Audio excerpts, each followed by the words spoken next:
Tatsuya. Tatsuya Yugamura, the hot and cold intellectual. When Tatsuya isn't concentrating on his studies, he tends to run a little hot and cold. Even as a child, he was always very focused and serious, but those traits have become even more dominant due to the current state of his family. Tatsuya is confident in his powers and abilities, but he isn't always keen to show them off. Let's go. Chapter 1, Icebreaker. I push myself to stand and look at the men surrounding me. Let me move myself over just a bit more.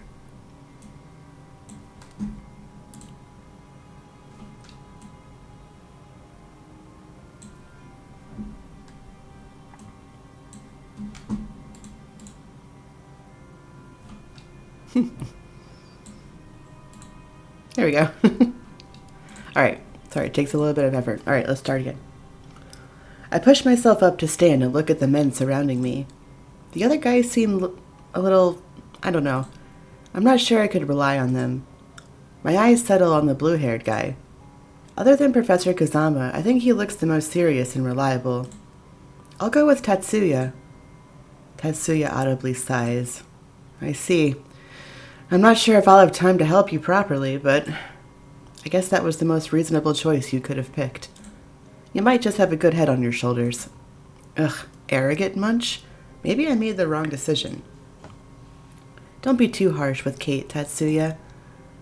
I can't quite hear what Shinji mumbles, but I'm certain it has something to do with a stick up someone's butt.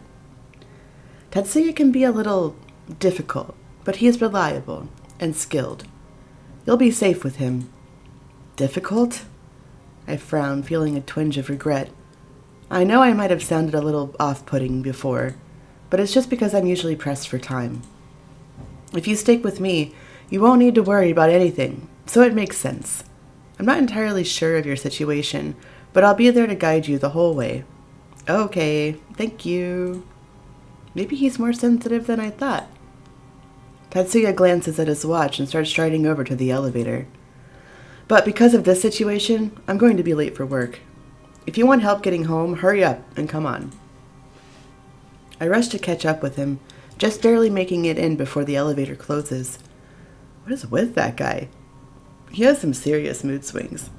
The elevator slowly moves up the floors, unheeding of our uncomfortable silence.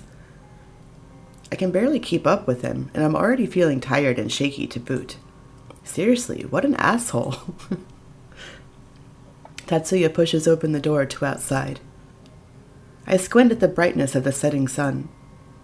He finally glances back and slows down. But when he opens his mouth again, it isn't to apologize. I'm going to tell you some important things, but I'm going to do it fast, so you better listen up. I grunt in response. But Tatsuya takes this as an opportunity to launch into a fast-paced lecture. I don't know why you seem to have no idea what's going on here, but I don't have time to ask about it right now. I'll give you a rundown of the basics. You are some kind of human with magic abilities. Magic can be tied to emotions for some types of powers, and yours clearly are. Professor Kazama intentionally triggered your magic before, but I'm certain he miscalculated because they were far greater than he anticipated. Tatsuya glances at me. You might even have the power to blow up the whole school. Who knows? But your control is non-existent at best. You need to focus on keeping calm and keeping your emotions in check. Lucky for you, I'm an expert at this. I somehow feel even more offended at this. I'm not the type to have a problem controlling my feelings. The man tried to attack me. Fair enough. But the fact of the matter is, you have way too much power and not enough control. For your safety and the safety of those around you, you need to keep calm while we work on your skills. If you feel like you might be still too emotionally unstable, you could come to work with me. It's my mother's cafe, so you could just stay in the back or something. No, I'm just exhausted, so I'll just go home to sleep when I get home. I was fine all day before Professor Kazama. decided to attack me. Another fair point. All right, I'll trust that. Give me your phone, though, if you would. I want to add my contact info in there so you can call me if you have any issues. Reluctantly, I pull my phone out and pass it to him. I watch as he quickly opens the contacts and puts his number and email in. He hands it back to me. I put my phone number in there, but honestly, I prefer instant messages or email. I'm pretty busy, so I don't like to chat unless it's critical. Okay. No, honestly, though, me too. Don't call me. We're turning onto the street leading to my apartment when I feel a wave of fatigue hit me. Whoa. My knees buckle and I nearly fall, but I manage to catch myself. I feel like I can't take another step. The world is moving in front of my eyes. I stop and grab my head, willing the earth to stay still. Up ahead, Tatsuya finally stops, turns around, then jogs back to me. You okay? Sorry, I shake my head and stand up taller. I'm just feeling a bit dizzy. Tatsuya looks around the empty street, then looks back at me. I couldn't have possibly predicted what happens next. Tatsuya moves closer to me and stares into my eyes. What is it? I'm going to pick you up now. Huh? Huh? I'm late to work. I'm sorry about this, but I don't have time to argue. With that, he bends down and puts one arm behind my legs and one behind my back.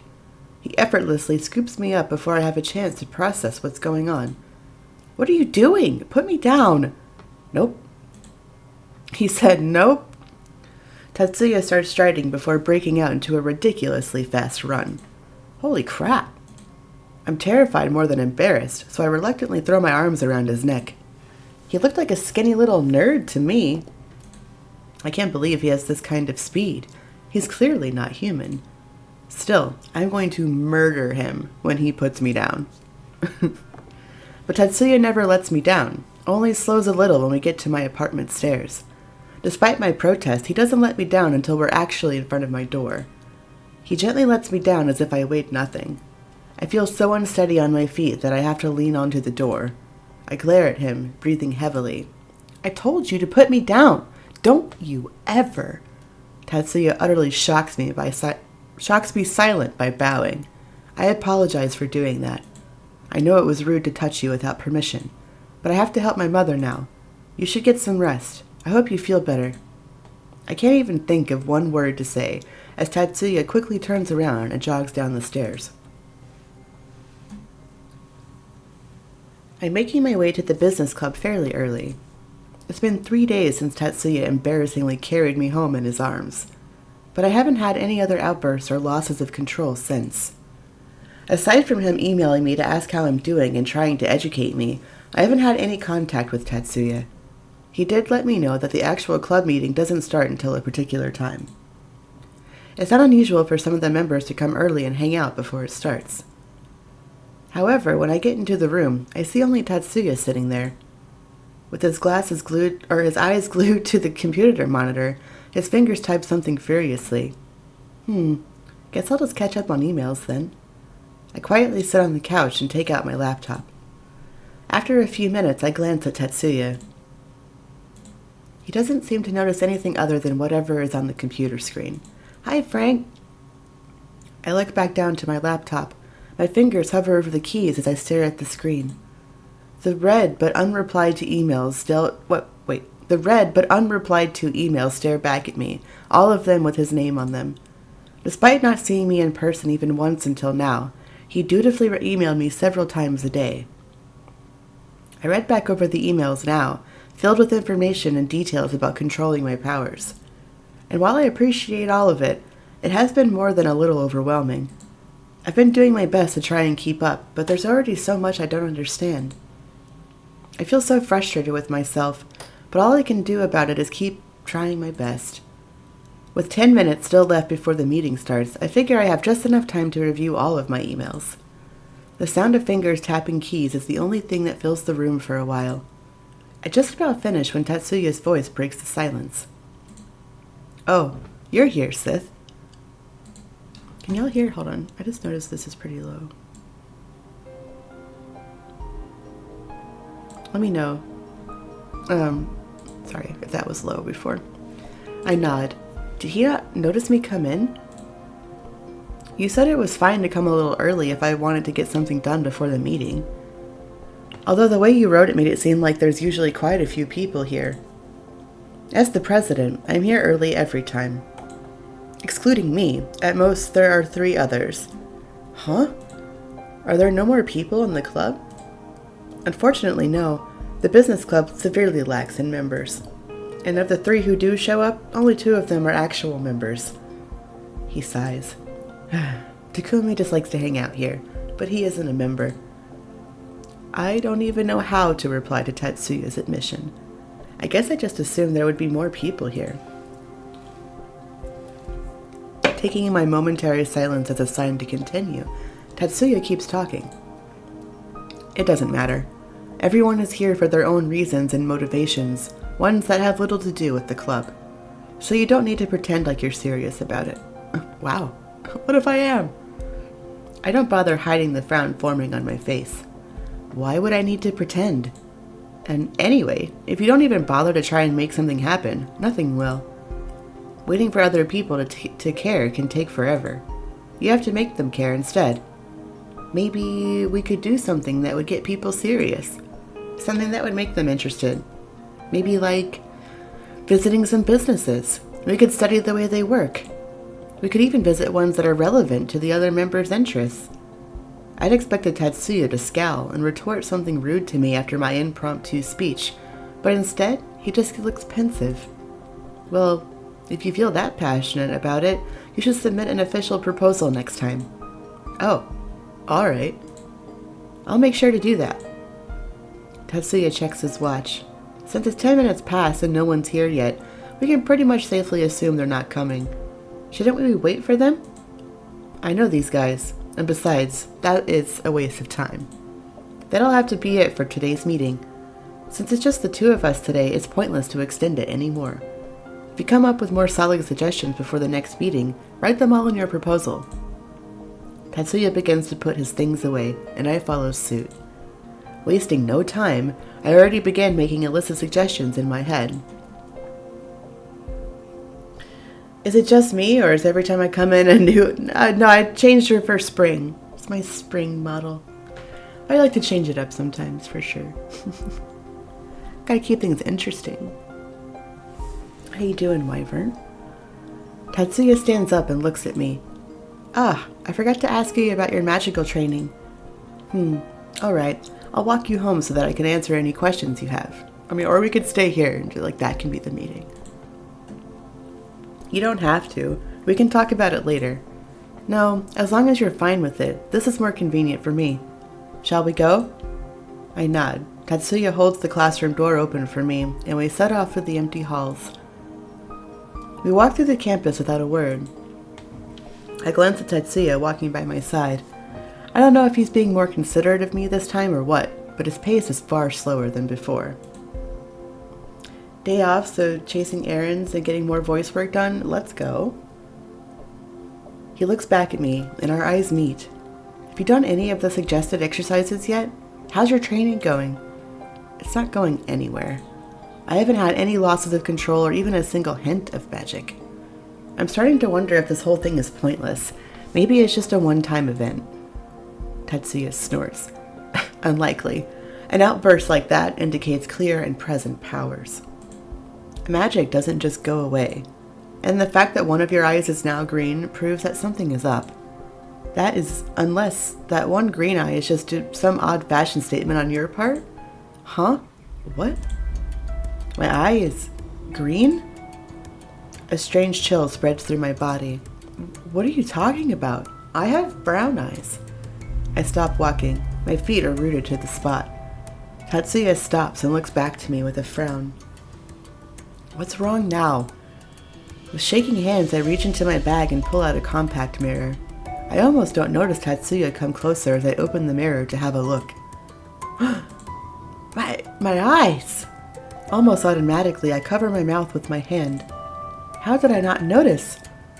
Even as I ask myself this, I realize that I know the answer to it already. I've been so busy, so wrapped up in my worries that I let myself miss something this big. I can't stop shaking. It's getting hard to breathe. Tatsuya stands before me with a frown on his face and speaks in a quiet, gentle voice. I apologize. I thought you knew. There's nothing to be afraid of. Remember that I'm here to help. His voice sounds oddly soothing. I look up at him, but my heart still refuses to calm down. Is it a side effect of that explosion? Or maybe something that the professor did? Is there a way to fix this? Whatever this is? Why don't we take a break? Immediately, Tatsuya veers off to the right towards the courtyard. I'll get you a drink to calm you down. Okay, thank you. Can I get some iced coffee, please? Iced coffee? Sure, sit, I'll be right back. As Tatsuya strides off to a vending machine, I take a seat on one of the benches. I look down at the compact mirror in my hand. A green eye reflects back at me, and for a moment I feel like tossing the mirror away. Here. A can of iced coffee is thrust in front of my face, instantly dissipating all thoughts. Here, I'll roleplay. I have a can of cold brew.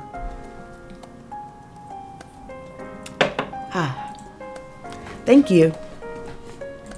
I take the can from Tatsuya and he sits down on the bench next to me. I don't know what to say, so I open the can and take a sip. About your eyes. I look at him, quietly drinking my coffee. If it's a side effect of your magic, there's probably no way to change it. At least until you master your magic and can change it yourself. I sigh. I see.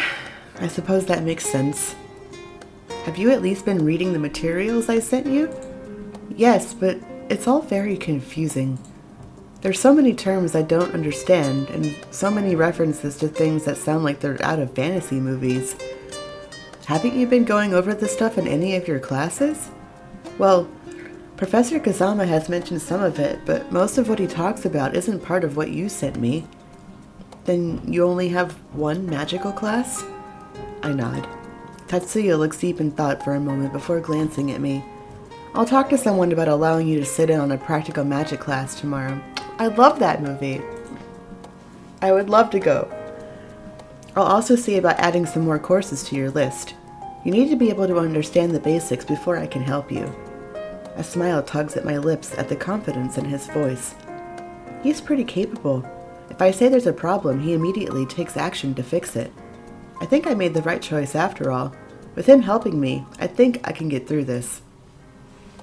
Thanks, Yukimura. I think that'll be helpful. No longer feeling so overwhelmed, I finish my coffee and get up with Tatsuya following suit.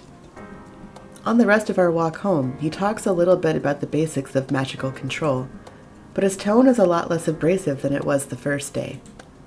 When we part ways at my door, I'm left feeling a little lighter than before. The next day, I manage to get through most of my morning rituals when I hear the familiar vibration of my phone. I finish getting dressed and check my phone to find an email from Tatsuya. Beginner Practical Magic. Good morning. I talked to Professor Kazama. You've been granted permission to come and sit on his Beginner Practical Magic course while they get you officially set up. I will send you another email with the map and room info soon. Yukimura. I quickly scan his words. Another class with Hikaru? I can't say that I didn't expect it, although I was half hoping I would get signed up for some other class. With my other class, it's mainly just theory, but an actual magic practice with him? I distinctly remembered the way he triggered my powers last time and shudder. I stare at the phone screen, biting my lip. I can't shake the anxious feelings rising in my chest. It'll be okay, right? Despite my misgivings about Hikaru, there's a part of me that feels oddly invigorated about the prospect of another magical course. Maybe it'll be fun. It might be fascinating, actually. With these thoughts, I finally finish getting ready for the day and make my way out to the university. After all my regular classes, I walked all the way down to the basement.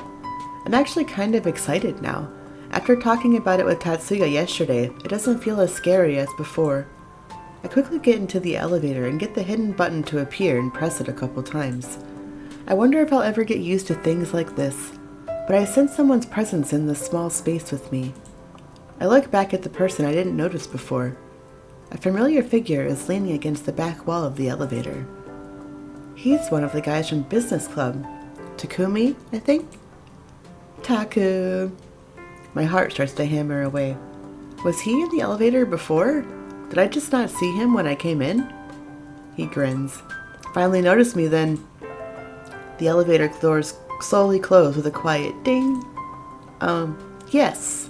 How did you... I'm not sure how to ask. I don't know the appropriate protocol for asking someone if they have powers or not. Can I even ask such a thing? What if it's rude? You're wondering how you didn't notice me? Or maybe how I got in here at all? Well, yes. Something about him turns almost devilish at that moment. I followed you, of course. What? Takumi laughs. I'm super good at being sneaky, so there's no need to freak. That's why you didn't notice me before. I just have a good idea of where you're going, and it's somewhere Tatsuya never lets me go. I frown, unsure of how to reply. I choose to remain quiet on the ride down. Not much I can do to stop him now anyway. I wait for the doors to open, but my eyes drift towards Takumi again. For some reason, the strange color of his eyes feels strangely familiar. I can't shake the feeling of déjà vu. It's a glitch in the Matrix. Could it be that I know him from somewhere? Before I can look away again, he catches me looking at him. His lips twitch into a grin as he leans in closer. You've been staring so hard at me. Interested? Or maybe you got some other reason. Hey, this isn't your playthrough, Taku. And what if I was interested? You're the one standing so close. I mean, he just said, what if I was? Ugh, this guy. Alright, we'll see if this works. And what if I was interested? What then? I lean in just that little bit closer. My reply seems to have the desired effect when a slight blush colors Takumi's cheeks. Buy dinner first, at least. God. I laugh. Success. Maybe you shouldn't ask questions you aren't prepared to hear the answers to. The elevator finally stops and the doors open with a ding. Weren't prepared for that, were ya?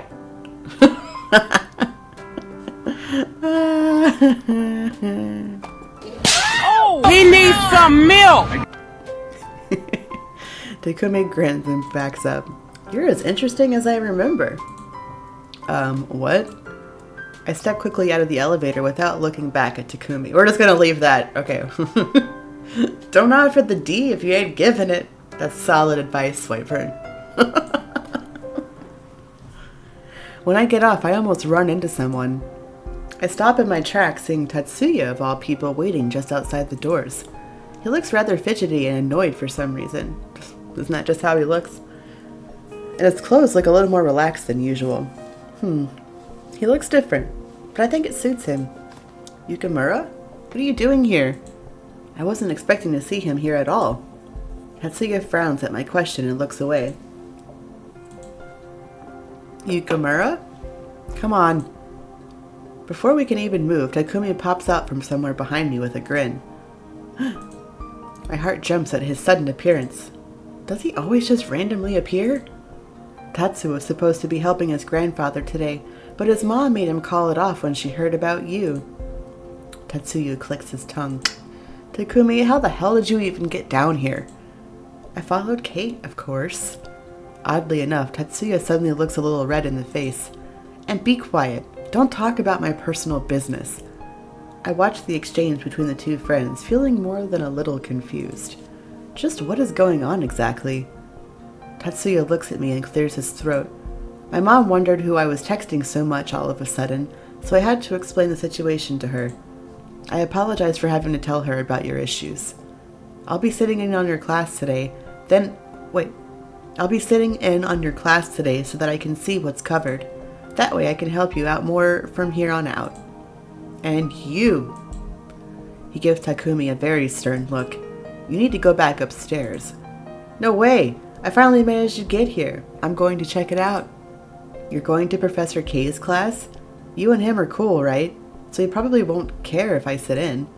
That's ridiculous. It isn't going to work. You'll just get all of us in trouble. It's fine. Now come on. Tatsuya just sighs and starts walking off towards the classroom with Takumi practically skipping after him. I follow after them, my eyes never straying from Tatsuya's back. I find myself smiling a little. I don't know why he was so embarrassed, but it's very considerate of him to be so worried about having to tell anyone about me. It's not that big of a deal, but he really can be sweet. But even more so, I feel thankful to him for coming to sit with me in the class, even if it wasn't his idea. I've been nervous about seeing Hikaru after that terrifying incident, but having Tatsuya with me makes me feel much more secure. I glance at Takumi, who suddenly seems so innocent. Plus, being alone with Takumi was making me a little nervous, so I'm relieved about that too. You can't be nervous, he's just a little goofball. The three of us soon enter Professor Kazama's classroom. Chapter 2, Below Zero. And it's one of the 4 traditional elements that can be manipulated. The three of us walk into the classroom together with the lesson already started. Oh no, we're late. Luckily for us, everyone seems to be so engaged in listening to Professor Kazama that they don't notice us. There aren't that many seats left to choose from, but Tatsuya finds some empty ones closer to the windows. As I sit down, he and Takumi sit on either side of me. With water, however, Hikaru's eyes finally catch us. They dance from Tatsuya to me, and then to Takumi, to whom he only briefly raises a single eyebrow. With water, there's also its other form, ice. Usually, you will see ice manipulation referred to as cryokinesis, especially in more scholarly circles. Highly skilled cryokinetics have been known to use some brilliant strategies to defeat their enemies, even those who use such opposing elements, like fire. He glances at Tatsuya with a smile, and out of the corner of my eye, I can see Tatsuya sit up straighter. And luckily for us, today we happen to have an excellent cryokinetic in class with us. Yukimura, would you come up here and do a quick demonstration for us? Tatsuya pulls himself up from his seat and makes his way to the front of the class. He stands next to the professor. After a moment's thought, he holds out his hands in front of him as if he was holding something. I gasp at what I see. From Tatsuya's clasped hands, ice suddenly spikes out. It moves together rapidly into a single sleek form, a sword. The ice blade glitters beautifully in the light. All the students stare at Tatsuya in amazement as he swings his sword around for demonstration. His moves are sharp and precise. And although the sword's edge looks blunt, the form itself is elegant, and I get the feeling Tatsuya is more than skilled enough to use it. Logically, I know Tatsuya wouldn't just attack anyone in the class, but even as he stands in a relatively relaxed pose, I can sense the danger that lies behind it. I've used this type of weapon many times to practice sparring with my grandfather. One of ice's key benefits is that in capable hands, it can become a literal and reliable weapon. Thank you for that excellent example, Yukimura. To form a functional weapon out of ice, it takes a lot of skill, and it takes even more to get it into the desired shape. Now, out of those here who are cryokinetics, would any of you like to try making something? Many hands go up, but I make no attempt to move. Knowing that I can't make ice, it seems rather pointless to try and volunteer. Even if I did volunteer, who knows what could happen. Besides, I'd rather find out whether I can do it somewhere private, somewhere I can't embarrass myself or blow something up by accident. As I watch a focused Tatsuya help the other students practice, I realize that I'm actually quite surprised. I never would have guessed that he was the type to do any sort of physical work. Watching him swing his sword around to demonstrate how to attack and defend with a sword, I end up trying to imagine how Tatsuya might actually look working out. Calm down, Kate, calm down. Focus. Memories of how Tatsuya picked me up in his arms, how easily he carried me as he ran, flood into my mind.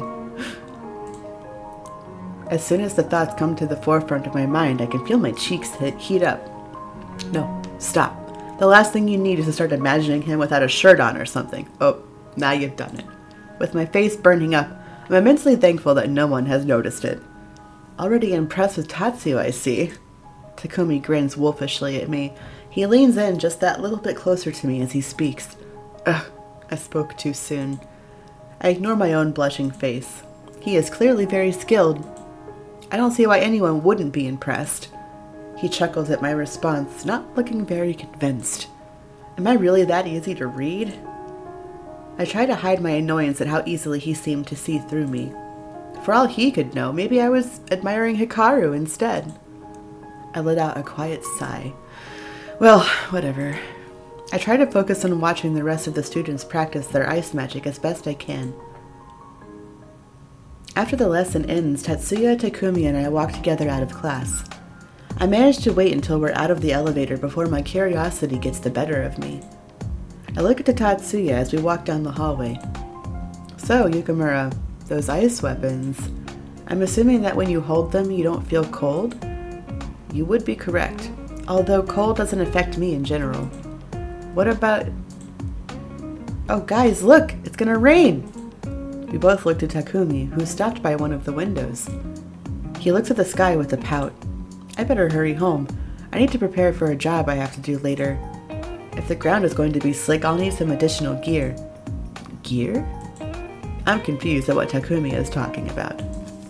But before I can ask, he gives us a quick wave goodbye and runs off, leaving only Tatsuya and I. Tatsuya doesn't show much of a reaction to Takumi, so I can only assume that it's not unusual for him to just yell and run off like that. Meanwhile, I find it hard to get used to. There's something about Takumi that I can't quite put my finger on. He's so strange. As we walk, I feel like I'm on the edge of remembering where I might know Takumi from and why he feels so familiar to me.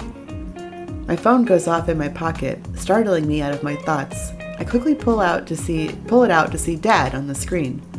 Hello? Hey, sweetie. How are you? Good. Is something wrong? No. I was just calling to ask if you can come down to the office tonight, if you're free. I'd like to have dinner with you and catch up. And I'd also like to talk to you about the business. He hasn't asked me to come down there in so long. Actually, hearing the question from my dad leaves me a little speechless. Of course, I'd love to. Since school started, I've been feeling a little lonely. Not that I would tell him that. But I'm more than happy to meet him. I don't even bother to hide the excitement from my voice, and I can hear Dad laugh at the other end of the line. Alright, I'll see you tonight then. Bye, Dad. As the phone call ends, I immediately turn to Tatsuya, who seems to have been patiently waiting for me to finish my call. Yukimura, it looks like you don't need to walk me home anymore. I need to go to the station. It might start raining at any moment, though. That's fine. I'll just have to deal with it. I have to go to the station anyway, so we might as well walk together. I can help with the rain. Help? Well, if you insist. Does he mean like buy an umbrella? I can do that myself. He can be a little pushy sometimes. But still, it might be nice not to have to walk alone. Tatsuya leads the way out and I follow him without further complaint. Let's save. It's been a while since we left Hagiwara and we're walking down a different road than usual. I look up at the skies that are threatening to spill at any moment. Maybe it's not going to rain after all. Wait, why did we come up with that salute like that? How did we come up with that after we just said it's going to spill any time now? No, it's not going to. In a blink of an eye, the skies tear open and rain starts pouring down around us. I stop walking and sigh, dejected at the downpour. Beside me, I barely notice that Tatsuya has also stopped walking. He reaches out his hand a little, feeling the raindrops as if he's never felt rain before. This sucks. I thought we might make it to the station before it started raining. Tatsuya says nothing, but closes his eyes and clenches his fist with a deliberate motion. Yukimura, what are you... I watch as the rain directly around us turns to snow. Doing? The last part of the question falls out of my mouth, faint as a whisper. I stare up at the sky in amazement, all thoughts left behind. This is... No way! Oh my god? This is amazing, Tatsuya. I have to say it like Destiny. It's like ingrained in my brain now. Oh my god! I didn't know you could do something like this. I watch the gently falling snowflakes. I only get a short glimpse of the many different beautiful fractals before the quickly moving... I only get a short glimpse of the many different beautiful fractals before they quickly melt from the heat of the air. I can feel Tatsuya's quiet gaze on me while I admire the spontaneous snowfall. Because we can't draw too much attention, I need to keep the area of effect pretty small. So you better stay close to me. I apologize. This is about as much as I can do. But we should be able to get by without anyone further away noticing since it's raining so hard. At least until we can get to a shop to buy some umbrellas. We continue walking along the road, so close that our arms and hands occasionally brush against each other. I marvel at the beautifully dancing snowflakes in our own little snow flurry. I casually peek at Tatsuya, who's only looking ahead, anywhere but at me. The sweetness of what he did isn't lost on me. Aww. We're standing so close though, but I guess it can't be helped. Deciding to simply enjoy the snow while I can, I brush away any other thoughts. We make it to the station without any incident, though we talked much more than usual along the way. The rain stopped before we even reached a shop to buy umbrellas, so in the end we didn't get them. Although I didn't say anything about it, I felt a little disappointed when the rain stopped, because it meant the end of my private snow flurry. I glanced at Tatsuya. I doubt it will ever come up again, but I did really appreciate it. It's probably one of the sweetest things someone's done for me. The air is filled with the sounds of the everyday hustle and bustle of people coming in and out of the building in an almost constant stream. He stops in front of the station and turns to me, shifting his weight from one leg to the other. Tatsuya looks down at me, and somehow it feels like his dark blue eyes are trying to see into my very soul. Well, I'll see you later. He moves to leave, only to immediately stop and turn back around. He looks thoughtful as he quickly adds something. I'll call you later to explain today's lesson if you want. Oh, okay, sure. Oh, sorry, didn't mean to do that. Oh, okay, sure. That would be helpful. Thank you. Tatsuya gives me a short nod and strides off deeper into the station to catch his train. Left alone, I stare at his retreating back, feeling a strange heaviness in my chest. I shake my head, hoping to chase the strange feeling away from me. Not wanting to be late to meet Dad, I tear my eyes away from Tatsuya and finally move to catch my own train. Oh no, I hope I didn't miss it. With that thought in mind, I rush off through the crowds and hope I don't have to wait for the next train. Having somehow managed to get into a train on time, I've entered the main building for Shinomura Industries. When I enter the lobby, I'm immediately greeted by the kind and gentle smile of the receptionist, Mrs. Marino. Hello, Miss Shinomura. It's good to see you again. Hello, Mrs. Marino. It's really nice to see you too. It's been far too long. Dad asked me to come in and meet him. Is he still busy? Mrs. Marino nods lightly, her light brown hair swaying at the movement. Yes, I'm sorry, Miss Shinomura. One of your father's meetings ran over, so he now has one more meeting to attend before he's free for the night. If you could wait for him, I'm sure he won't take too long. A stab of disappointment pops my previous enthusiasm. Oh, well, I guess it can't be helped. Dad is a busy man, after all. I try to hide my negative feelings behind a smile. Okay, thank you for telling me, Mrs. Marino. I'll just wait here in the lobby then. Of course, Miss Shinomura. I'll bring out some refreshments for you while you wait. I give the receptionist one last smile and go to sit down on one of the guest armchairs by the wall. I sink myself into the black leather and sigh. It feels oddly relaxing. Why did I say it like that? It feels oddly relaxing to be able to sit here in the lobby after not having been here for so long.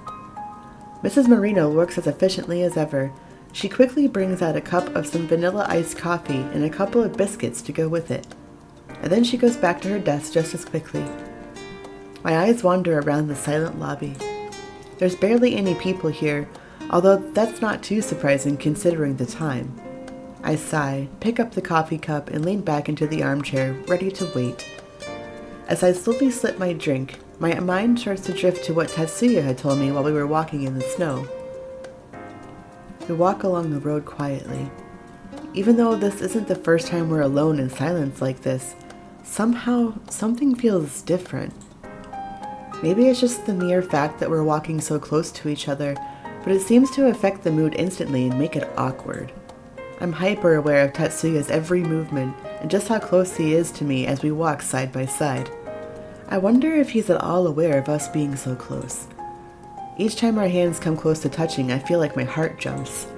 It hasn't been that long since I've been close to a guy, right? I rack my brain trying to think of something to say, but for once Tatsuya beats me to it. Sith, do you know the history behind Hagiwara?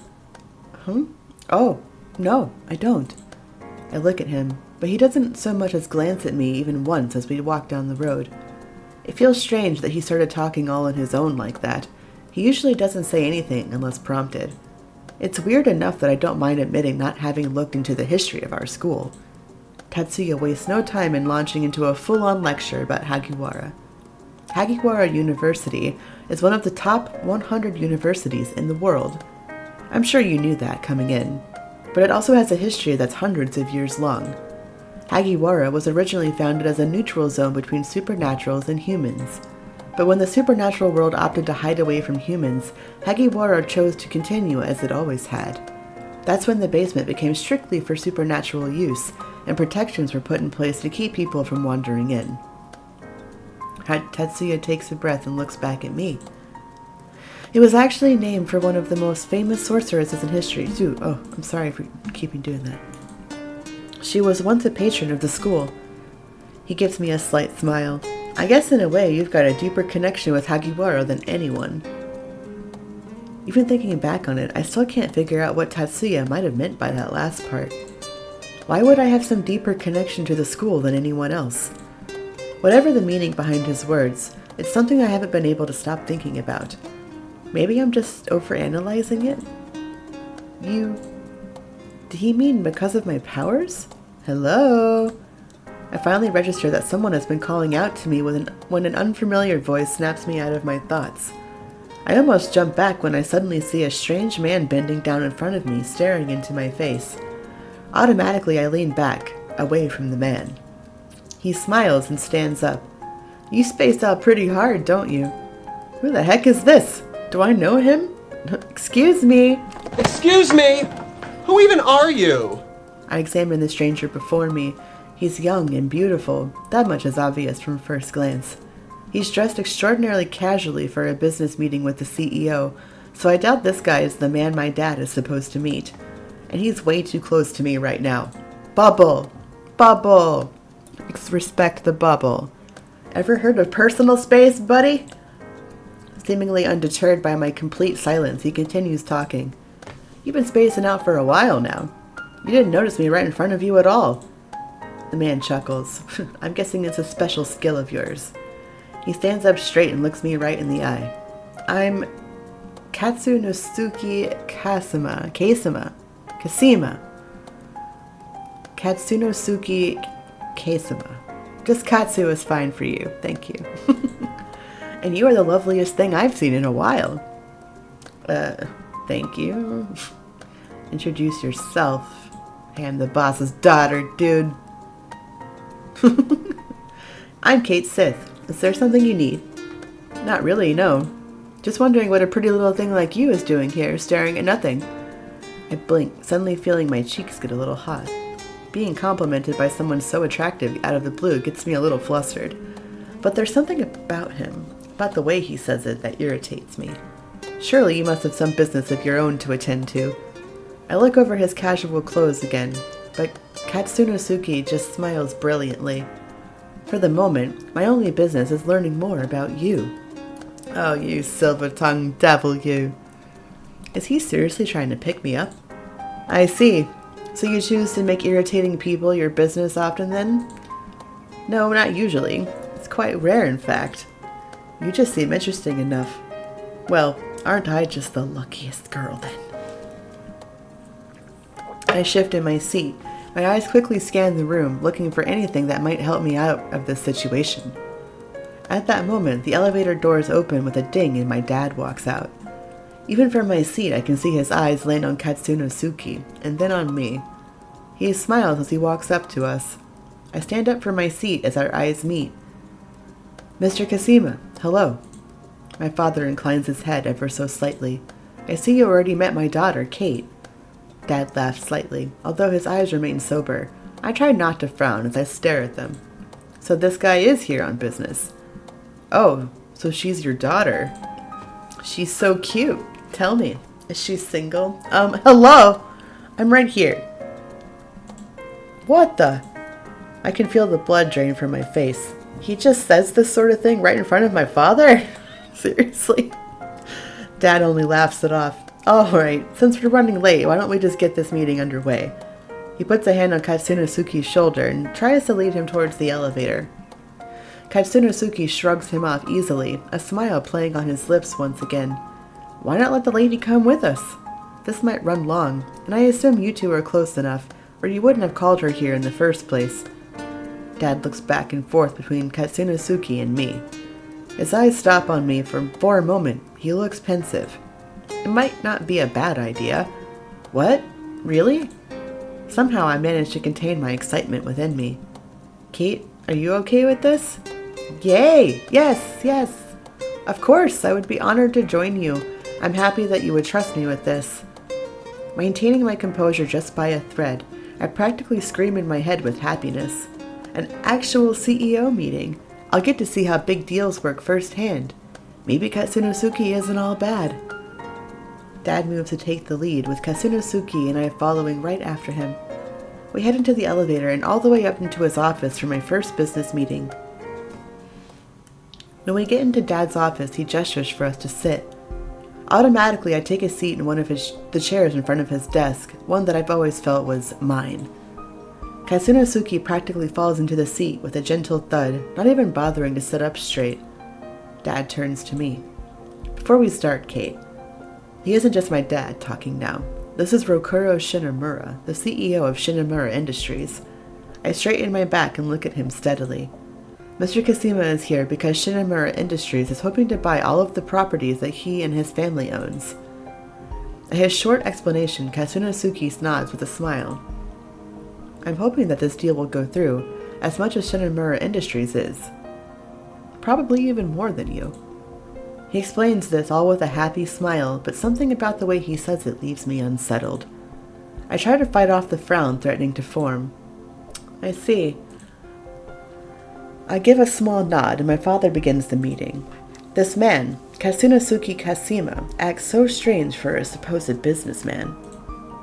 Then again, from head to toe, everything about him seems unusual.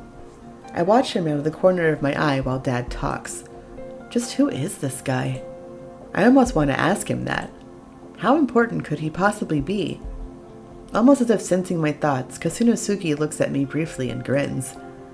He quickly looks back at my father again. Once again, I try not to show any of my uneasiness. How did he even come to be in charge of so many businesses at such a young age? As we discussed before, I want this deal to be kept quiet until it's done. It'll make my life easier that way.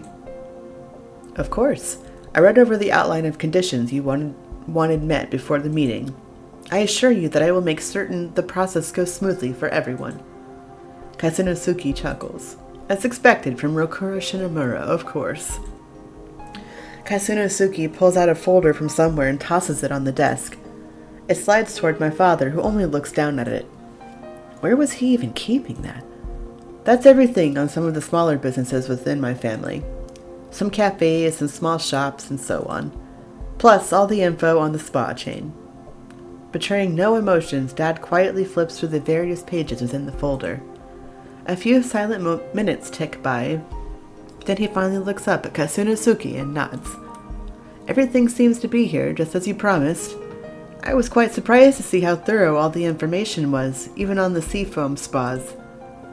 Hearing a familiar name, I can't help but react. Seafoam Spa? Why does that sound so familiar? The name certainly rings a bell, although for a while I can't remember where I might have heard it before. Oh, it's the huge spa chain that's really popular. I glance at Katsunosuke. With how he's dressed, that bright-colored hair, and just his general attitude, it's hard to believe he could own any place that's successful. There must be something I'm not seeing. As the two keep talking, I continue to watch their exchange without comment. Carefully, I try to study Katsunosuke, trying to determine if there might be something more to him than what he appears at first glance. He so freely gives away all this information, while Dad is hardly giving away any. I watch Katsunosuke as he violates everything I know about business, spilling all his company's secrets. Just what is this guy's deal? In the end, talks between Dad and Katsunosuke end up going well past sunset. Throughout the meeting, Katsunosuke continues to offer up information freely, even as my dad remains unreserved about how much he reveals. Although that fact doesn't seem to bother Katsunosuke in the slightest. But just watching my dad work makes me feel more invigorated than I've felt in months. Spending a few hours in an actual meeting was so useful. I think I learned more here in one sitting than I did by just reading books for class. Dad glances at his watch and smiles. I think that might be it for tonight, Mr. Kasima. There's not much else we can discuss until my people look through everything you've given me. Katsunosuke nods at his words. A lazy smile plays on his lips. Fair enough. The two men get up to their feet almost at the same time. As they shake hands, I get up as well, ready to say goodbye to Katsunosuke. Watching Dad today, I realize just how proud I am of him. I hope that one day I can make him proud too, that I can learn how to be as confident and professional like him. A strange weight settles down in my heart, although it's a burden that is far too familiar to me. I just hope that I'm capable enough to be able to take Dad's place as CEO someday. Katsunosuke suddenly turns to me and holds out a card. Taking a closer look at the card, I quickly realize that it's his business card. I take it without comment, but as I move to put it away, Katsunosuke grins down at me. Flip it over. Okay. I do as I'm told and flip the card over. On the other side, I see something scribbled down in blue ink.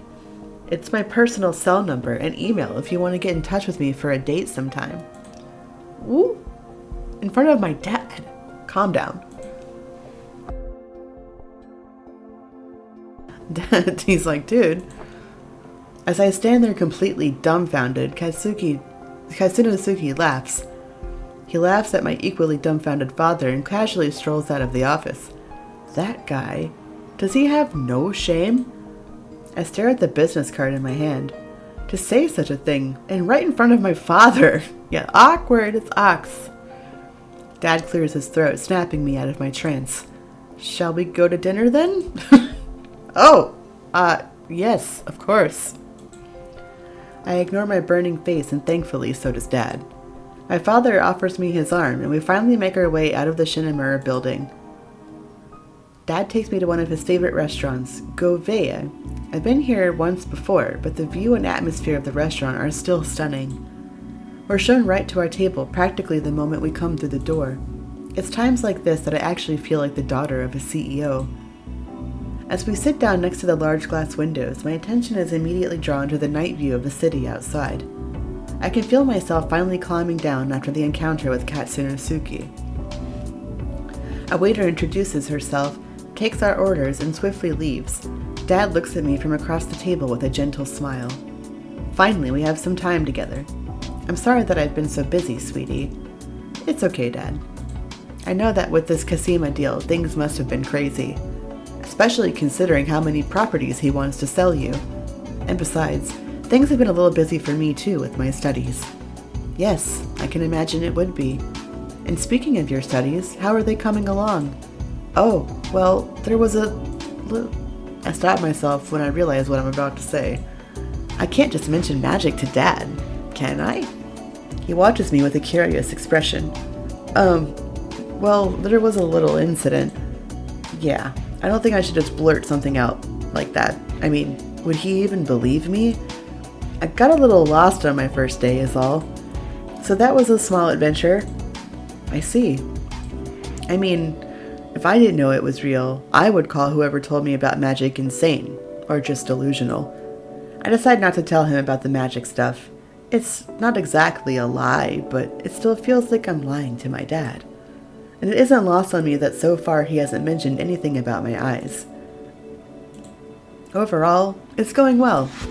All my lectures are really interesting, and I'm already learning a lot, even though it's just the start of school. Why hasn't he noticed my eye yet? Why hasn't he asked anything about it? I see. Well, that's great to hear, sweetie.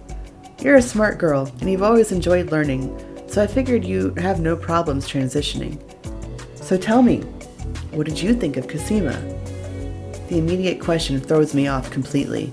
I try to choose my next words very carefully. Well, he was a little bit strange. And even though he seemed laid back, he also seemed kind of intimidating. Although I can't quite put my finger on why exactly. Dad laughs at my answer. He was pursuing you pretty hard. Are you going to go on a date with him? While I can tell that he is at least half joking about this, it does make me think about Katsunosuke. I shake my head. He didn't seem like my type. Cosima may be eccentric, but he is good looking and very wealthy for his young age. So, what is it that makes you uninterested in him? Dad. Well, if I had to name it, then besides his lackadaisical attitude, there was just something off-putting about him. He nods at my assessment of Katsunosuke. Kate, while I'd never tell you to do anything you don't want to, it is customary to wine and dine your clients. It can help create a smoother path to achieving a successful business deal. In fact, it might be good for you to take an active role in this negotiation. It'd be a good experience for you. Do your own independent research on this deal. I'd be willing to hear what you find out about Cosima and if and why you think this deal would be viable for our company. Consider it some homework to prepare for the real thing. I realized that I might have been acting immaturely about the situation. Not even for a moment did I think to look at it from a point of view where I could help Shinomura Industries. I never thought about it like that at all. Even though I mumble it, Dad seems to have heard me perfectly. You don't have to push yourself, sweetie. He smiles gently at me. Oh, no, Dad, I'm going to do it. I'll take on this project in my spare time and see what I can do to help you and gain some experience. If I want to be a CEO, getting to see the inner workings of a deal this big would be an invaluable experience. Well then, I look forward to seeing what you uncover and the decisions you make.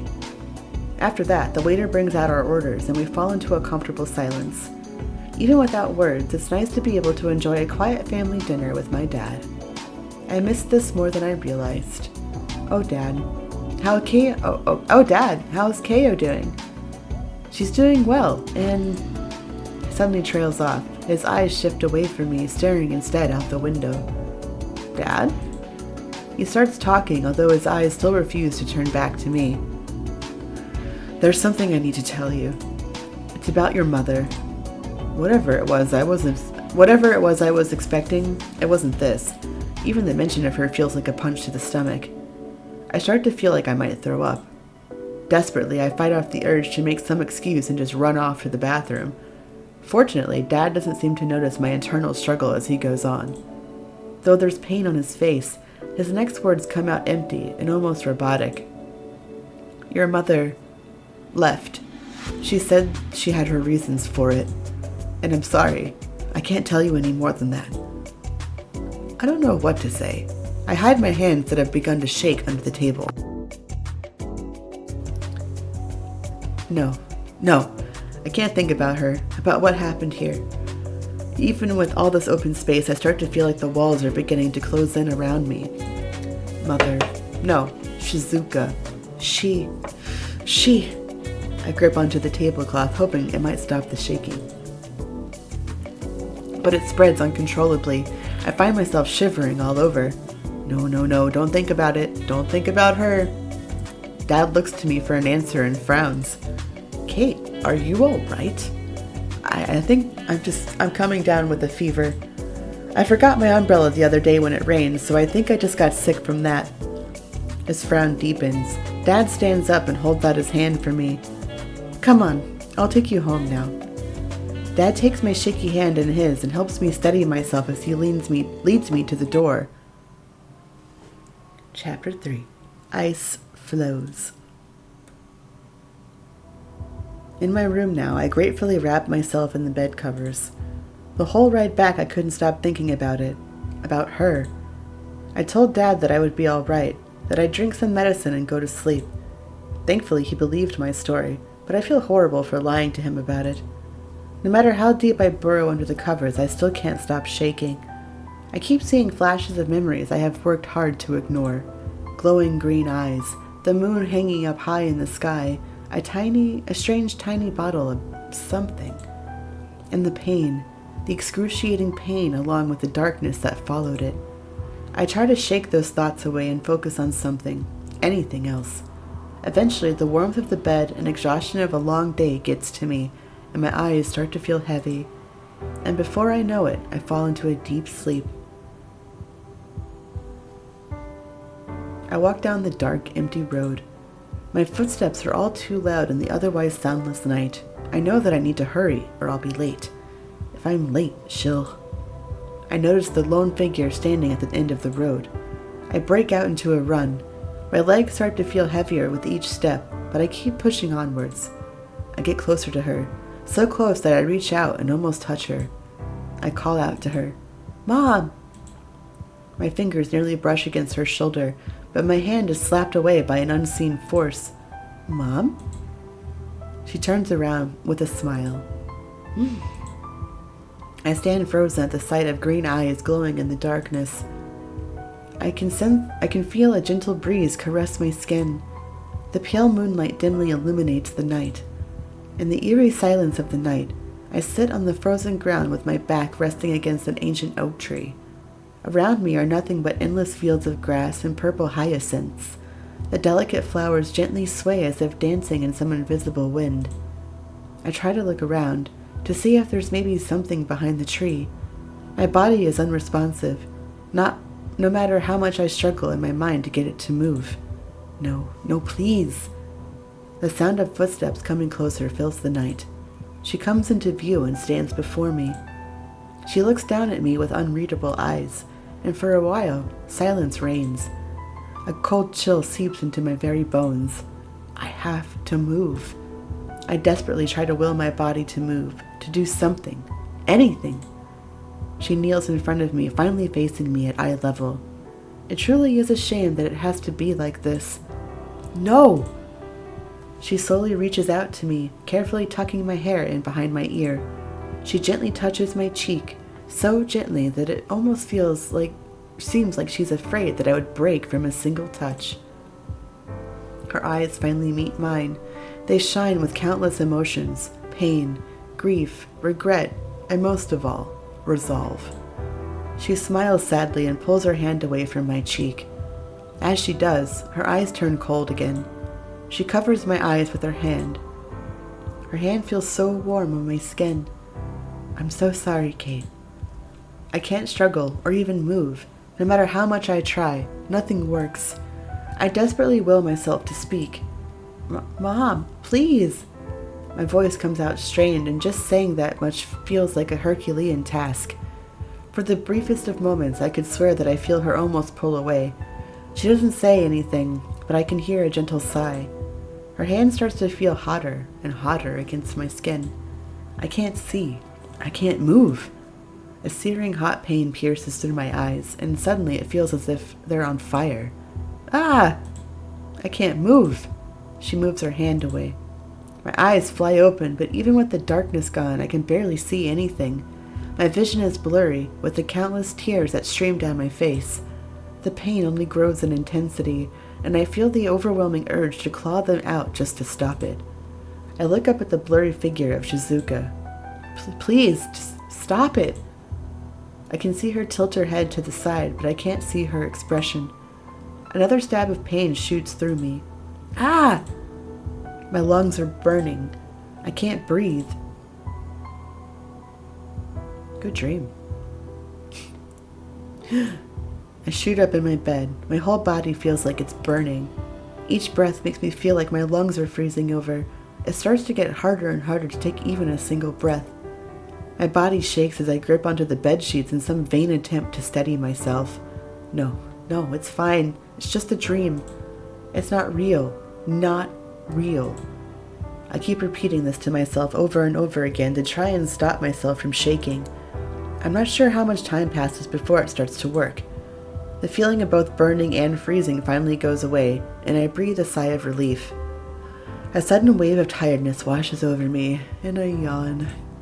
I push any remaining thoughts of my nightmare away and settle back under the covers. As I fall back into sleep, my only thought is that I hope for no more dreams.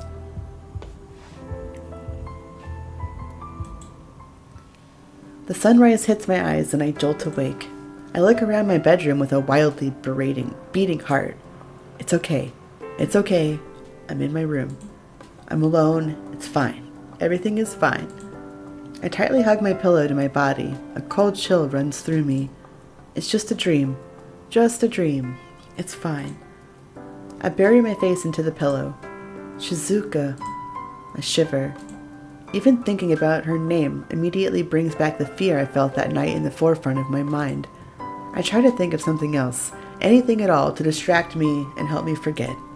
I grab my phone to do just that and immediately notice that there's a new email from Tatsuya. I quickly open it, curious as to what he might be emailing me about. No subject. Hi, since we didn't get a chance to discuss class yesterday, do you want to come over to my mom's cafe and study today? I'll go over the material I covered in class with you, as well as some beginner stuff whenever I can. His message is short and to the point, but just reading his words, knowing that someone was thinking of me brings a smile to my face. I type sure to him without having to even think about it. Having replied, I quickly move out of bed to start getting ready to go out. My phone goes off before I can even reach the bathroom door. I check it again to find another email from Tatsuya. Why are we emailing? With text. Like normal people. This time it's filled with incredibly detailed directions of where exactly it is I need to go and how to get there. Blue Sky Cafe in Chuwa. Sounds nice enough. I scan through the instructions and something catches my eye. Oh, looks like I have to get to the station first? I've been to that particular station many times before, but I never noticed anything strange there. Then again, all the supernaturals I've seen so far look entirely human. If you disregard the odd hair colors here and there, that is. With my travel plans all set up, I finally head into the shower to get ready. For whatever reason, I feel more excited than usual about going out to meet up, so I end up getting ready in record time. I jump into my shoes and rush out of my apartment. When I get to the train station, I pull out my phone. I quickly double check where I need to go and what I need to do. In his email, Tatsuya stated that there was a special train that will take people to Chuwa a couple times a day. He predicted that I would have no idea how to find this train even, so he sent me the full, albeit excruciatingly detailed, information just for getting a ticket. I walk up to the very last clerk on the right. An older woman with bright electric blue hair sits behind the counter. She looks up at me through the top of her glittery purple frames.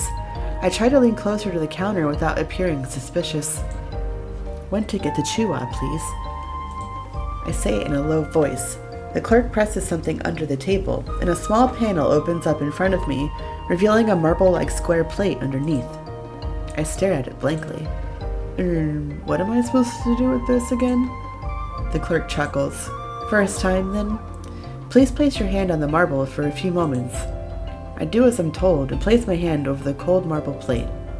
I gasp quietly when the cold stone starts to feel hot all of a sudden, and a strange tingle spreads all throughout my body. The once white marble changes to a green one right in front of my eyes. The clerk smiles at me without comment and hands me a single ticket. "Please enjoy your day, miss." I glance down at my hand and at the marble that turns back to its original color without my touch. I feel like this would have been a somewhat strange experience to the previous me, the one who didn't know anything about magic. But I realize that now this has become somewhat routine, probably even more normal than some things I've seen. With a little nod, I'm on my way to wait for the train. The platform... sorry. God, that's a sign to hydrate. Everyone hydrate. The platform I need is easy enough to get to. There's already quite a few people waiting around for this particular train, but still less than the usual.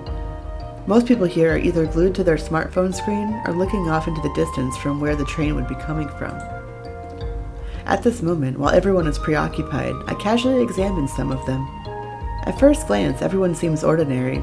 I doubt anyone could guess that any one of them might not be human. They must all be supernaturals of some sort, right? I don't see anything too weird about them. Then, something catches my eye for just a moment. Wait, Did I just see fangs on that man in the suit? No. No way vampires are real, right? While I'm busy with my thoughts, the train finally arrives, right on time. People start boarding the train in a neat line. I stand behind a pink-haired girl and get on the train right after her. I find an empty seat and settle in. The train starts to move within moments.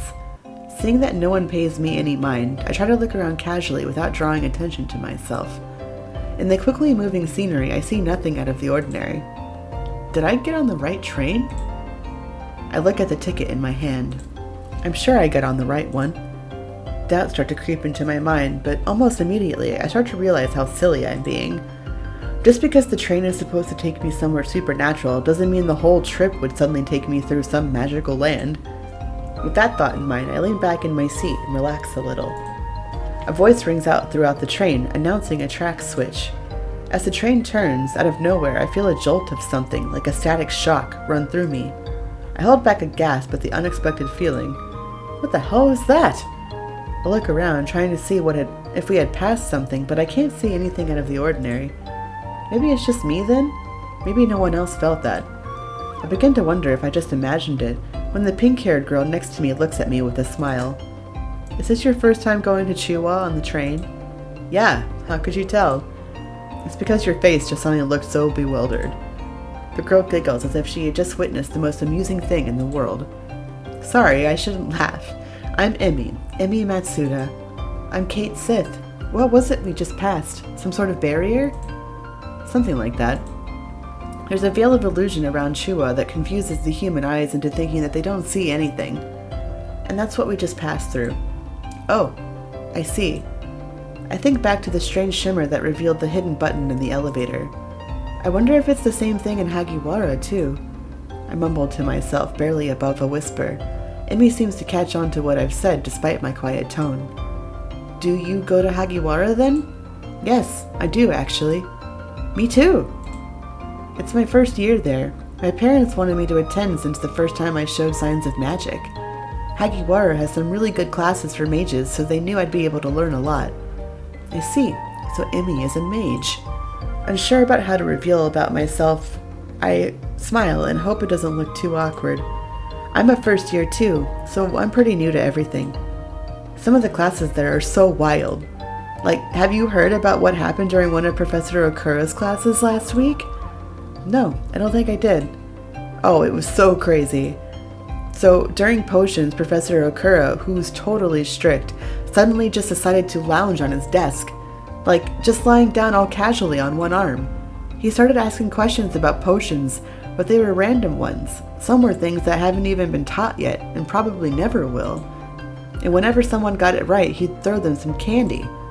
Then when they were wrong, or when they were probably wrong, he'd still throw a candy, but it was at them.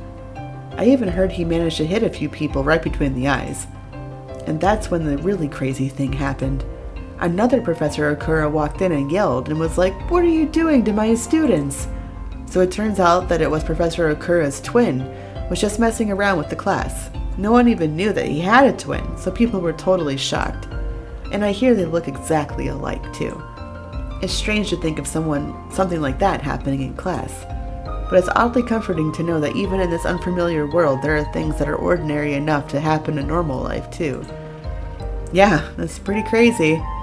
Do things like that often happen in Hagiwara? Emmy thinks for a while, then shrugs and laughs. I don't know. We could probably ask one of the older students that. But it did remind me of an episode from Sakura's Sparkle Cure. The twins ended up switching places for a whole day, and everyone only found out about it at the very end. I've seen The Parent Trap. Oh, I remember that episode. Do you watch Sakura's Sparkle Cure then? I love that anime. I haven't ever met anyone who liked it too. Really? Yeah, of course I watch it. I love it. It's like the best though. Just the strong friendship that the girls have is so amazing. It's worth watching just for that. Oh, that reminds me that the makers of Cowboy Bebop are coming out with a new anime. I'm very excited about it. I forgot what it's called. It comes out in the spring though, so like pretty soon you should see it. I think it's coming on Adult Swim. I nod along. Yes, and all the magic they can do is so amazing. Yeah, I know, right? Emmy suddenly stops, sighs, and pouts. I wish I could be that good at magic as those girls. I'm not very good at it, so I just have to take some remedial classes even though all I want to do is focus on art instead. Oh, I'm not good at it myself at all either. Most of the time I feel like I'll never be able to do it properly. Maybe more like almost all the time, really. The train comes to a halt then, and the announcement of Virtua Station comes on. Emmy and I look at each other and smile. We get up from our seats together and move to get off the train together. You're my best friend. I walk out of the station with Emmy into the bright sunshine. I'm impressed by the modern buildings surrounding us. Whatever I was expecting, I have to admit it was something a bit more fantastical, like Hagiwara's basement. We're still chatting about anime when Emmy squints at something in the distance. Hey, do you have someone waiting for you? No? Why? Because there's this guy, glaring at us. I look over to where she's staring, and sure enough, through the crowds of people I see Tatsuya. He's staring at us with his arms crossed, completely unheeding of the people swarming around him. Somehow he looks different than usual, in clothing that's a little more relaxed. He must have come to pick me up. Yukamura? So you know him. Tatsuya walks up to us and we stop. He glances at Emmy, and then at me. Come on. He turns around and starts to walk away. We move to catch up with him, and Emmy speaks to me in a low voice. Is that your boyfriend? No way. I wish. Yep. No way. No. I can hear you guys, you know. And no, most definitely not. Well, we're not together by choice. We've just been assigned. We're study partners. That's all. Oh, alright then. No need to freak out about it. Good to hear, though. You were so cold with her that I would have been worried. And exactly who are you? I'm Emmy Matsuda. I'm a mage, and I'm enrolled over at Hagiwara. Your turn. Tatsuya Yukamura. I study at Hagiwara as well. Yukimura? I look back and forth between Tatsuya and Emmy as we walk. Okay, what's up with them? So you're probably pretty handy with cryo, right? Could you teach me sometime? I guess.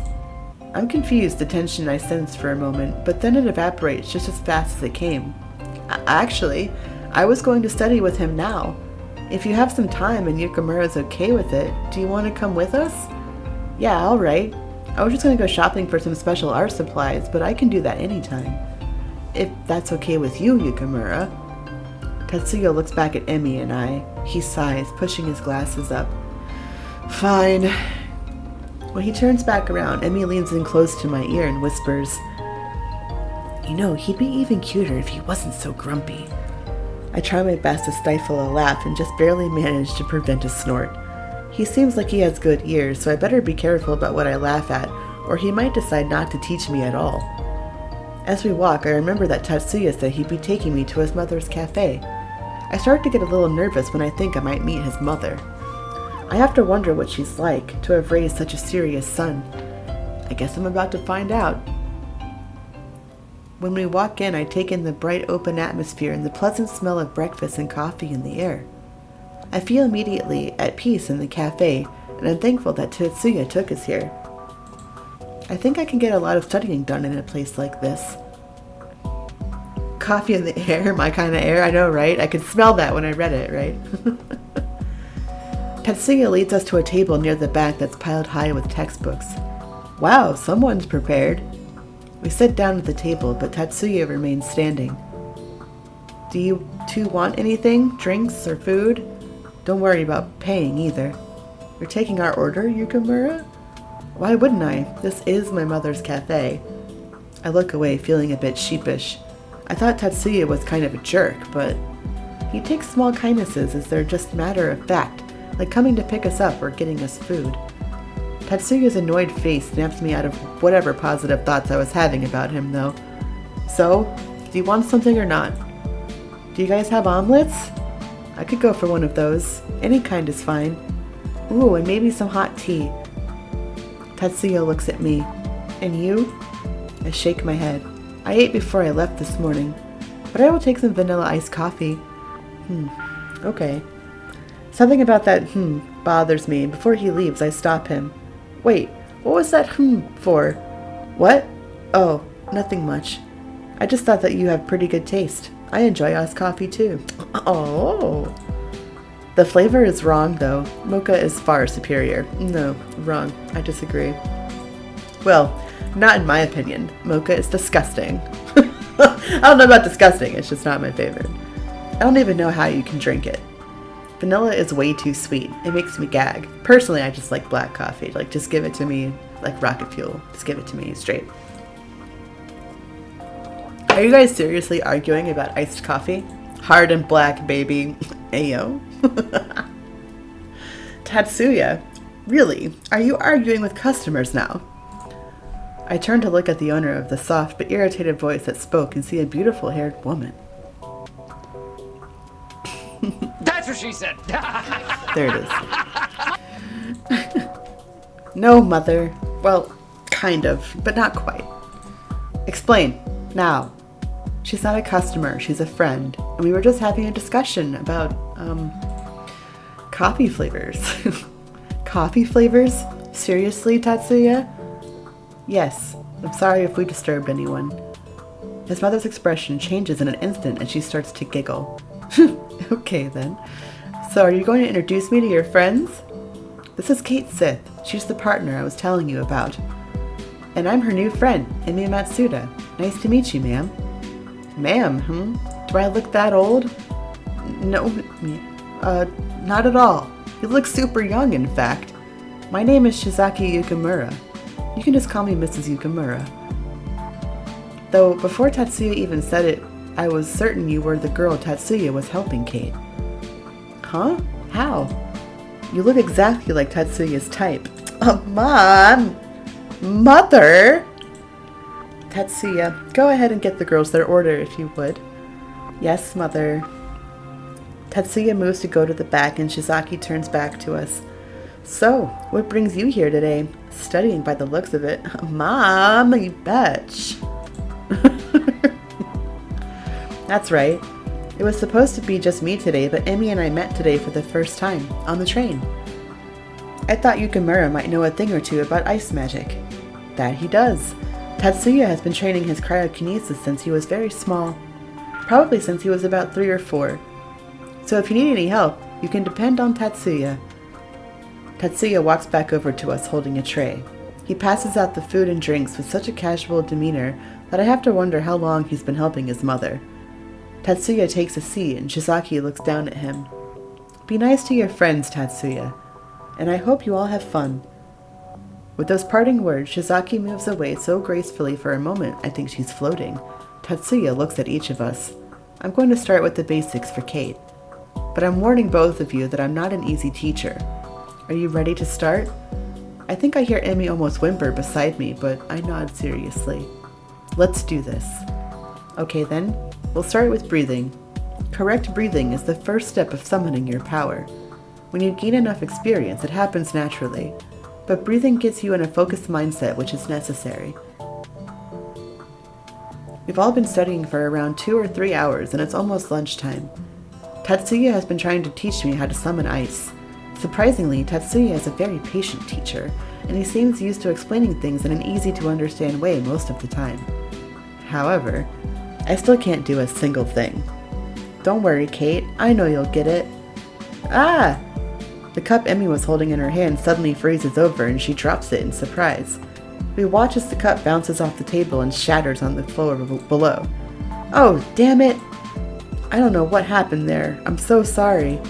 I'll get something to clean it up. Emi rises out of her seat, but Tatsuya is faster. Don't worry about it too much. At least you were able to get something out of our studies. He walks off before Emi can say more, and I look down. I know he didn't mean it like that, but why can't I do this? I can't even make the air cooler, much less create actual ice. Aw, don't get down, Kate. I've been studying since I was a kid, and I still suck this much. Can't even control when I do something sometimes. You're doing great for someone who's only been studying for a week. Thanks, Emi. Emi smiles back at me, but then I see her eyes focus on something in the distance behind us. She smiles even bigger and waves. I turn around to see who she's waving at, and I'm surprised to see that Shu and Shinji have walked in. The two men walk over to our table. Hi, Emmy. Hey, Kate, Emmy. Wow, didn't know you two knew each other. Well, we didn't. Not until today. We just met on the train. So you know Kate too? We both do, actually. She's in some of our classes in business club. So how do you know Emmy?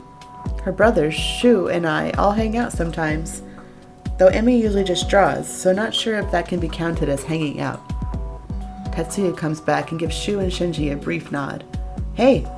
So it looks like one of our workers called off today. And my shift was about to begin anyway, so I think our study session has to be over.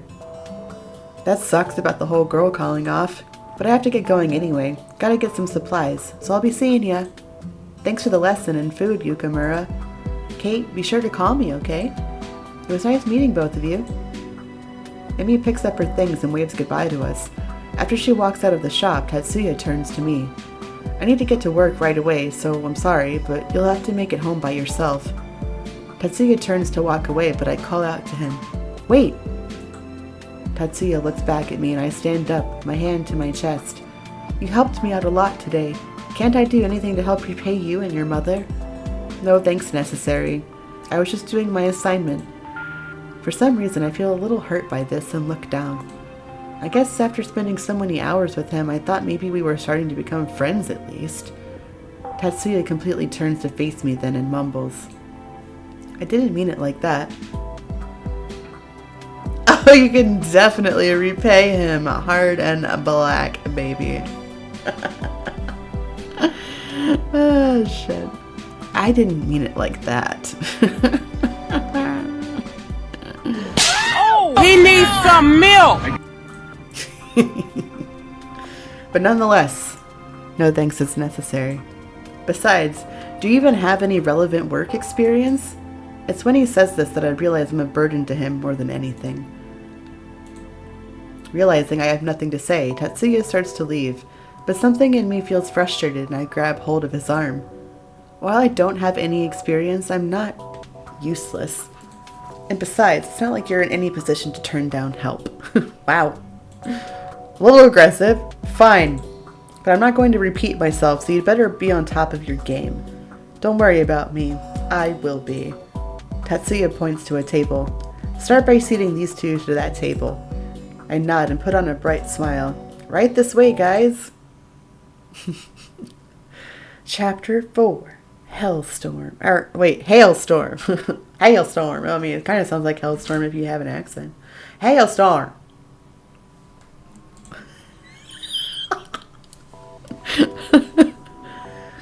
Over the course of the day, Tatsuya showed me how to work the register. I also learned how to take orders.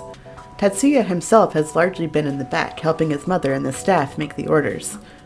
I'm on the register, finishing a customer's transaction when I run into my first actual problem since beginning. I slide the customer's card for him in the register, but the system gives me back an error. I look up at the customer and give him a nervous smile. Sorry, I'm not sure why it's not taking it. Let me try again. I try again as the man stares at me, tapping his fingers on the counter. I swipe the card again, but I get an error. I stare at the card as if it betrayed me, and I think about what to tell the man. Oh no, not the betray me. Everybody betrayed me. I fed up with this world. I feel a presence and almost turn around, but an arm reaches across me. I watch a hand type on the keyboard in front of me and look up to see Tatsuya's face very close to mine. I'm surprised to see that he isn't scowling as I thought, but rather, sorry about that, sir. She's new here. But the smile is gone in a flash when his eyes move to me. He speaks in a low voice as he rapidly hits the keys. Good afternoon, good evening. Thank you for the lurk, Espresso. Hope you're having a good stream. Espresso's streaming right now. He speaks in a low voice as he rapidly hits the keys. There's a proper protocol to processing these cards. You should have called for me. Just watch what I'm doing. It's not that difficult. I train my eyes on what Tatsuya is doing, but my mind begins to wander. A smile. Is that the first time I've seen him smile? Or is it just the first time I'm noticing? Sure, it was probably just a fake one for the customer, but he looks so different. I wouldn't mind seeing the real thing. What am I even thinking about? I shake my head and try to focus again, but the proximity of our bodies makes me a little nervous. I find myself thinking back to the time he carried me once again, how surprised I was when I found he was that strong. Are you even listening? No, hello? What? Huh? I look around and notice the customer is already gone. The transaction apparently finished. Sorry, what? In fact, the whole cafe is nearly empty. Oh, sorry. Just kind of spaced out. Not thinking about anything in particular. I can't believe it's so empty in here. It always gets like this before dinner time. People are getting ready to go out and some are going home for dinner. But it'll get busier later when the Saturday night customers come in to relax. We hear the door swing closed behind us and both turn to see Shizaki walk out with a large tray of drinks. Thanks for all your help today, Kate. Ryoko's coming in for the night shift soon, so you're free to go. I nod, but continue to eye the drinks in her hands. Tatsuya, since your shift is almost over too, can you take these drinks to Carnivalis? Take Kate, too. It'd be nice if you showed her around. Yes, Mother. Tatsuya takes the drinks from Shizaki and she gives us a small bow. Have a good evening. Thank you for all the help today, you two. With a wave, Shizaki sees us off and we leave the cafe. We walk along the twilit streets side by side, not saying anything. Somehow, I'm comfortable with the silence as I take in all the sights of the Chuwa district. There are so many shops I haven't heard of. It feels like a new world in itself. A whole new world. I want to ask Tatsuya what kinds of things some of the shops sell, or if some of the restaurants have strange foods.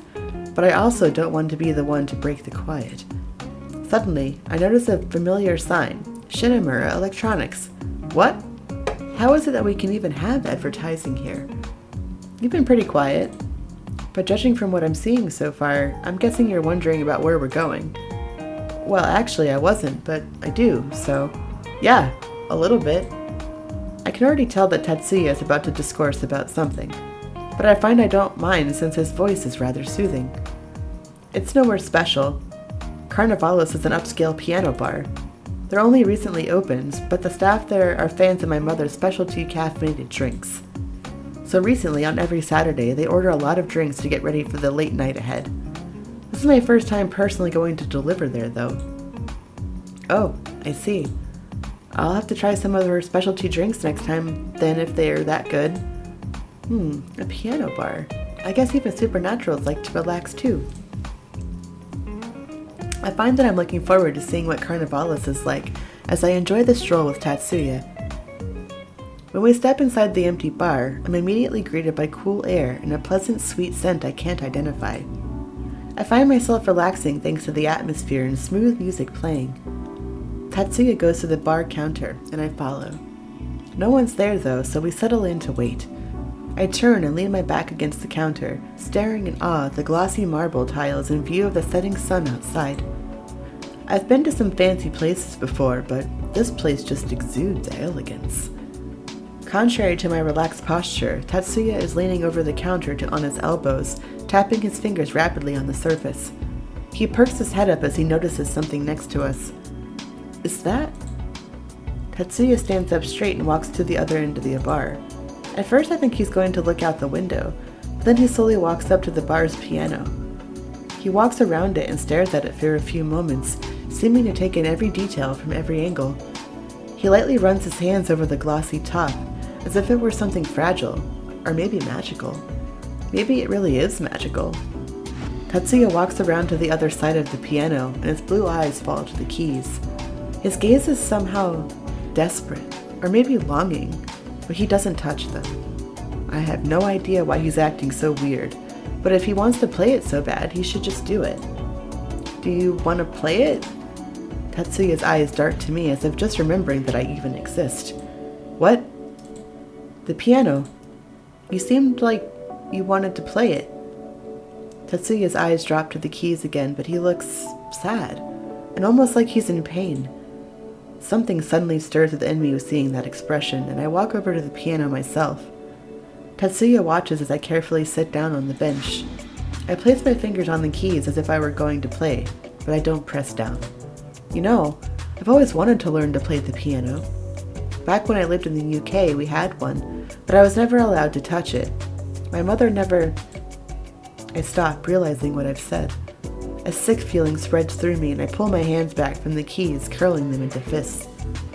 I press one to my chest, willing my sudden feelings to get under control. If Tatsuya notices, he doesn't say so. He only sits down on the bench close to me. He reaches out, wrapping his cold fingers on my hands and places them on the keys again. He murmurs under his breath, like this. As he puts my fingers in the correct playing positions, I look at Tatsuya's hands. They're larger than mine, but they have long, strong fingers. Oh yeah? His fingers are so elegant. It's like he was meant to play the piano. Why don't you play? I speak barely above a whisper, but Tatsuya looks at me as if I had just shouted. He looks down again and hesitantly places his hands on the keys next to mine. After a few moments, he quietly, haltingly begins to play a nostalgic melody.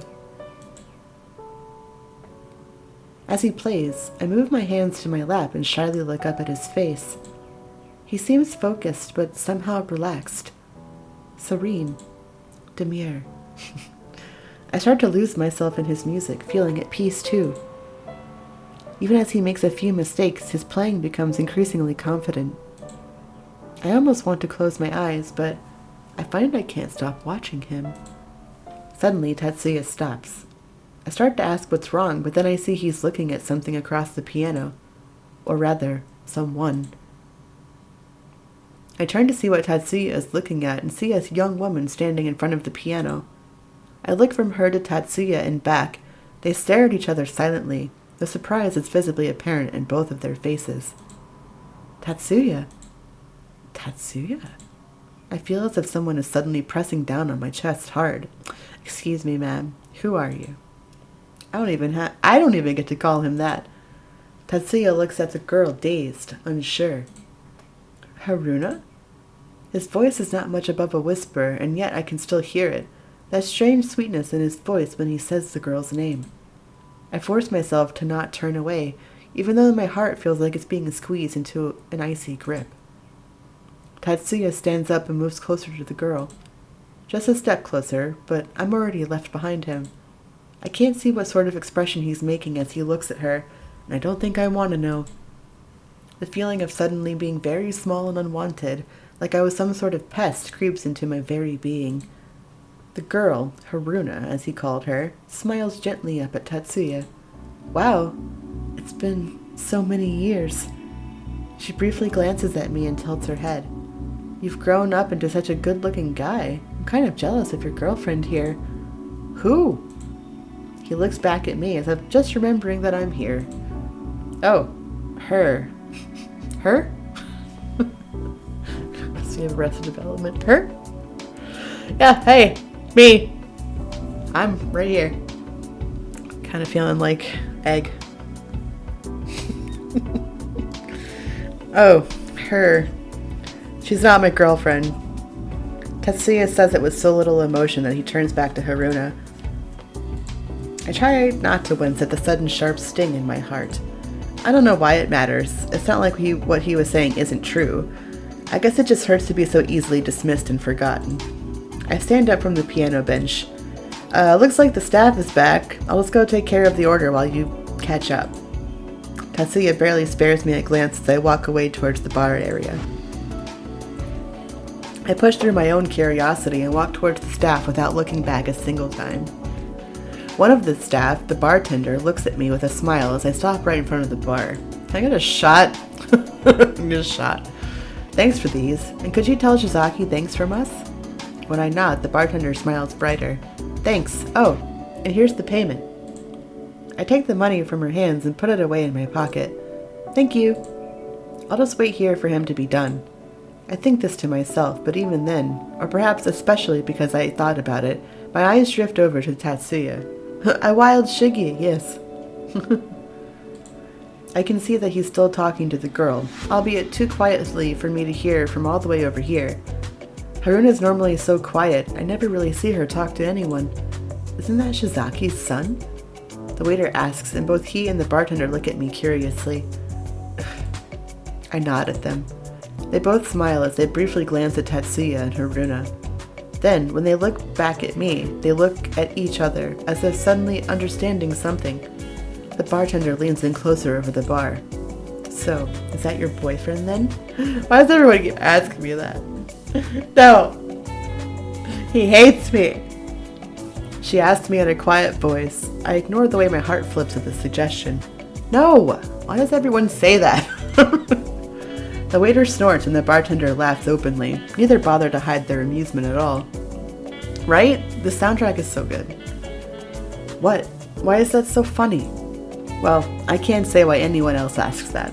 But in our case, we probably both saw how you were just trying to glare holes through us. I was? Oh no, I didn't even realize it. I start to bow to apologize, but the waiter is already turning and walking away. I can give you a little help, though.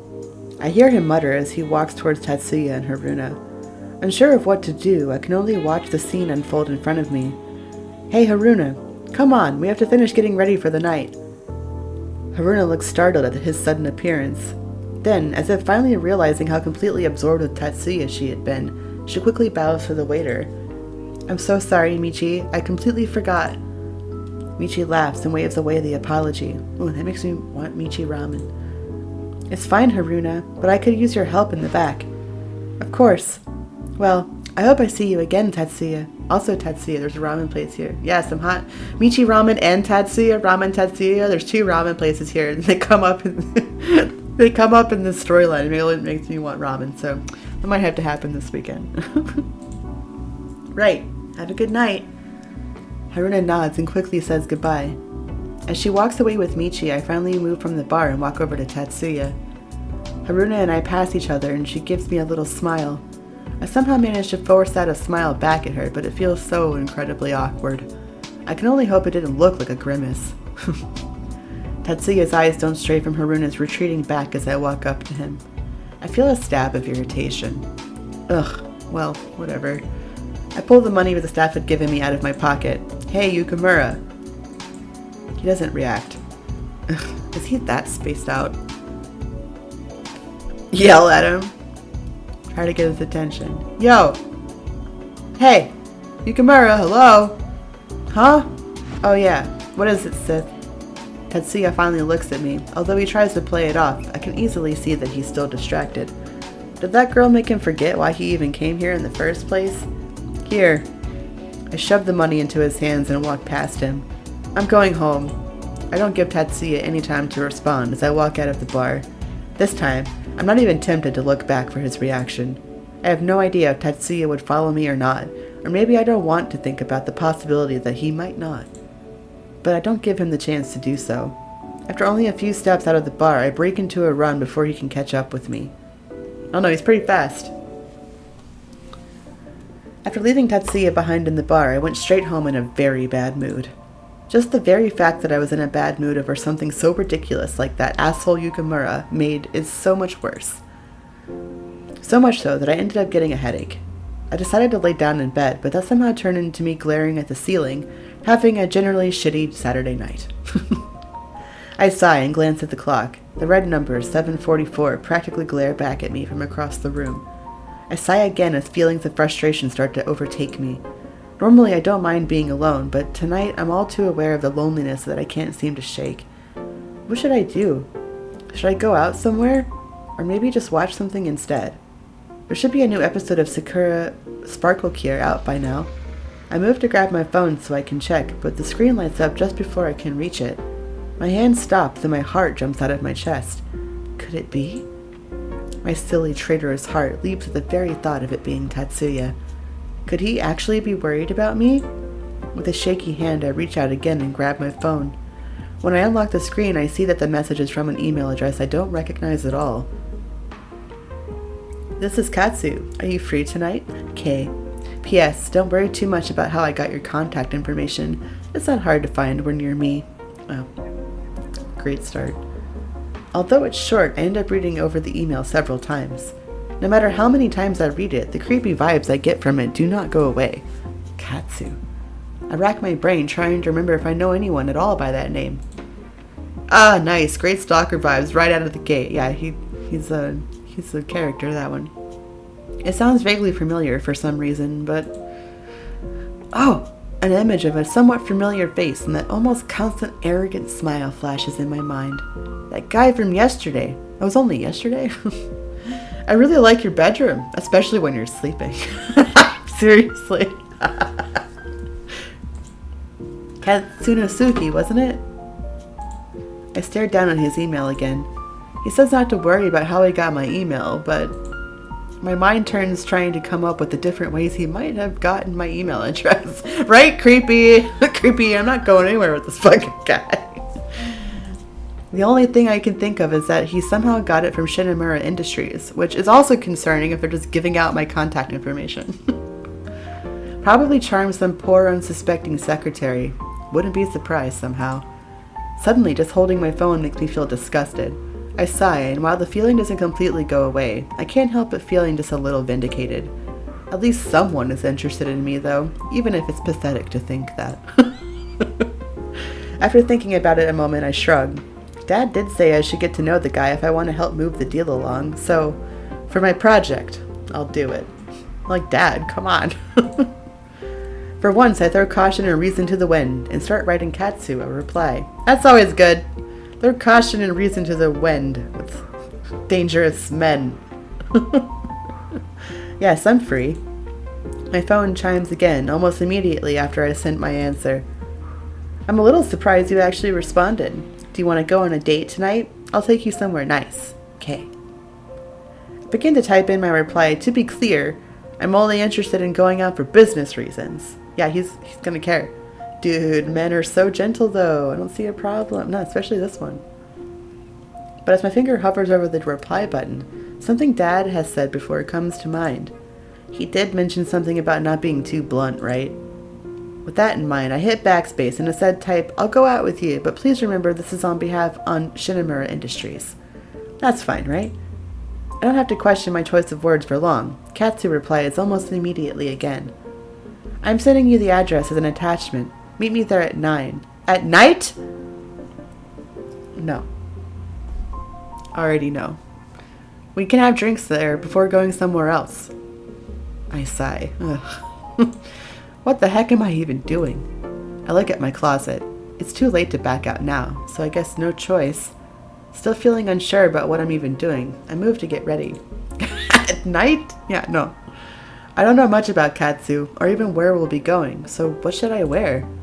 I rummaged through my closet, feeling a bit scatterbrained from the spontaneity of it all. No, wait.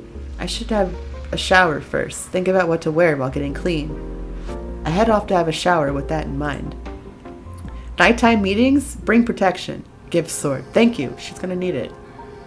When I considered just who I'm going out with, I ended up picking out casual yet cute clothes, a long-sleeved sweater and a flowing skirt, and a fucking turtleneck.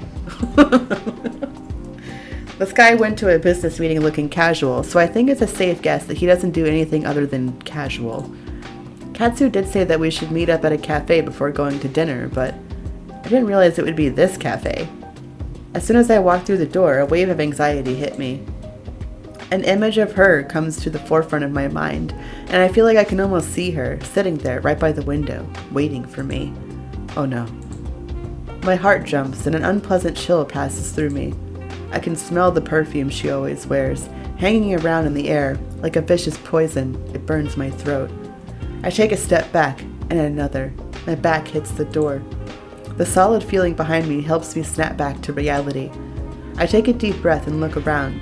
The place is full of people. Only a few empty seats by the bar remain. Yeah, virgin killer sweaters. Yeah. Used to be like super doesn't match these vibes, so it makes it work even more. It's like a coffee shop. It fits the vibes. You don't think? And that's where I spot the bright turquoise hair. I straighten myself up and make my way through the busy coffee house up to Katsunasuki. Katsu looks up as I walk up to him. He stands up in one fluid movement, so unlike the laziness he exuded back in Shinomura Industries. Recounts terrible experiences. Weather Channel music. Yeah, I actually think that, yeah, like, it makes it more realistic, right? Because this would be, like, playing while you're having, like, a fucking panic attack while you're in this place. Where's the bongos? Yeah, where's the... I don't know. What's that? What do they got? Bossa Nova. need the bossa nova music. A pleasure to see you again, Kate. He smoothly, easily takes my hand and plants a kiss on the back of it. My skin tingles under the heat of his lips. What's all this about all of a sudden? He wasn't being this forward yesterday. He wasn't? Yes, he was. Dude, he asked you out in front of your dad. Like, being very forward. It's like the definition of forward. Allow me to formally introduce myself. He lets my hand go, a little too slowly. His fingers tickle my skin. He gives a small, mocking bow. Dude's hair is asymmetric. I don't like it. Alright? Just unnerving. Katsunosuke Kasima. I'm the scion and current leader of the Kasima family. Dude, you're a scion? Why didn't you say so? Which is, of course, very large, very old, very rich, and all that. Looking at him, I never would have guessed Katsunosuke might be someone important, especially not someone chosen to lead. Right? If we're going jazz, should be from Cowboy Bebop. I like it. And yet, it explains everything I couldn't quite put my finger on. It's doubtful he's ever had to worry about much in his life at all. When he stands back up straight again, he smiles down at me. His voice seems even smoother and deeper than yesterday when he speaks again. You're looking very cute tonight. Did you dress down a little more for me? How dare you, but sir! I call bullshit on the very rich part. His hair says hobo. There's like the casual millionaire. Music exudes Gran Turismo 3. Yes, it does. It's good shit. This guy, he needs some milk. Oh, he needs some milk! I haven't had time to say a single word to him, and he already has me figured out. He only met me once before. Could I be that easy to figure out? I open my mouth to reply when I realize that I recognize the person who's been sitting next to Katsu at the bar. Oh! Professor Kasama. Without me even noticing, Hikaru has been sitting, sipping his coffee there the whole time. The whole time! I bet he heard all of that too. Katsu cocks his head to the side. Oh, do you know him? I'm one of her professors. Calm down. Hikaru smiles up at me from his seat. Good evening, Sith. How are you? I'm good. Sorry, Professor, I didn't see you there. Do you know Katsunosuke? Hikaru shakes his head. I just met him. We were having a chat about the recent troubles between the Fae factions of Avalon before you came in. You eat the blue boy and go after the professor? Oh, that's the next storyline, Wyvern. That's the last storyline. It's Professor. Oh, okay, I see. Oh, you know what? We haven't saved in a hot minute. Save. The Fae? Avalon? What? Sounds like something out of a fantasy book for real. Well, we already know all about that, because that's Shinji's storyline. I have no idea where to even begin asking about that particular topic, so I just smile instead. Just smile and nod. When all else fails, just smile and nod. I'm surprised to see you here, actually, Professor. Do you come here often? Yep, I'm actually a regular here, especially when weekends are kind of slow for me. Katsu laughs slightly. I can understand the feeling. He glances at me and smiles. But this weekend, I got lucky. Calm down, sir. What? Before I can ask what a slow weekend might be, or exactly what Katsu means by getting lucky, Hikaru suddenly stands up. It was good chatting with you, Kasima. Now, if you'll excuse me, I'll leave you to enjoy your date. Katsu nods the goodbye, and I follow suit, unsure of what else to do. As Hikaru walks past me, I hear him murmur under his breath. Careful around him. Oh. Not awkward. Awkward, suspicious, like what? What? Okay. Don't be suspicious, don't be suspicious, don't be suspicious, don't be suspicious, don't be suspicious. Yeah, we did that in the first storyline we played. Shinji is a Fae. I turned to ask him what he means, but Hikaru was already out through the door, leaving me utterly confused. Frustration bubbles up inside me and my worries only seem to multiply. Katsu offers me up his seat as he takes the one that Hikaru has vacated. I sit down without comment. It's hard to talk with my headache only growing in size. I just did, thank you. Out of the corner of my eye, I can see the table Shizuka and I sat at. I can almost see her there, her shining green eyes looking back at me. They glimmer with something almost like sorrow. I freeze up. My hands start to shake and it takes all of my willpower to stop them.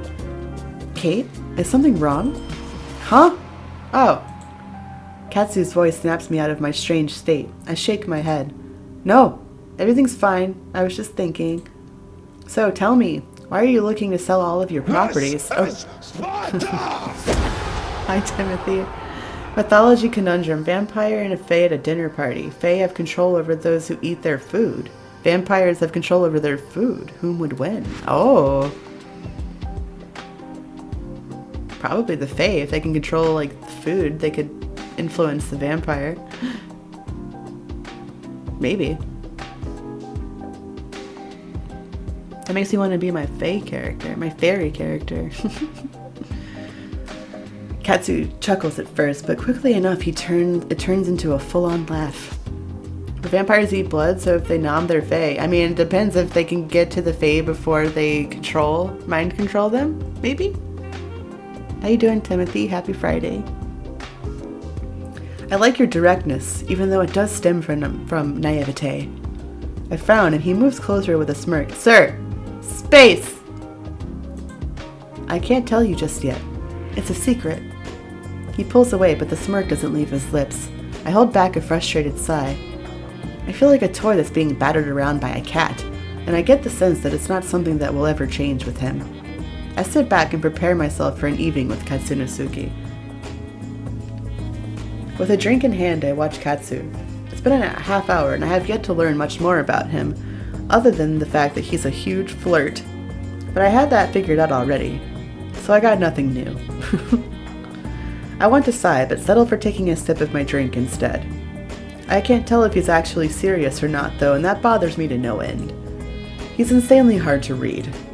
As Katsu moves to take another drink, I notice Tatsuya and his mother walk into the cafe. He brought his mother? Oh wait, no, he's not coming to meet us, right? Oh, no. I look back to Katsu.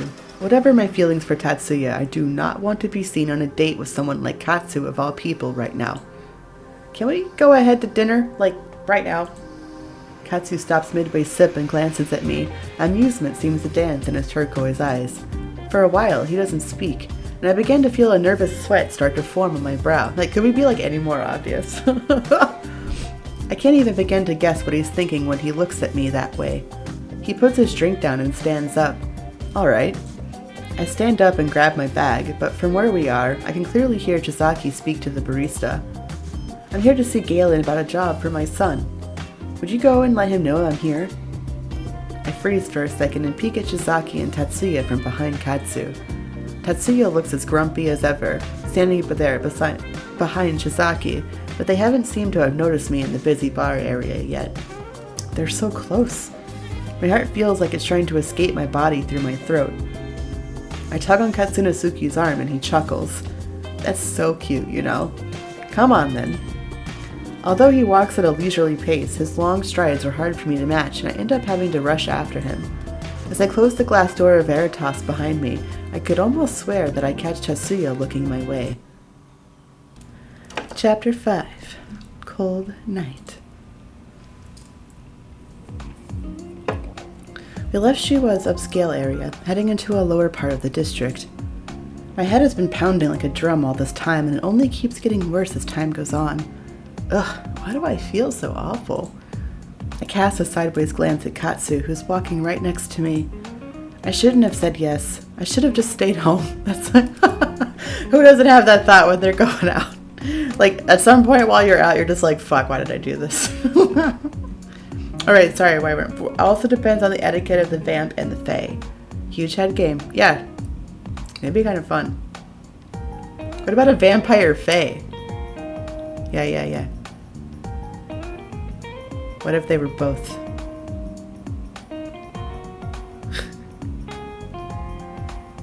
I like it. I like this trolley problem that you have set before us. A strange heaviness settles in my chest. My thoughts began to spiral downwards into the countless what-ifs. It starts to feel almost as if something was trying to claw its way out of my ribcage. What if Tatsuya did see me? I try not to grimace. What if he did? What did he think then? Just thinking about him makes my mood turn dark again. For whatever reason, my thoughts stray far too easily to him. Katsu wordlessly strides alongside me with his hands in his pockets while I continue to torture myself with my silent thoughts. I can feel him glance at me without even looking at him. You sure you don't want to go somewhere fancier for food? I don't care about showing up in whatever kind of clothing I like. I fight the urge to sigh. He didn't even need to say it. That much was clear already. Katsu had said he wanted to take me to some fancy upscale restaurant. But while he might not care about it, I would have felt too awkward going in there while looking so casual. When I don't reply fast enough, he laughs. You know, you're making this very hard on me. I look at him, unable to hide my confusion. Huh? Being so quiet and refusing to let me wine and dine you. I've said this already, before even going out anywhere, but I'm here on behalf of Shinamura Industries. My reply seems only to amuse him more, and he laughs again. You are... Whatever he was going to say, Kasunosuke cuts himself off and suddenly stops. Not expecting an abrupt stop like that, I almost walked face first right into him. I look up just in time to see him stop. I can't see why he stopped, so I moved a step around him when he quickly turns around and grabs me by the arm. Katsu, what? He roughly pulls me into the side alley. What do you think you're doing? You can't just... Before I can protest further, Katsu pushes me up against the wall and covers my mouth with his hand. I mean, could we expect anything else to happen? What the hell? He's so close that I can barely move my arms. I try to pry his hand away from my mouth, but I can't reach. I struggle against him, pounding my fists against his chest. I try to push him away with all my strength, but Katsu doesn't move, not even an inch. Pulling into an alleyway. Get the sword ready. Yeah. Any attempts I make are fruitless. He's far stronger than he looks. I look up, ready to glare him into the ground, but he's not doing anything. Katsunosuke doesn't seem to be trying to do anything except hold me still and quiet. In fact, he's not even looking at me. I follow his line of sight. His eyes are focused on the alley's entrance. I stop moving entirely and relax. What's going on? I glance up at him with a frown. Don't tell me. He spotted one of his girlfriends or something? I wouldn't exactly be surprised if that was actually the case. Unable to do anything else, I look back to the alley entrance, and that's when I see it. A hooded figure, covered in dark purple clothing, stands there. I can barely blink before the figure runs up to us in a flash and attacks Katsu with something. They move much too fast for me to see what it is. Katsu doesn't hesitate to throw me to the ground. Oof! With an almost lazy wave of his hand, a wave of water bursts forth from seemingly nowhere, blocking the incoming attack. The attacker is sent back a few steps, but they manage to hold their ground. The two stare at each other for a moment before Katsu finally speaks. Who the hell are you? Instead of answering, the stranger suddenly jumps to the side, away from Katsu, and rushes at me. In midair, they form a deadly-looking icicle, ready to stab me. I freeze at the sight. I can't breathe. My lungs feel as if they're closing up. A strange tingling spreads throughout my whole body. It's like a million tiny pinpricks are trying to break through my skin. Flashes of the outburst in Professor Kazama's class come to mind, but the heat I felt from that time isn't here. I feel cold. So deathly cold. And numb. A sensation of floating and nothingness. My body starts to move on its own, throwing out my hand in front of me. A wall of ice shoots out of the ground. The assailant barely manages to stop before they hit the ice and drops their icicle. But that doesn't seem to matter in the slightest. Shit, not again. My body is beyond my control. Ice spreads from my body all around me. I can't do anything. I feel as if I'm floating in my own mind, unable to even blink. I hear the distant screams of the other stragglers in the alley, but it's all starting to get hazy. Move, damn it! I put everything I have into moving, into doing something, but it's as if my body is truly not my own. Jagged peaks shoot out from the ice on the ground, and ice runs along the walls. They sharpen and wildly grow into all directions.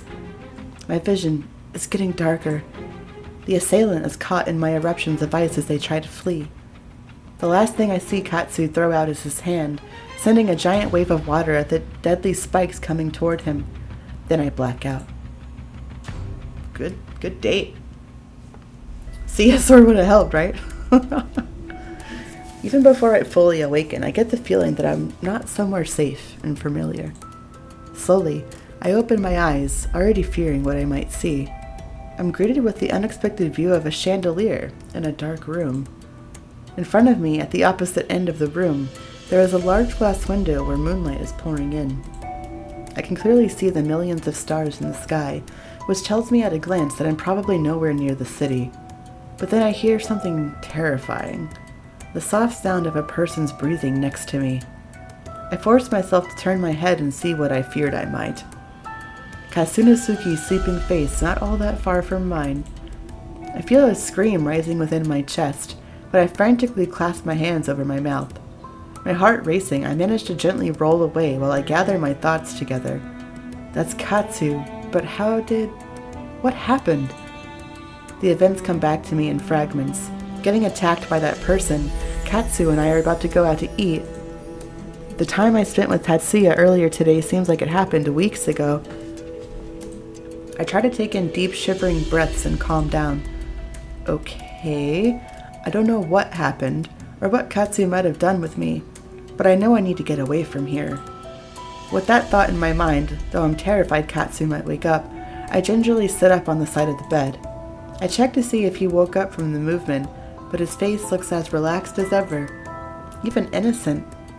I push the thought out of my mind, knowing damn well he's the furthest thing from innocent. I stand up and start moving toward the door. It's only then that I realize the room seems very feminine, like a woman's room. Is this really Katsu's room?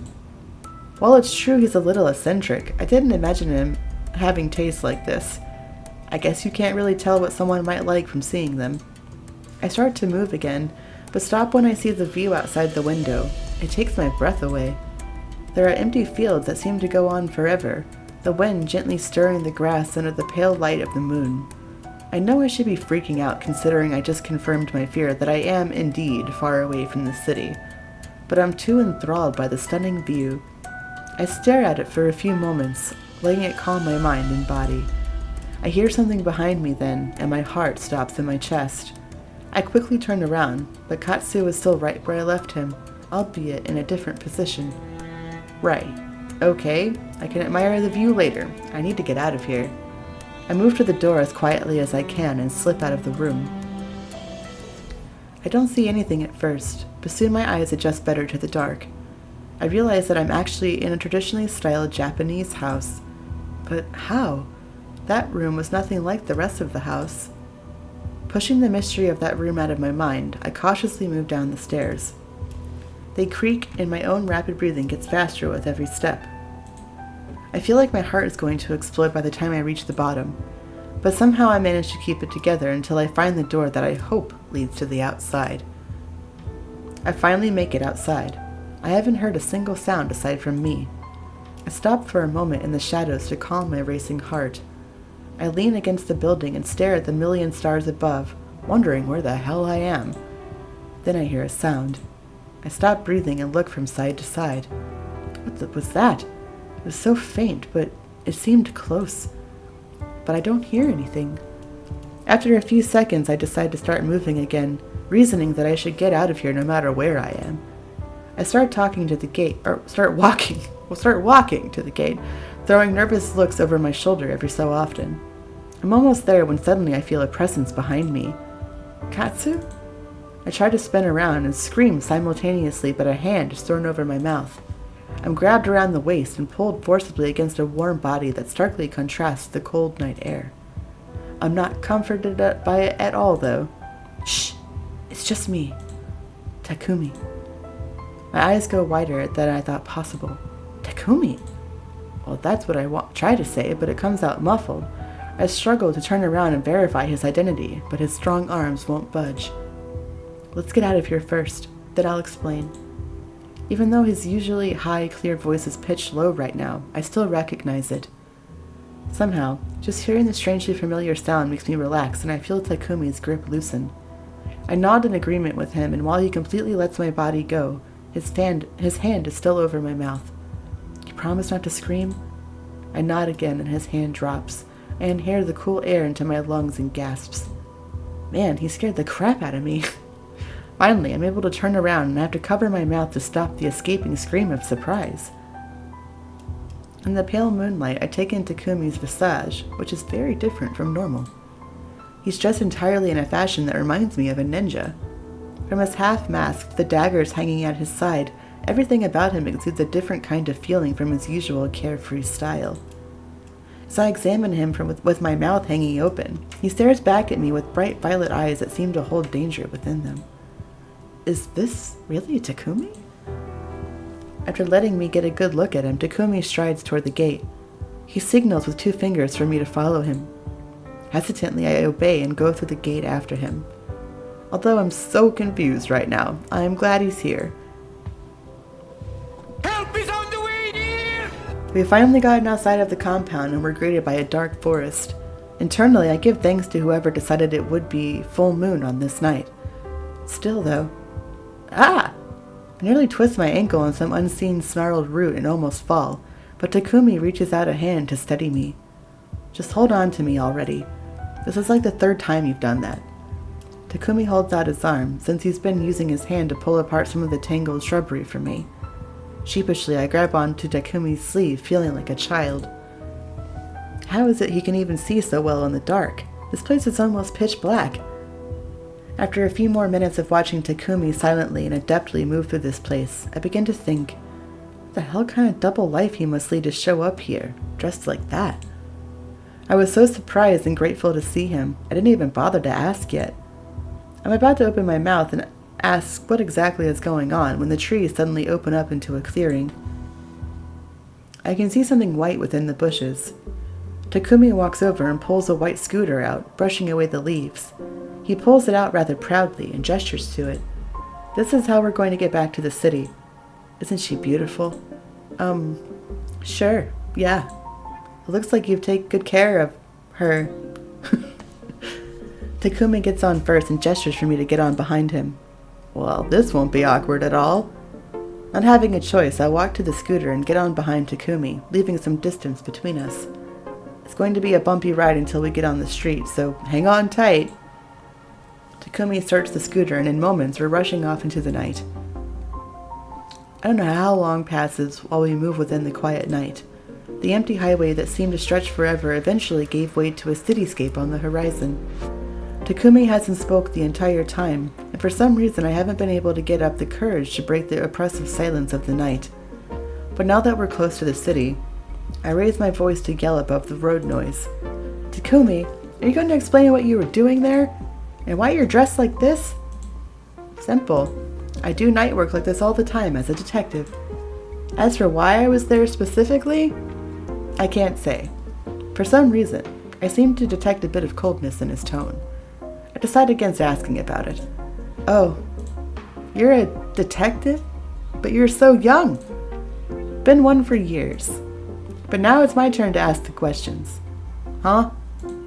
I totally forgot. He must not know why I was there either. Oh, okay. What do you want to know? How about starting with why you were there at all? Or more specifically, why you were in Kasima's bed? How did you know about that? An icy silence is my only answer, though. I guess he was watching me for a while then. Creepy. So I guess I should tell him what I know? Refuse until he explains. Explain. Well, your guess is as good as mine. I was going on a business dinner with Katsunosuke. The last thing I remember is being attacked while walking down the street with him, then waking up there. That's it, I swear. Why do I even feel like I have to justify myself to him? But honestly, it's none of your business anyway. Takumi lets out a short laugh. True, but I appreciate you telling me. That room was so weird anyway. It looked like so western, nothing like the rest of the house. I can shed some light on that one. Ever since the Kasimas came to power, they've been slowly working on remodeling that top floor.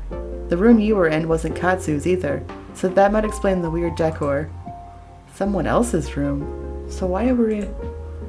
Takumi interrupts my thoughts with rapid-fire questions. Tell me more about the attack. Do you remember any specifics? What did the person look like? Do you remember anything that might have stood out about them? Oh, I guess, maybe. Let me think. I tell him everything I remember about the attacker, though Takumi keeps asking more questions. When he finally seems satisfied, I try asking him more, but he refuses to answer. Ah, hey, unfair. Sighing, I resign myself to sitting quietly. A wave of exhaustion hits me so strongly that I feel as if I'll fall asleep right there. Takumi picks up on it immediately. Hey, don't fall asleep back there. You'll fall off. I nod, even though Takumi can't see it. I feel so very tired suddenly. I can't wait to be in my own bed. We finally arrive at my apartment. I hope no one sees me coming in all disheveled at 4 a.m. with a ninja on a scooter bike. I get off and start to thank Takumi, but he starts to speak instead. I'm sorry I can't say more, but stay away from Kasunosuke. He's involved in some dangerous stuff. I hope you feel better. Get some rest. Without allowing me a chance to respond, Takumi hits the gas and goes speeding off into the night. I wearily walk up the steps to my apartment door, wondering exactly what the hell is going on with Katsu. I might have bit off more than I could chew. Once I get to bed, I pass out immediately, not even bothering to change my clothes. But my sleep doesn't last for long. I can feel a gentle breeze caress my skin. The pale moonlight dimly illuminates the night. In the eerie silence of the night, I sit on the frozen ground with my back resting against an ancient oak tree. I've been here before.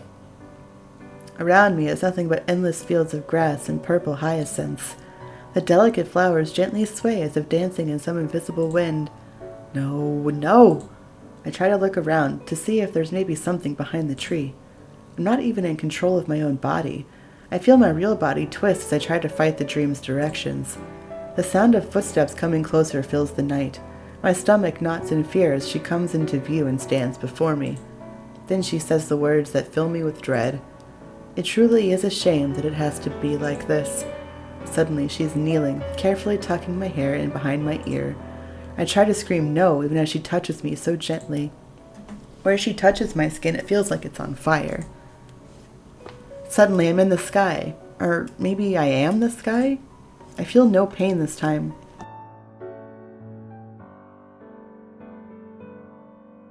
Sorry, I had to cough. I feel no pain this time. Actually, I feel nothing. But rather than feeling liberated, I feel suffocated. Shizuka appears there, somehow. She's sad. She looks so sad. Why? What is it that you've done? She walks, in the sky, closer to me. Closer, closer. Swords would solve all the game's problems. I don't think she can die. Suddenly fear all over, everywhere, permeating my senses. I am real. And I am shaking. She is so close to me, only her fills my vision.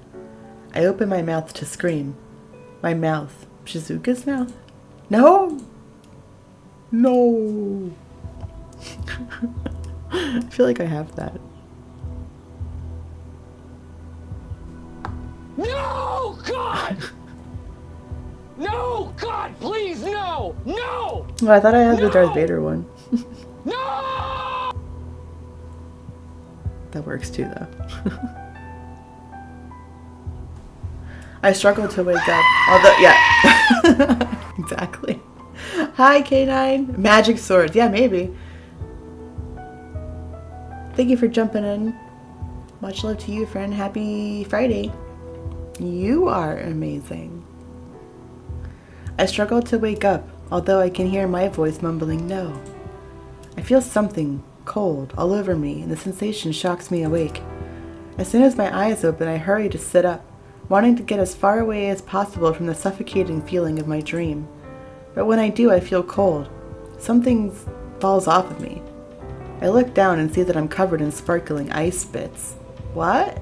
Where did all this coming from? I blink several times before I realize that I'm the one who created this ice. It's almost beautiful as it shines in the dark room. The ice is haphazardly scattered all over me. As I look at it, I begin to understand it must have crystallized from my sweat as I struggled in my dream. Again? This might mean my powers are activating on their own now. I shiver, but it's not from the chill of the ice. I struggle to fall back to sleep that night. Elsa? Let it go. Like she just starts singing. The next morning, my body feels exhausted and achy, like a wrung-out rag. At least I don't have a headache. Yo, that's how I feel every day. But I usually do.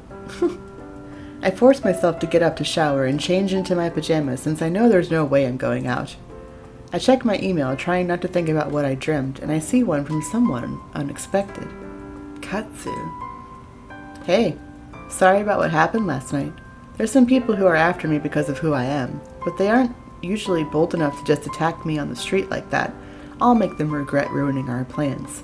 I find you fascinating, so I'd like to get to know you better. Let's try again soon? I'm genuinely surprised to see him apologizing for anything. But more than that, the way he said he'll make them regret ruining our plans scares me. He also didn't mention what happened at his house at all. I stare at the message for a few minutes, trying to decide what to do or say. Ultimately, I decide against replying at all. There's just too many mysteries surrounding this guy. I think I'm in way over my head. I sigh and lay back in bed, staring at the ceiling, going through the prior day's events in my mind. So much happened yesterday. I wonder if I should tell Tatsuya what happened with Katsuo in the ice last night. I pick up my phone with the I pick up my phone with the intent to email him, but I find that I can't. Flashes of seeing Haruno with Tatsuya and him being so casual with her. How he acted afterward, totally ignoring me. It dances through my mind, taunting me. I throw down the phone in frustration at Tatsuya and myself. Besides, I'm sure he'd think I'm an idiot for even going on a date with some guy I don't know well. Remembering that Takumi is his roommate, I groan and turn to pull the pillow over my head. Please don't tell him, Takumi. The thought of that jerk Tatsuya knowing that is almost too much to bear, even though we were just about to tell him. I throw the pillow aside and stand up. Okay, today is a day for anime. I totally deserve to relax after a day like yesterday. Yeah. Ugh, everywhere hurts anyway. Rubbing my strangely sore muscles, I trudge to the bathroom. As I pass, I ignore the bowl filled with water from last night's melted ice. I can't keep doing this. I have to talk to Dad about her, about Shizuka. Making that resolution in my mind, I push everything else out of it and look forward to a relaxing Sunday. Little did I know then, I wouldn't even see Tatsuya for almost 2 weeks after that. It's Thursday, September 24th. I haven't seen Tatsuya since the 12th, on that crazy Saturday where so much happened. He even canceled last week's business club meeting. I haven't responded to any of Katsu's texts either. For the most part, I've been leading an ordinary life, attending my classes like usual. The only difference is that I've been going to my supernatural classes too. While I've learned a lot about the basics of magic, I still can't consciously summon anything. Shu and Shinji sometimes help me with my supernatural homework after class, but Tatsuya's one lesson was honestly more helpful than these classes anyway. I've seen Takumi around too, but I haven't had the chance to talk to him. In fact, it kind of feels like he's avoiding me because he always leaves class so quickly now. So many questions have been running through my mind since that day. Takumi said he was a detective, so why was he dressed like that? And exactly why was he at Katsu's place that night? Who is he really? Is he good or bad? And why does he feel so familiar? Even as I think these things, I push open the door to the business club, anxious, but hoping Tatsuya's there today. Almost everyone's there before I am, and they all look at me when I walk in, including Tatsuya. I look down and quickly take a seat on the couch next to Shinji. Since the meeting hasn't started yet, I start messing with my phone out of nerves. Takumi's here too. Why am I so nervous? After a few minutes, Shu comes rushing in and joins us on the couch with me in the middle. Surprisingly, no one, not even Tatsuya, comments on his tardiness. Instead, Tatsuya clears his throat, signaling the beginning of the meeting. Let's begin. Regarding our current project, I've been researching some businesses that have an interesting business model. The criteria was that they have to have a high number of young visitors, and as I watch Tatsuya talk, I realize how confident he sounds, like he's totally in his element when he's leading the meetings. I try to pay attention, but my thoughts end up drifting as I stare at him.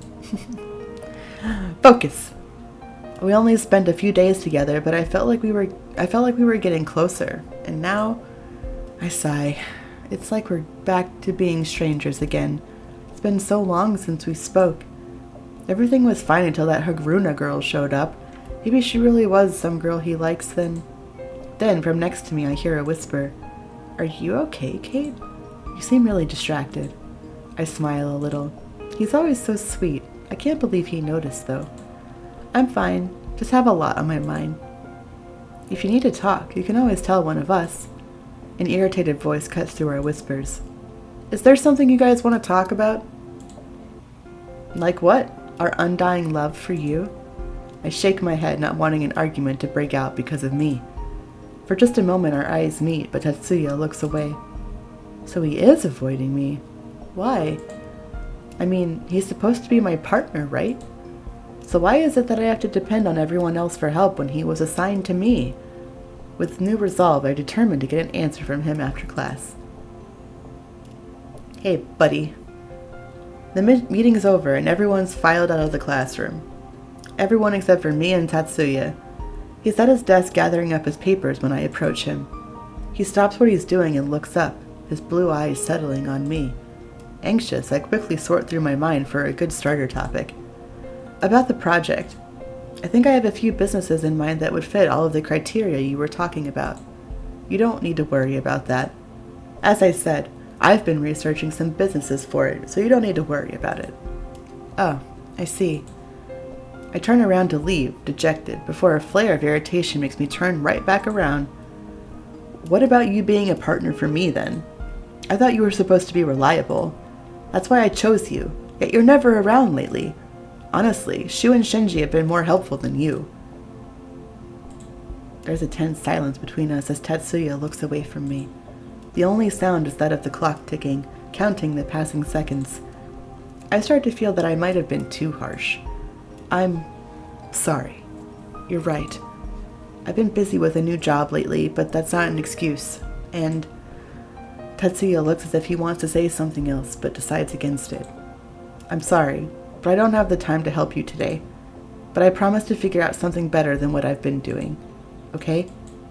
I faintly nod, surprised at the warmth in his response. But in the end, I have no choice but to watch Tatsuya leave. Feeling dejected and lonely, and annoyed at feeling lonely, I walk the sunlit hallways. Should I have told him about me losing control of my powers that night? Well, maybe not. It hasn't happened since. Hey, took you long enough. I spin around toward the voice to see Takumi leaning on a wall I was just passing. Takumi! You scared me! I didn't even see you there. I get that a lot. Takumi unfolds his arms and walks toward me. I look up at him, nervous. You want to know, don't you? Huh? Where Tatsuya's going? What he's been doing? Oh. Kind of. There's no need to hide it. Anyone could see you were distracted today. Then add to it that you stayed behind to talk to Tatsuya. Takumi shrugs as if his thought pattern was evident. Not looking at Takumi, I give a little nod. Yeah, I wouldn't mind knowing. Right, that's what I thought. Takumi's expression confuses me, but before I can scrutinize it, he changes it in a flash. Well, let's go then, milady. I'll take you to Tatsu. Let's just pry into this dude's business. Chapter 6, Polar Opposites. Takumi takes me to a place that has slowly begun to feel familiar to me. I look at him with a frown, and he grins back at me. You wanted to see where he was going, right? Well, this is where he works. Oh, really? Here? As I look around trying to spot Tatsuya, I recall the last time I was here. While I was trying to leave without getting his attention, I do remember hearing Shizaki say something about getting Tatsuya a job. You sit somewhere and I'll go make sure Tatsuya is the server we get. Takumi strides off before I can say a word. It's not too busy today, so finding a seat isn't hard. I've barely sat down when Takumi shows up with a very grumpy-looking Tatsuya in tow. Takumi plops down in the seat opposite mine as Tatsuya stands at the table. I'll be your server today, at the explicit request of someone. Tatsuya throws Takumi an annoyed look, and Takumi grins back at him. Shouldn't you introduce yourself properly? Tatsuya sighs deeply. You know my name already. When he finally looks at me, I feel somehow braver. So, is this where you've been spending all your time? Tatsuya shifts his weight from one foot to the other, his eyes looking at anywhere but me. Then he seems to make a decision finally and looks back at me. Yes, I need the money, so I have to put my job first. Now, are you two going to order anything, or did you just come to waste my time? His words are frosty, but I smile anyway. An iced tea. Black coffee for me. Tatsuya gives Takumi a very long stare. And how many have you had today? Maybe 3? Don't judge me. I'm about to go get my third one too. Inspires me. Taku. What? Just one more won't kill me. Seriously, I checked online. WebMD that shit. Another long stare from Tatsuya. Fine. Will there be anything else? When we shake our heads no, Tatsuya turns on his heel and walks off toward the kitchen. As I watch him leave, Takumi starts to speak. It's Mrs. Yukamura that got him the job here, you know. She brought Tatsu down a few weeks ago and asked the owner for a job for him, even though he was totally against it. I don't say anything, but my thoughts jump back to that night when Katsunosuke, when I saw Tatsuya here with his mom. So back then they were here to get Tatsuya a job. I was right. Looking around the coffee house, an idea starts to form in my mind. Since Tatsuya probably spends a lot of time here anyway, this could be the perfect place to do that business assignment. Not only that, but if I got a job here too, it'd help me get experience as well as a chance to be closer to Tatsuya.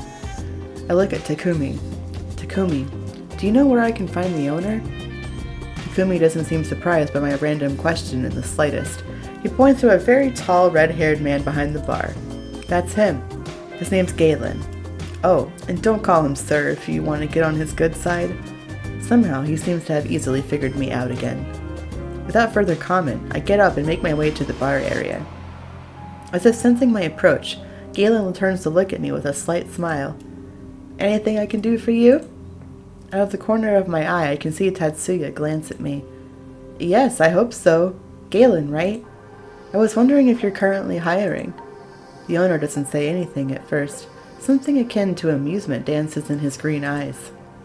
I can't even begin to comprehend what he might be thinking, but the silence starts to make me nervous. Galen tilts his head to the side and smiles. I am indeed. I am always looking for good help. I notice Tatsuya finish preparing the drinks and start moving closer to us. Then would it be possible for me to apply? Actually, I was also hoping to speak to you about an assignment for my school's business club too. Of course. Tatsuya is already doing an assignment on Veritas, so one more is fine with me.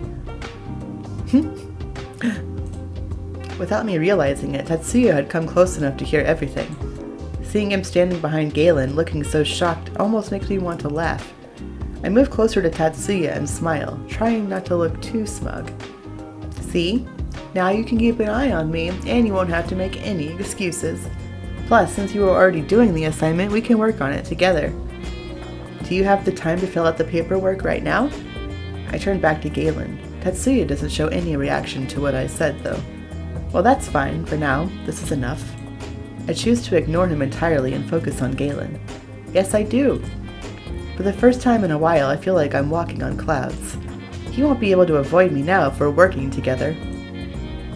Galen produces a pile of papers from seemingly out of nowhere and hands them to me.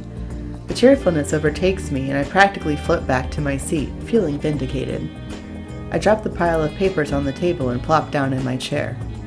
Takumi takes one look at the paperwork and grins. So, you really are going to apply for a job here? Yes, I decided it would be the best option for me right now. Tatsuya is supposed to be my partner in class and business club, but he's busy, right? So this makes the most sense. As I start to work through the paperwork, my mind slowly drifts to other things. Like exactly just how busy Tatsuya is. I can't ignore the worry building in my chest. Tatsuya is taking on so much work now, he might end up burning himself out like this. I do my best to push those thoughts away and make a serious effort of starting to filling out the papers Galen gave me. I managed to fill out everything in a couple hours, but my wrist is killing me. But I finished everything and handed it in to Galen. Takumi stayed with me all throughout that, and I ended up being grateful for his cheerful company. When I was done, he offered to walk me home. Overall, I feel much better after having visited Veritas. Thanks for helping me, Takumi. Takumi throws his hands behind his neck and stretches. No problem. I'll always help you out if you need it, partner. Oh. Something clicks in my mind. A memory of a time with a little white-haired boy with chubby cheeks and me, a little girl who he always called partner while we played. Now I know for sure. You're Taku, right? He stares at me. Yeah? Oh, did you finally remember me? I smile and nod at him. I had thought so, but you're so different now I wasn't sure. The Taku I knew was so much smaller and adorable. He was like the perfect little brother. So does that mean I'm way too sexy and cool now for you to see me like that? Blood rushes to my cheeks and I can feel my face start to burn. What? No. I mean, that's not exactly what I meant. His expression turns curious. So what did you mean? I just meant that you're edgier, different, I don't know, more dangerous somehow. Ooh, tell me more. He prompts me with a big grin, making me laugh. Stop it. Anyway, I'm really glad to see you again. I never thought I would. Though I don't know what you've been up to in all that black gear. I hope nothing illegal. Hey, you've got me all wrong. I'm on the right side of the law. Mostly. Well, okay. I don't believe you. Just don't do anything too dangerous. I know Yasu would have a heart attack. Taku looks momentarily surprised for some reason. He looks away as his smile falls. Right. Yasu. Yeah, he really would. Before I can say much else, we arrive at my apartment building. I turn to Takumi, feeling thankful and happy to see my old friend again all at once. Thanks so much for... On the night I found you at Kasima's, I know for sure now that you didn't do anything with Katsu that night. And that's because you like Tatsuya, don't you? Whatever I wanted to say to him fades almost instantly with his words. Heat floods my face. No, I don't. Where would you even get that idea? I barely know the guy. And he's rude, and moody, and mean, and he's barely even helped me as a partner. So, Takumi puts his index finger over my lips to stop me. Then his hand falls to his side and he steps back with a small smile. It's always been someone else, but I'm glad this time it was Tatsuya. He pauses for a moment. Tatsuya has a hard time connecting with people. The guy works too much, hardly ever does anything for fun, and I think he's pretty lonely. So he could use someone like you. So don't worry about it. If you're really into him, I'll help you get him. Aw, Taku. Aww. We already had our storyline. I open my mouth to say something, but it's even hard to form thoughts, much less get any words out. Smiling brightly, Takumi quickly looks away from me. For a moment, I could swear that I see tears forming in his eyes. Oh, my poor little Taku. But he turns on his heel, away from me before I can tell for sure. When he speaks, it's in a voice that's a bit higher than usual. Well, see you later. Wait, Taku, be little baby boy. Before I can say anything else, though, Takumi jogs off and disappears on the horizon. Aw. Taku, you can't... No, I'm probably just misinterpreting things. I climb the stairs with my feelings in a completely jumbled up mess. When I get inside, I move in a daze toward my sofa and drop down on it. I don't really like him, do I? Immediately, memories of my time with Tatsuya flash through my mind. When I think about it, I guess it's not that hard to see that we have a lot in common. We're both interested in business, we're both the type to take our studies seriously, and we're both logical people. I understand the way he thinks. I feel safe around him, like I can just relax and trust in his confidence. He can be even very sweet at times, and it makes me want to find out more about him. But I can't think of him without thinking about her, Haruna. And I can never forget how he acted around her, how he looked at her. The very memory makes my stomach churn. I shake my head, shooing these thoughts away. No more of that. Tonight I'll just focus on something else, something fun and relaxing. I will myself to think of anything but that as I get up to my room. I prepare myself for an evening of nothing but me and my laptop, playing games well into the night. Sounds great. Yesterday ended up being a bit of a mixed bag. The good thing is that I managed to find a way to spend more time with Tatsuya. The bad is that I had to distract myself from negative feelings about Tatsuya. Needless to say, I spent way too many hours playing video games and watching anime instead of focusing on homework. I ended up falling asleep midway through the last episode of Sakura Sparkle Cure too. And I didn't have enough time in the morning to watch what I slept through. I hold back a sigh and look around the lobby. After school, Dad called me again and invited me back to sit in on another meeting. Okay, it's with Katsu again. It's with Katsu again. From the moment I stepped into the Shinamura lobby, my stomach began to feel like it's filled with lead. Meeting Katsu again after what happened last week makes me feel beyond uncomfortable. I can barely sit still without the overwhelming feeling of wanting to run away taking over me. Will he say anything to my father? My heart pounds uncomfortably fast in my chest. Will he tell him that I have powers? Of course, I saw him use his abilities, so that means I could rat him out as well. Would he even care if I did, though? Many thoughts swirl in my mind, but the fact is that Katsu could tell my father about me regardless of whether I'm here or not, so I decided to go. I almost jump out of my skin when I hear a familiar voice greet me. Hey there. Oh no, I didn't expect to see him so soon. Why are you looking at me like that? As if I were some sort of bad guy. I don't say anything and just stare up at him. I'm not even sure what to say to him right now. Whatever it is, he understands from my silence, I'm not sure, but he gives a short laugh. He doesn't say anything else, letting the quiet settle between us while we wait. I try my best to ignore the awkwardness that I feel, but as the seconds tick away, I start to get more and more fidgety. For a brief moment, I actually consider striking up a conversation with Katsunosuke. But the elevator doors open with a ding and Dad walks out.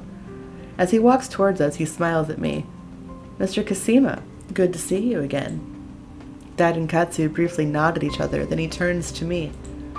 And Kate, it's nice to see that you decided to come after all.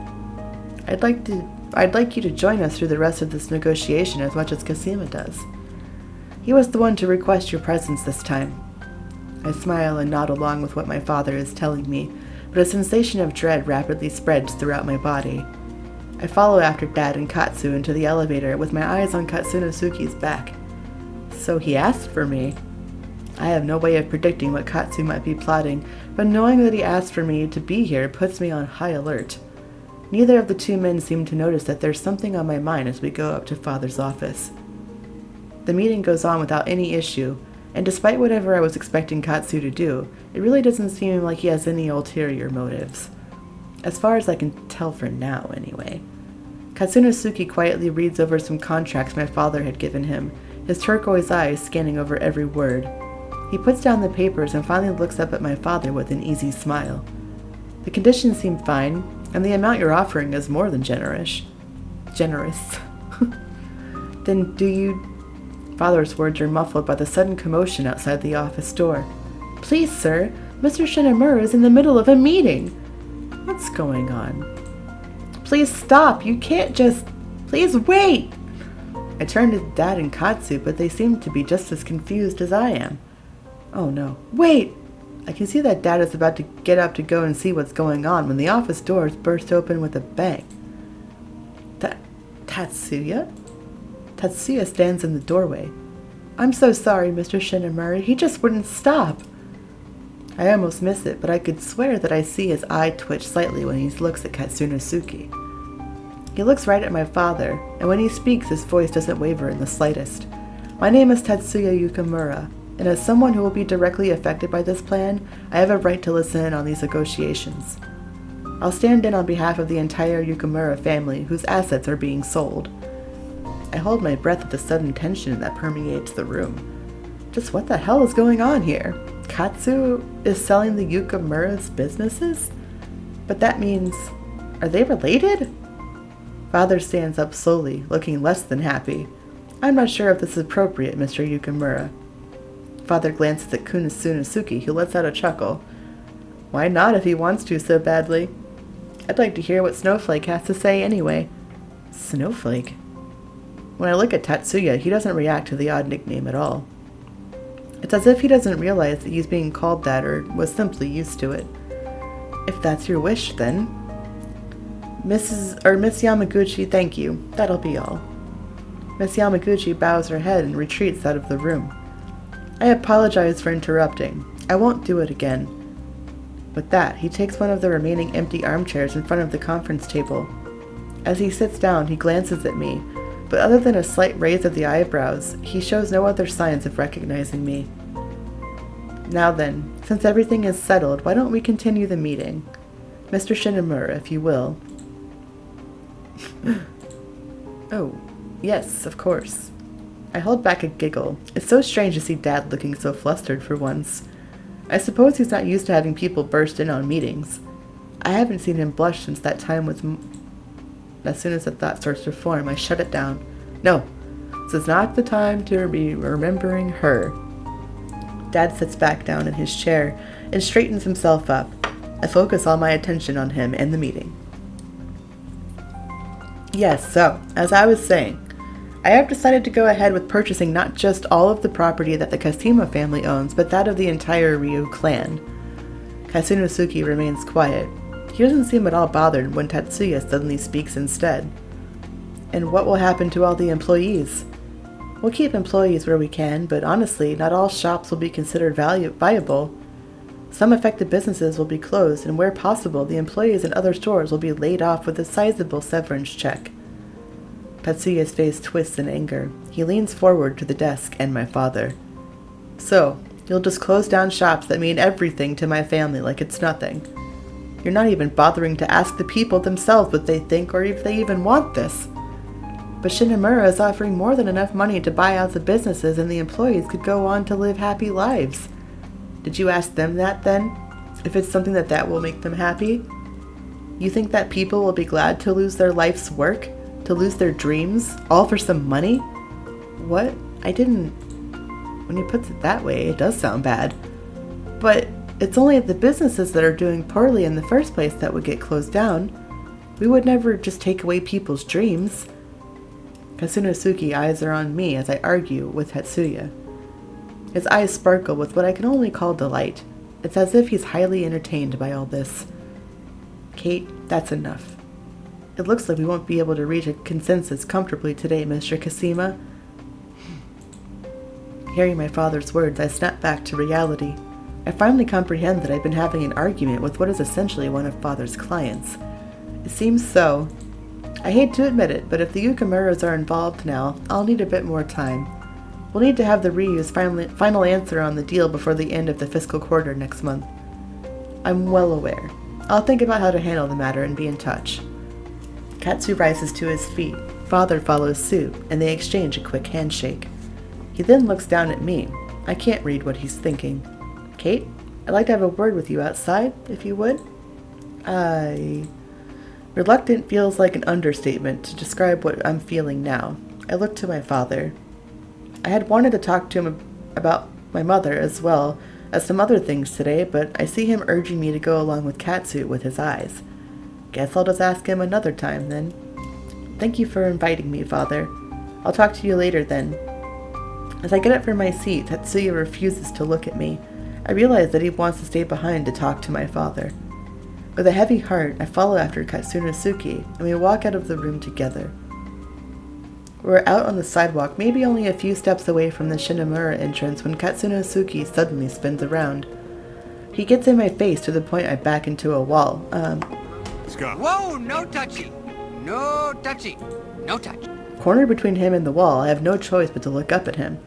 I want to continue our conversation from earlier. I want to know, why do you seem so afraid and uncomfortable around me? Has someone talked to you about me?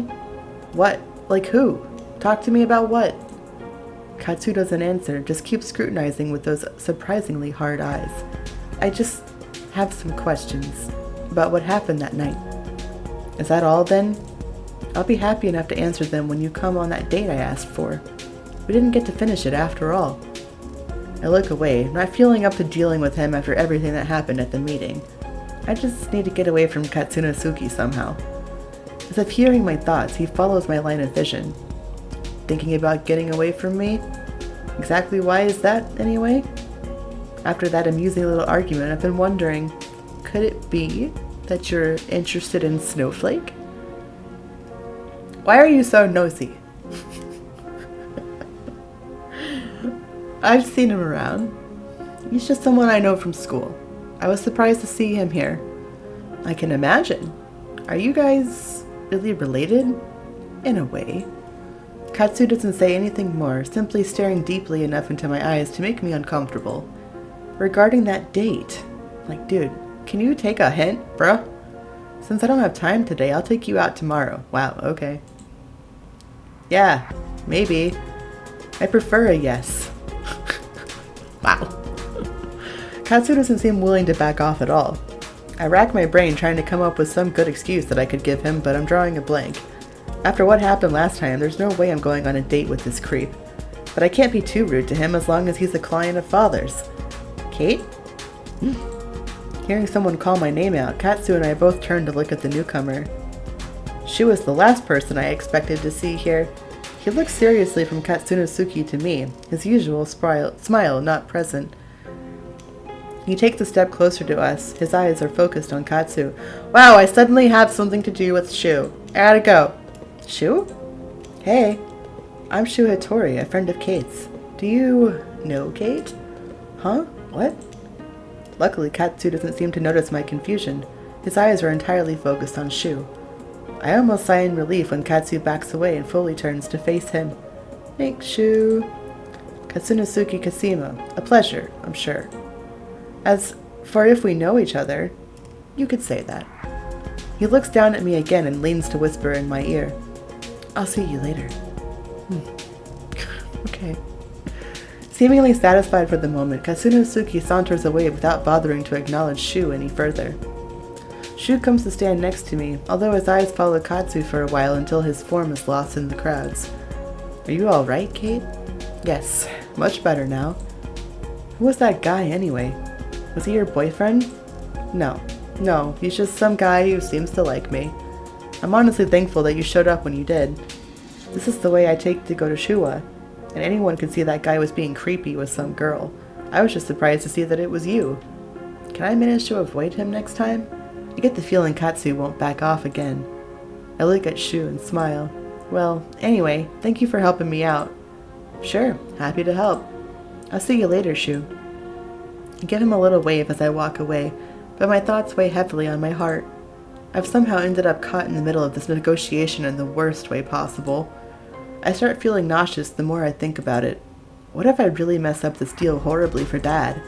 How can I expect to take over after him when I'm such a mess? I didn't even think about it before I started arguing with Tatsuya. At this point, I'm not worthy of the position at all. I sigh and shake my head, trying to clear myself of the gloominess that threatens to take over me. If I don't get it together, Dad might want Keio to become his successor. I don't think she'd forgive me if she were forced into that. Although I can't stop myself from feeling miserable, I've decided that I won't let myself fail. Not until I've at least tried my best. Pushing those thoughts aside for now, I turn to walk towards the station. Already feeling exhausted from the day's events, I can't wait to get home. Chapter 7. Blizzard. It's Monday, and I'm on my way to control and focus class, which I'm starting to believe I need. Since last Friday's meeting with Tatsuya and Katsu, I'm beginning to feel more stressed lately. That's probably why I've had 1 or 2 incidents with my ice magic going out of control. But they were very small and isolated. Chilling my drink a bit isn't anything to worry about. Other than that, I've also had the same dream about Shizuka again, which didn't exactly help me relax. I haven't gotten around to talking to Dad either since Friday because he's been too busy to meet up, and this isn't the sort of thing you can ask about by phone.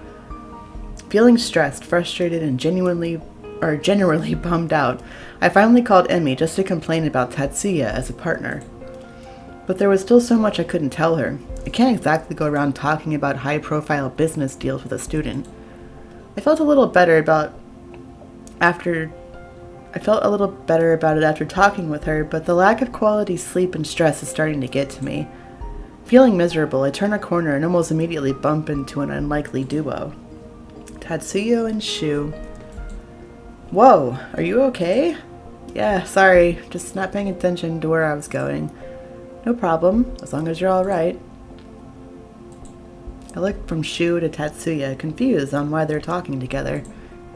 They're such polar opposites, and Tatsuya doesn't even seem to really like Shu. Tatsuya immediately begins to walk away, and Shu hurries to catch up with him. I quickly follow the two, since we all seem to be going in the same direction. So, were you okay getting home on Friday? Huh?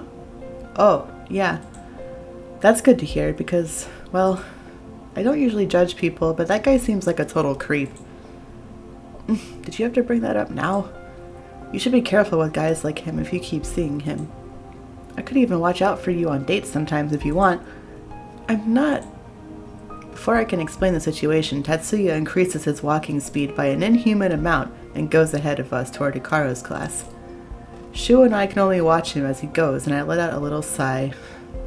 He probably thinks I'm messing around with guys instead of studying or something. What a jerk. He didn't even stick around for me to explain myself. Not that I need to him. Tatsuya is so mean.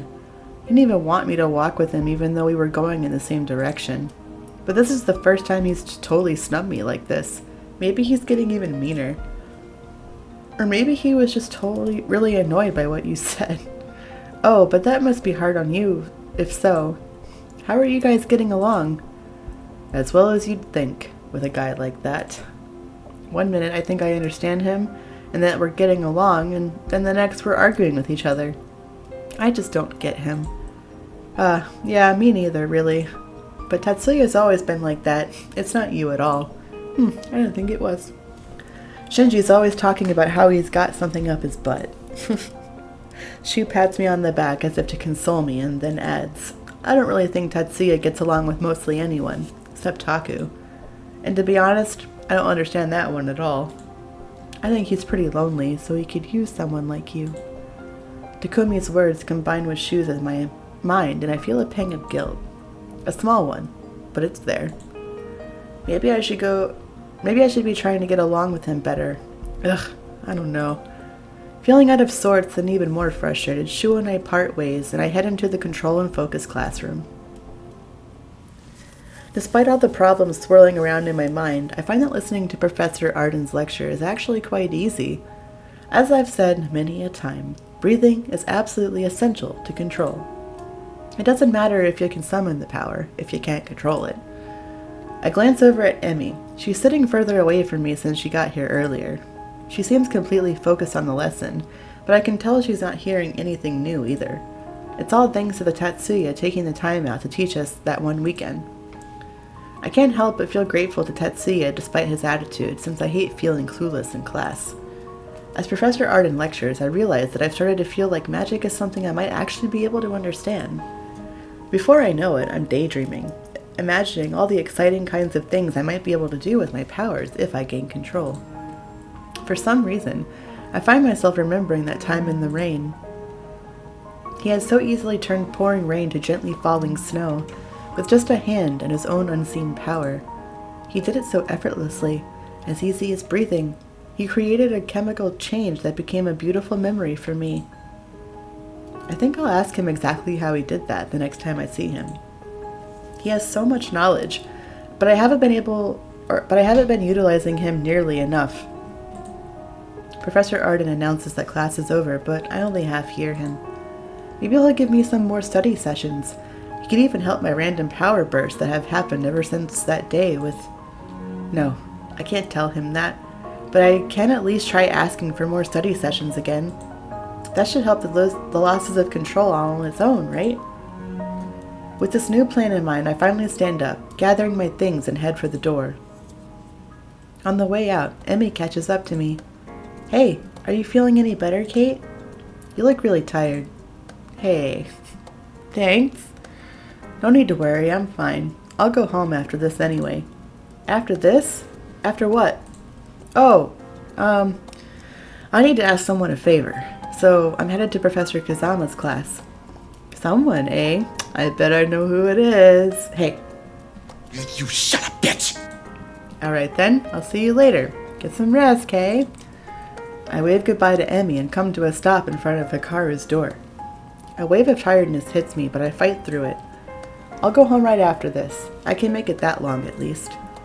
I position myself out of the way of the last straggling students and settle in to wait. But after a few minutes, I still don't see Tatsuya. Both curious and impatient, I decide to go in myself. Surprisingly, I see Shu at Hikaru's desk. Hikaru is sitting down, patiently listening to Shu, who seems to be passionately pleading something. And so, do you think you could get me into remedial classes too? I know it'd help me a lot. I hate to admit it, but even though I know the theory, I'm struggling in my practical classes. Well, it's still early enough in the school year. We should be able to work something out. Just then, Hikaru's piercing eyes spot me. Sith, hello there. Hello. Hi. How are you? Did you need something? Oh, My eyes dart around the room until I see Blue. Tatsuya is still sitting in his seat, working on his laptop furiously. Actually, I was waiting for Yukimura. Professor Kazama's eyes follow mine to Tatsuya, and he chuckles. Is that so? I see things were going well with you two. No! I mean, it's not like that. I just want to ask him a question. Not like what, exactly? Well, anyway. I'm glad to see you both getting along. I was a little worried at first, but you seem fine.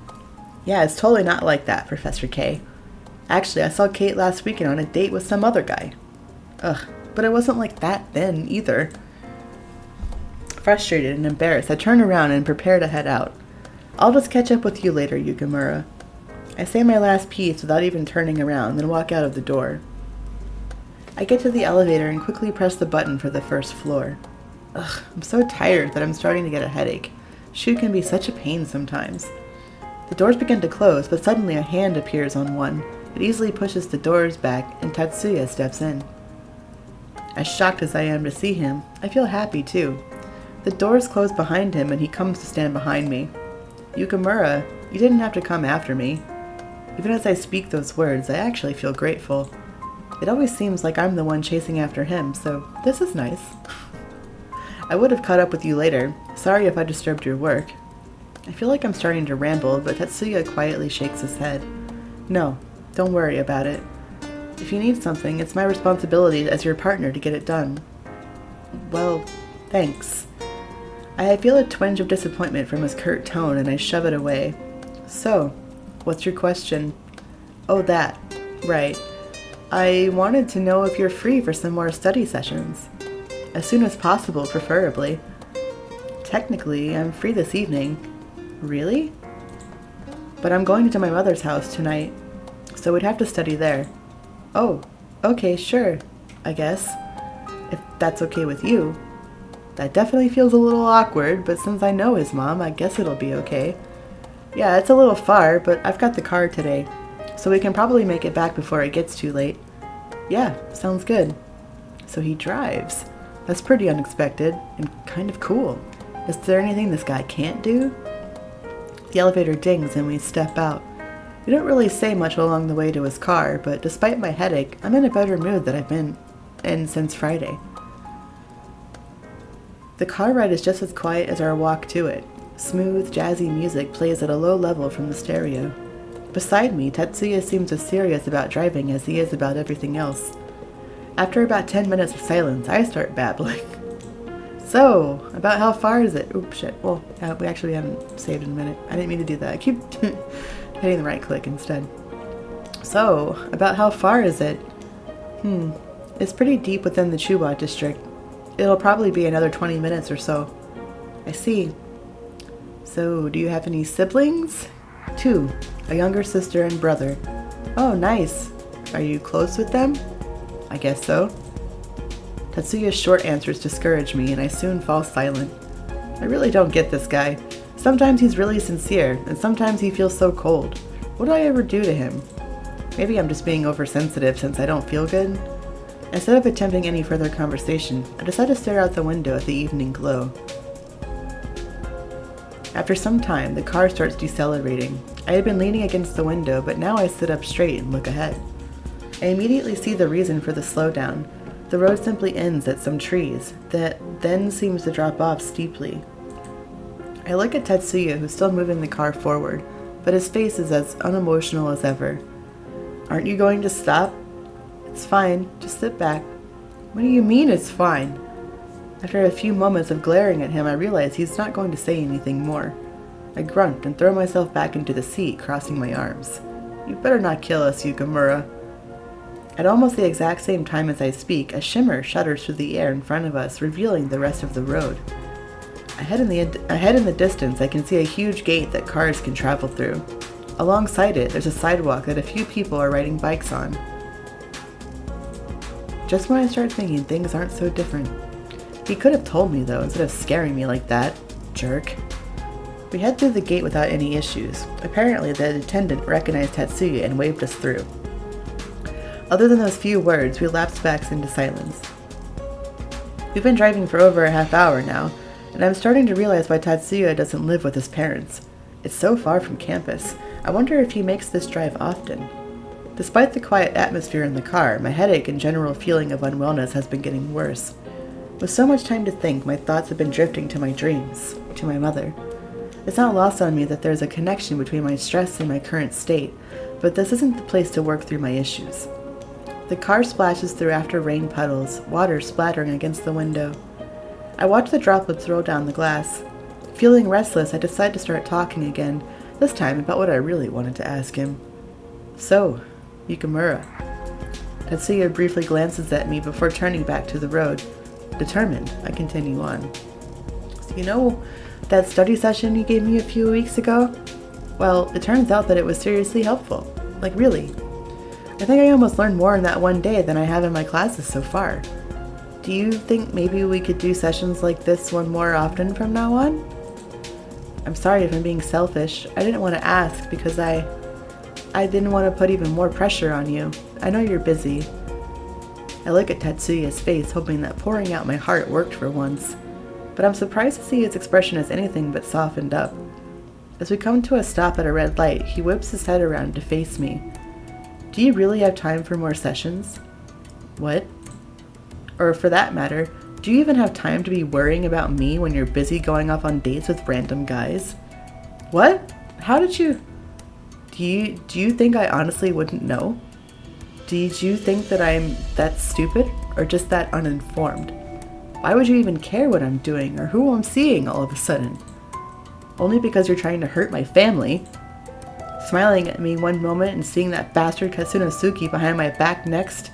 "I know you're trying to move forward on the Shinomura business deal." "The business deal?"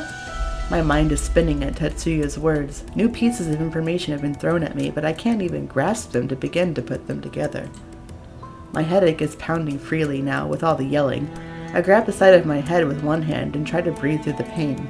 Look, I have no idea what you heard or where, but I swear, before Friday, I didn't know you and Katsunosuke had any connection. Bullshit. I don't need to be coddled or fed lies. You're Shinomura's daughter, and you clearly sat in on those meetings before. There's no way you couldn't have known. A throb shoots from my head through my entire body, and I almost convulse with pain. Ugh, I can't breathe. Have to get out of here, away from him. I fumble with the car's lock with my one free hand and push open the door. Behind me, Yukimura's voice cries out, distant in my jumbled thoughts. "What are you doing?" The force of his voice causes me to lurch out of the car, almost falling. I manage to stand up and start running, clutching my head. I don't know where I'm running to. I splash through puddles, cold water drenching my skirt, tights, and shoes, but I don't stop. I can't see, but through my tears, the sky has become such a fiery bright orange that it feels surreal. The sound around me seems to be strangely absent, yet everything's so loud and messy in my head. The thoughts scream at me, or is it Yukimura that's screaming? Like water from a broken dam, thoughts come rushing forth. How Dad hasn't mentioned her since that night at the restaurant. How Tatsuya suddenly started yelling at me. And of course what she did to me against my will, causing this whole mess.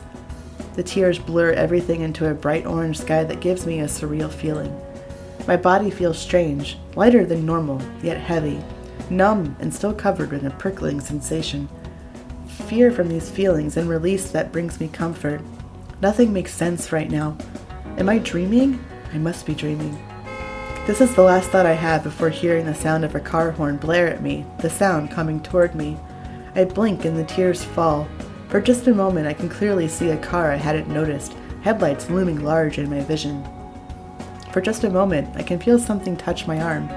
I get the strangest sensation of feeling like I don't even have a body. And then all consciousness and perception stops. Who am I? Do I exist? Have I always existed? I can't see anything in this blank space, and I don't even know if I have eyes. But I know there's something here. A swirling mess that could only be likened to an immense storm, too massive for me to comprehend. The feeling of pushing and pulling, sliding and twisting, it reminds me of something, of powerful sensations I felt moments ago. Or maybe it was very long ago. A feeling I have not felt since. In the center there's a figure, staring at me, whatever I am, not at my body, but at me, the essence of me. My soul? I think I feel fear. This figure radiates an aura, too. It's self. And there is incredible danger in that self. I, too, am contradiction. A wave of comfort atop the fear. I resonate with this being. Almost like this figure is home. Who are you? I send this thought out and I can sense that the being heard me. A single thought, not my own, echoes in my mind. Chaos. Chaos. I open my eyes to a room painted golden by a setting sun. There's no pain in my body and I'm strangely at peace. Did I dream? I stare at the ceiling, pushing the logical questions of where am I and what happened away, as I try to hold on to my memory of the dream. But I feel like it wasn't just a dream. It felt real, probably more real than this reality. A real dream. What does that mean? Deciding that I'm not going to figure that out anytime soon, I turn my head to examine the peaceful little room I'm in. Well, it's definitely not a hospital, and there's a lot of pink and stuffed animals, so I'm in some girl's room. I desperately try to think back on what led me here, and can only remember two things: feeling utterly dazed and the bright lights of a car staring me down. I sit up to better look around. After thinking a moment more, I realize that there's only three real options. 1, I got hit by a car, and they brought me here. 2, I passed out, and some random stranger brought me to their home. Or 3, the most unlikely one, Tatsuya found me and brought me here. I flex and feel my body. I feel aches, pains, and definitely shaky, but I'm in no severe pain. What does being hit by a car feel like anyway? I mean, it's possible to just get lightly hit, right? Got bumped by a car. As I'm wondering about it, the door slams open, shaking the glass next to it. A young girl of maybe 12 or 13 with an intense presence strides in. I can immediately tell that this is her room, and that she's not happy I'm in it. Though the girl is much younger and smaller than me, I shrink back a little when she thrusts her face close to mine. Are you done sleeping in here already? I've got homework to do, and I need a quiet place to work. I'm too bewildered to answer. The girl turns toward her desk, but looks back at me. Ugh, no. I just know I can't work with some random person in here. You're seriously messing up my vibe. If you're well enough to walk, go on and get out. The girl makes an absent-minded shooing motion as she grabs a physics book from her desk. Despite what she said, she seems like she's already engrossed in the textbook. But I have no inclination to stay with this rude girl either way. I make to slip out of bed, but then the door slams open again.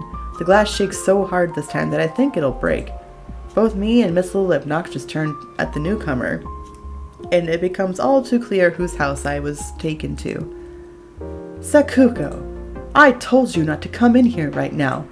Surely you can wait a few minutes to start your homework. Well, you see, I thought I could just slip in and get my textbook so I could work out in the kitchen.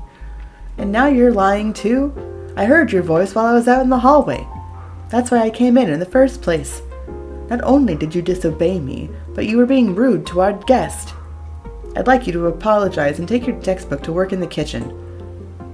Mrs. Yukimura crosses her arms and glares at the girl that must be her daughter. Sakuko turns to face me, her round face in a pout.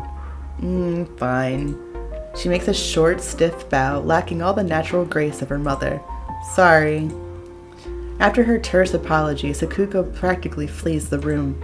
Shizaki lets out a deep sigh and pinches the space in between her eyebrows before looking at me. I'm very sorry about that. Sakuko is very headstrong, and it can make her an exhausting child. Oh, that's all right, Mrs. Yukimura.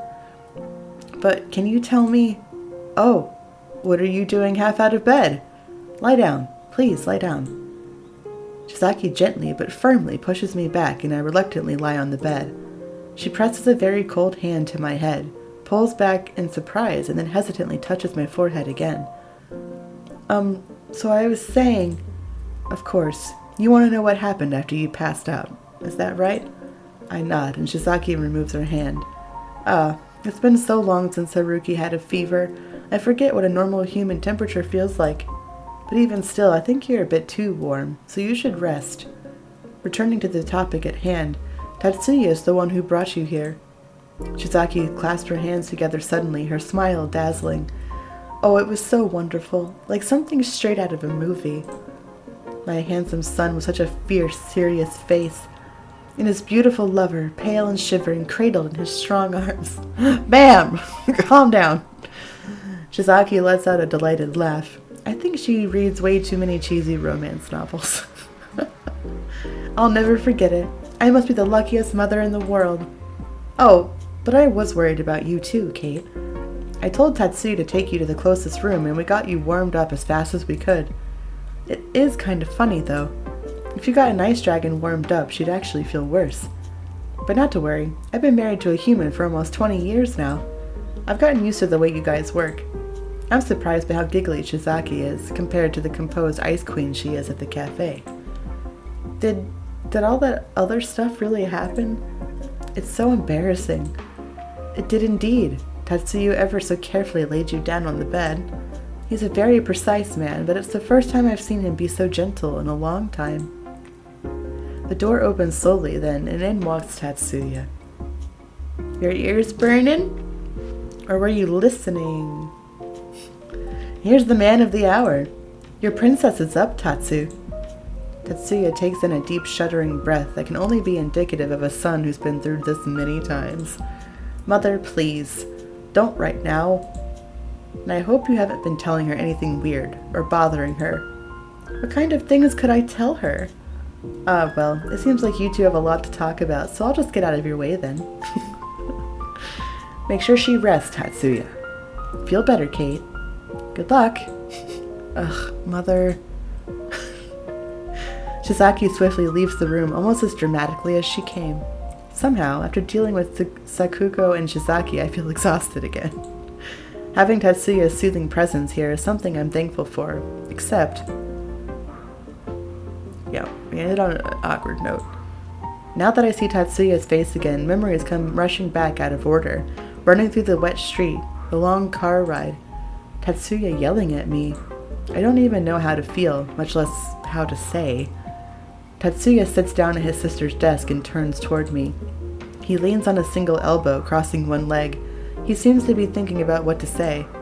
The orange light reflects off of his deep blue hair and glasses, illuminating his silhouette in contrast. He looks so sophisticated this way, almost regal. But I guess looks aren't everything, especially when you're a jerk. Our eyes meet then, and I feel my expression soften. It feels like it's been ages since we really just looked at each other in the eye like this. It's like we're finally on the same page again. I still don't expect the first words out of his mouth, though. I'm sorry. I'm supposed to be your partner. I'm supposed to be preventing your outbursts. Yet, it's entirely my fault that you lost control of your powers again. What? You were right. You really do need more lessons from me, and more attention. I'm sorry. I realize now that I jumped to conclusions and lost control of my temper. I was wrong, and I'm listening so intently that Tatsuya's words, To Tatsuya's words that I don't notice when someone else comes into the room. Ew, you guys aren't making out in here, are you? And just like that, our moment is ruined entirely. Sakuko, you know you aren't supposed to be in here right now. We both turn to see Sakuko standing there. She walks over to her desk and grabs the physics books off of it. Forgot this. But seriously, no kissing and stuff in here. Remember, this is my room. I'm just letting you borrow it for now. Would you get out already? You'd like that, wouldn't you? I would, yes. We glare at her and Sakuko stares right back at us, seeming to size us up. And then her mouth splits into a grin that can only be the devil's. You're pretty enough. I think you're too pretty for my brother. So why are you dating him? What? Well, I'm surprised you managed to get a girlfriend, Tatsu. But if even Yuki got one, then I guess the Yukimura male luck is really turning around. Sakuko! You're being rude again! Standing outside the door to the already crowded room is Shizaki. She strides forward and grabs Sakuko by the ear. Why am I the one getting in trouble for being in my own room? But Shizaki starts pulling her away and muttering, ow, ow, ow. Sakuko has no choice but to go with her. Look at this logically. I didn't give them permission to be in my room, so who's the rude ones? Sakuko's tiny voice eventually fades and I breathe a sigh of relief. I feel bad for Shizaki having to deal with her every day. Or anyone who has to, really. Tatsuya and I look at each other. But it's too awkward. The moment we were having already passed. Boo. I could take you home, since it's going to be dark soon. No, that's okay. I just got here after all, and it was a long ride. There'd be no point into any of this if I just leave now. Maybe we can have a study session, since we know for sure I need it. I laugh weakly, but it only seems to make Tatsuya feel worse. And just when I thought things were getting less weird between us.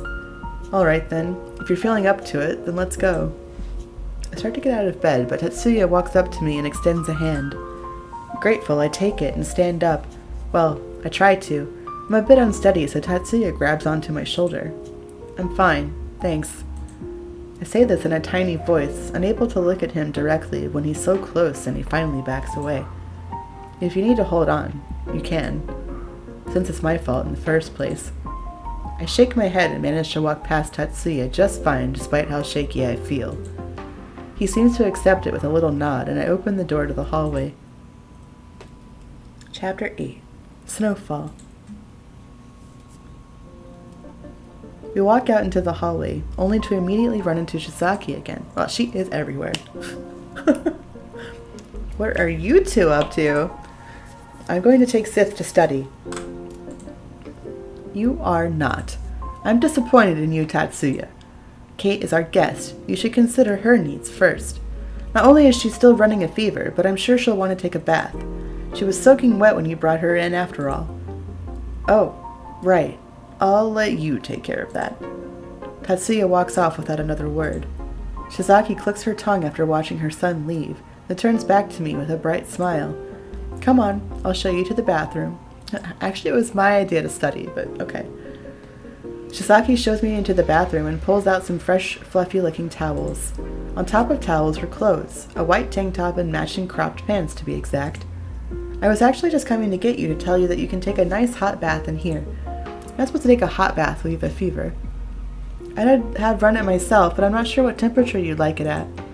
Thanks, but what are these? Pajamas? Oh yes, you weren't thinking of wearing those wet clothes again, were you? I figured we were about the same size, so you can borrow mine while I wash yours. Oh, okay, thanks. Not sure how comfortable I am with Tatsuya seeing me in night clothes, but it's not like I have a choice. Shizaki gives me a quick run-through of how to work everything in the bathroom and then leaves me to my own devices. Once she leaves, I lock the door and take off my cardigan and shirt. I'm reaching to take off my bra when I hear a sudden noise. Someone tries to open the door. I freeze, hands on my band. I did lock the door, right? I know I did. My heart jumps at the sudden sound of the door being unlocked. Oh shit! I scramble to try and cover myself. Sakuko! Stop locking the door every time! Just cover yourself up because I gotta go. I don't get a chance to reply. The door swings open, revealing another Yukimura. He stands in the doorway, completely frozen. Oh. He blushes bright red and covers his eyes with some of his bangs. I'm so sorry. I'll go use the other one.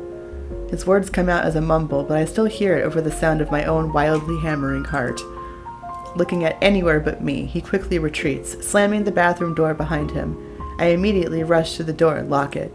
My cheeks burn with embarrassment. I locked the door to avoid that exact situation, but he unlocked it anyway. What kind of person just unlocks the door when he knows someone's in there? I stare at the closed door for a moment, as if expecting it to suddenly fly open again. No, I should just go ahead and get in the bath.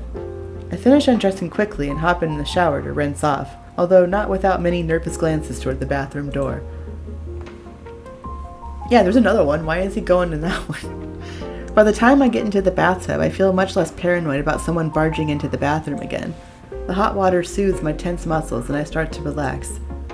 With nothing else to do and nothing to distract myself with, my mind begins to wander to things I had been trying very hard not to think about. Mother. No. Shizuka. Even in the hot water, I feel a chill pass through me at the very thought of her name. I know that I've been trying not to think about her or what she did, and I know that isn't healthy, but I just don't have time to deal with that stuff. What happened, right? I sigh.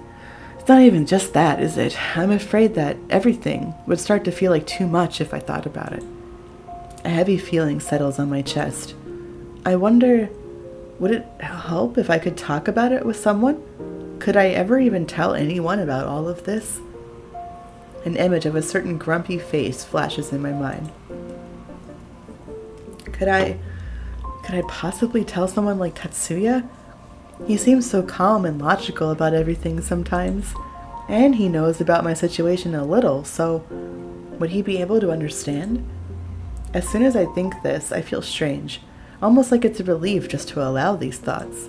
He might be the only person I wanted to tell about it all along.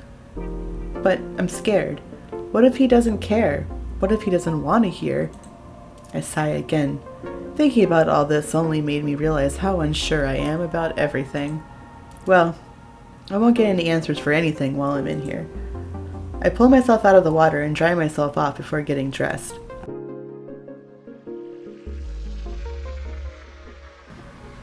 After getting out of the bath, Shizaki informed me that dinner would be done soon. With nothing else to do and Tatsuya nowhere to be found, I decided to go out to the balcony for a bit of fresh air. But when I get closer to the open door, I see Tatsuya there, who seems to have had the same idea as I did. I don't think he noticed me walk up, so I turn around to leave as quietly as I can. Wait a minute. Please stay. I freeze in my spot when he suddenly calls out to me. I turn back to look at him. Are you wearing... I bet she insisted on it. I apologize for my family. They can be kind of... It's okay. I'm not sure what else to say, so I stay quiet. Tatsuya seems to be thinking, so yet another awkward silence settles over us. I eye the balcony door. Maybe I should just go then. About Kasunosuke. My heart starts when Tatsuya suddenly begins speaking. His voice is quiet, but with the silence surrounding us, I can hear him perfectly. He's technically my cousin, and his full title is the Exalted Leader of the Ryu clan. Katsu became clan leader at a young age after an accident happened to the person who was originally supposed to take over. He's one of the worst leaders in our recorded history. He's been slowly sucking the clan dry of resources for years. And now he's trying to sell everything we own off for reasons that I can't begin to fathom. He sighs and looks up at the sky. My family used to live in the Ryu compound, but we were forced to move out when the Kasimas came to power. We bought this house when I was back in high school. Forced? I want to ask more, but I'm not entirely sure if I should. Unable to hear my thoughts, Tatsuya continues speaking. My mother opened Blue Sky Cafe years ago. It was her dream since before even I was born. But now Katsu is trying to take that away from her. He's trying to do the same thing to many others. The Ryu clan is large, scattered all over Japan. Hundreds of people will be affected by his decisions. Tatsuya turns to fully face me. Do you understand my position on the issue now? Do you understand why I'm trying to make sure this deal with Shinamura doesn't go through? I think so, yes. But I'll still do what's best for Shinamura Industries in the end. He nods as if he was expecting this answer. Remember this then. I'll use all of my limited power to do what's best for my family as well. We stare at each other, and I feel like we've come to understand each other better. It's rare to meet someone my own age who takes their responsibilities this seriously, but I can understand and respect it at least. The night breeze blows through me, and I shiver despite myself. We should get back inside. I don't know if he noticed me shiver or not, but I am completely willing to follow along with that suggestion. Tatsuya slides open the balcony door and stands aside to let me go first. A smile forms on my lips as I walk back inside. I nearly walk right into Tatsuya's little sister, who was headed toward us. Oops, she's so tiny I could have knocked her over by accident. She looks up at both of us. There you guys are. Have you seen Yuki anywhere? His girlfriend is on the phone for him. Before I can even open my mouth, the door on my right flies open and Toshiyuki comes out.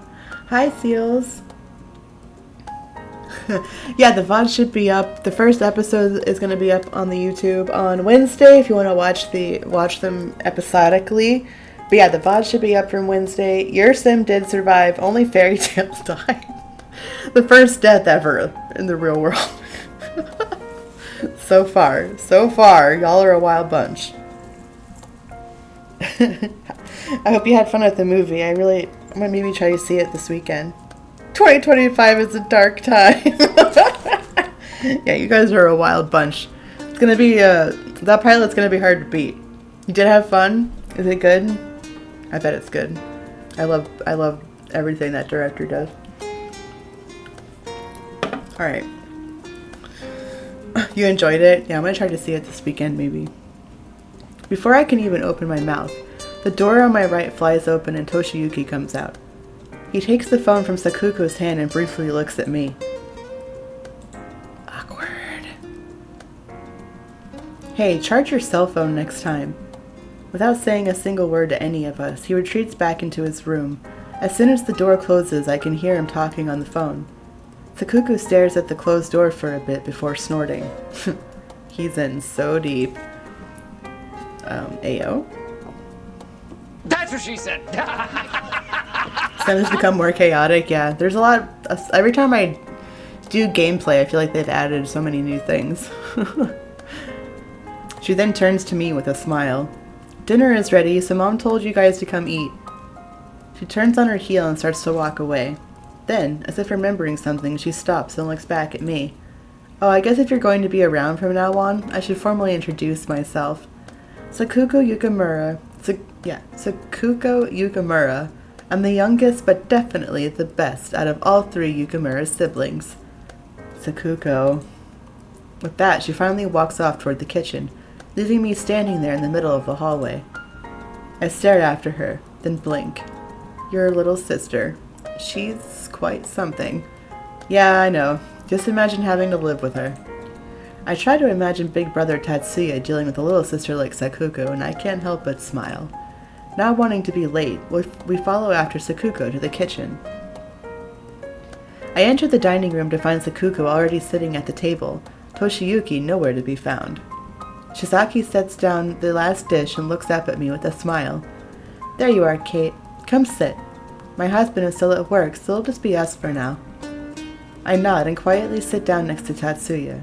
When I look down at the table, I can't help but notice that all the dishes seem to be either room temperature or cold. Shisaki sits down at the other side of the table, right in front of me.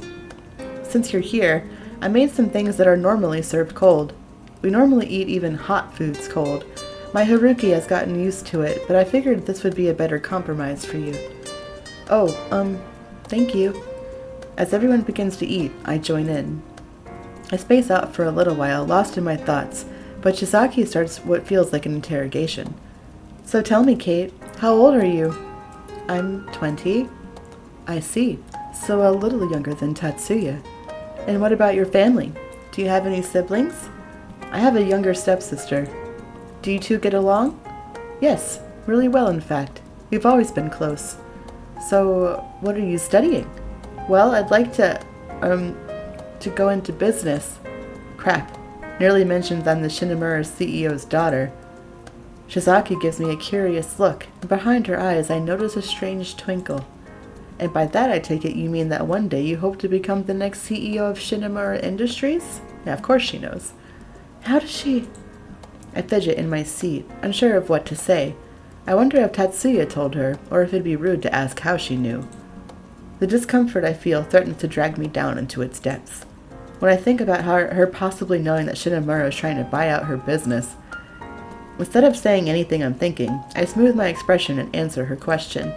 Well, yes, one day I'd like to. Shizaki looks satisfied at having gotten an answer out of me. I get the distinct feeling that answering it honestly was a good thing. We continue to eat in relative silence after that, and I find myself enjoying the meal. Shizaki is a super good cook. I'm peering at Shizaki as I eat when something Tatsuya said crosses my mind. He was very vehement about people's dreams being taken away against their wishes. Maybe if I ask about Shizaki's, I can better understand him. Mrs. Yukamura, can I ask you something? Of course, darling, go ahead. I was wondering if you could maybe tell me about your cafe. Her blue eyes suddenly sparkle with happiness. Of course! It's not much of a story, though.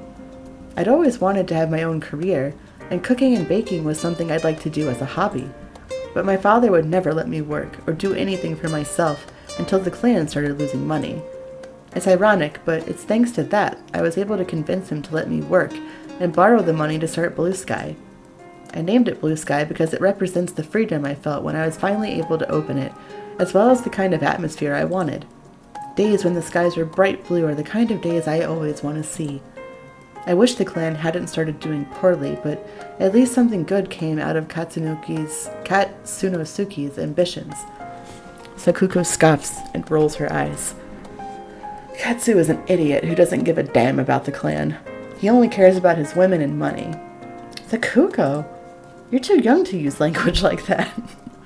Alright, fine, I'm sorry. I look down at my hands. I feel like I've been suddenly kicked in the stomach. The things Tatsuya had said back in my father's office, and now after hearing Shizaki's story, all of it is making me feel worse about the deal, and I don't know what to do. He said there are hundreds of people who will be affected by this. People like the Yukamuras and the people they hire, too. Sakuko, would you go check on Toshiyuki? Alright, but he's probably still talking to his girlfriend. Sakuko jumps to her feet and skips out of the kitchen. The sound of fists pounding against the door can be heard all the way here. Toshi! A click of a door opening and muffled voices follow, then hurried footsteps, and Sakuko quickly reappears in the kitchen. He doesn't want to come to dinner because of Kate. What? Why? No comment. Almost instantly my face burns with embarrassment. I know why Toshiyuki isn't coming down to dinner, but I don't even want to explain it. I quietly get back to eating and hope that no one comments on my red face. After we finish dinner, Shizaki, Sakuko, and I sit in the living room together having some tea while Tatsuya finishes cleaning up the kitchen. Sakuko cheerfully tells her mother about her day while I sit back and drink my tea. Shizaki smiles and nods along to her daughter's story, happily making the appropriate reactions in the right moments. And then she actually took the book from his hands and hit him over the head with it. It's getting so late. I should probably head home sometime soon.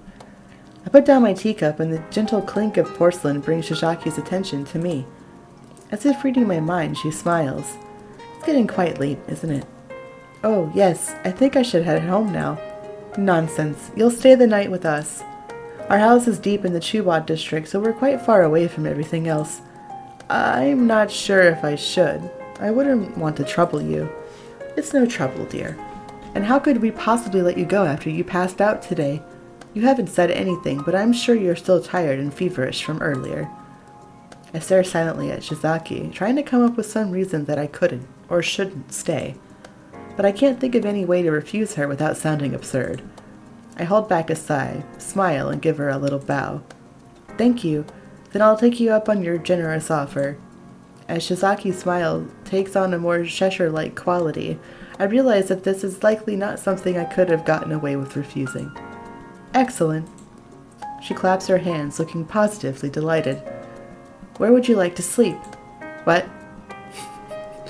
You could bunk with Sakuko, or in Tatsuya's room. What? Tatsuya's room? She giggles. Well, we would have brought you to his room earlier, but it's at the far end of the hall upstairs. It was just easier to take you to Sakuko's room since it was closer. If you're sleeping with me, you're getting the floor, because there's no way I'm sleeping in the same bed as a stranger. And besides, the bed is too small. The most logical choice is just to take the bed, even if Tatsu is in it. He's too much of a wuss to do anything to you anyway. Wow! Chisaki looks to her daughter with a sigh. Sakuko. She then looks back to me and smiles. I completely understand if you aren't comfortable bunking with my son, Kate. Who, by the way, is a perfect gentleman. Then what should I do? You're so adorable. I was just teasing you, honestly. The guest room is actually free since my parents left last week, so there's no need to worry. Teasing me? Seriously? Ugh, she almost gave me a heart attack. Alright, thank you. After my stay is decided for the night, we sit back comfortably to finish our tea. With Chizaki's instructions, I find the guest room. I find Tatsuya already in there wearing pajamas. He's finished making the bed for me. His eyes briefly flit to me as he finishes fluffing the pillows. Once he's done, Tatsuya walks past me. Good night. I stand next to the bed, watching him leave. With Tatsuya only a step away from leaving the room, I feel the urge to call out to him. Wait, Yakumura? Wait. He stops in his tracks and turns his head to look at me. Tatsuya's expression doesn't change and his eyes reveal nothing. It only serves to make me feel all the more awkward. Thank you. Warn him against the... No, we want that. Thank you! I wanted to thank you for... well, for everything. So, thank you. Considering what I've put you through, there's no need to thank me. If I've done anything to make things easier for you, then I'm the one who's thankful. I'll be in the next room if you need anything. He doesn't give me a chance to reply and walks out, closing the door behind me. I stare at the spot where Tatsuya had been standing just a second ago. Ugh, that guy. I can't tell what he thinks of me. He's infuriating. Trying my best to ignore the annoyed state he left me in, I crawl into bed. As soon as my head hits the pillow, my eyes start to feel heavy with sleep. Just how exhausted I truly am hits me all at once, and before I know it, I'm out like a light. I feel like I'm floating in nothingness. I look around me, but all I see is endless darkness. When I open my mouth to speak, no sound comes from my lips. Where am I? I try to move forward, floating along easily, but no matter how fast I move, I'm not even sure if I'm moving at all. I can't tell up from down or left from right. Is this a dream, or... I look around again as if expecting something strange to pop into existence. Nothing? I float helplessly in the empty space. What feels like minutes soon turns into hours, then days, weeks, and I start to lose sense of myself. I hold my hands up in front of my face. At least I can see something this time. As numbness slowly overtakes my body, I briefly feel a strange tug at my chest, and I can hear a distant voice calling my name. I look around, but there is nothing, and no one in sight. Another faint whisper and the feeling of wind on my skin. Kate? The sensation of something tugging at my chest comes back, stronger this time. It feels like an invisible string attached to my ribcage, pulling at me. I touch my chest, but I can neither see nor feel any sort of string. A gentle breeze carries through the void, carrying the scent of hyacinths with it. Kate. The whisper gets louder and another tug at my chest. It pulls me forward with a jerk. What the? I can almost recognize the voice that keeps calling out to me. Kate! The whispers now turn into muffled yells. Another tug at my chest violently yanks me into the seemingly endless darkness. As if sensing something invisible in front of me, I hold up my hands in front of my face and close my eyes. I crash right through something. The sound of shattering glass upon impact and the feeling of falling. My eyes snap open at the sensation of wind rushing past my ears. I'm falling. Ah! I see the ground coming closer, but I'm paralyzed. Completely helpless, there's nothing I can do to stop it.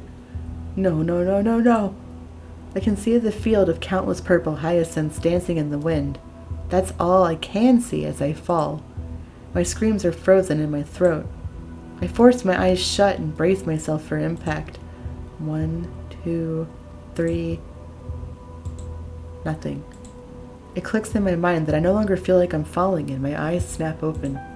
My body is floating, just inches away from the ground. A purple hyacinth tickles the tip of my nose. With a sudden thump, I finally fall into the sea of flowers. I sit up and look around. There's nothing but the field of hyacinths in sight. What should I do? I move to get up, when the voice from before rings out once again, this time from right behind me. Kate. I'm petrified in an instant. That voice! Slowly, I force myself to turn around. Oh. Shizuka stands before me, looking down at me with cold eyes. I stumble back and fall. You! What? I'm sorry, Kate.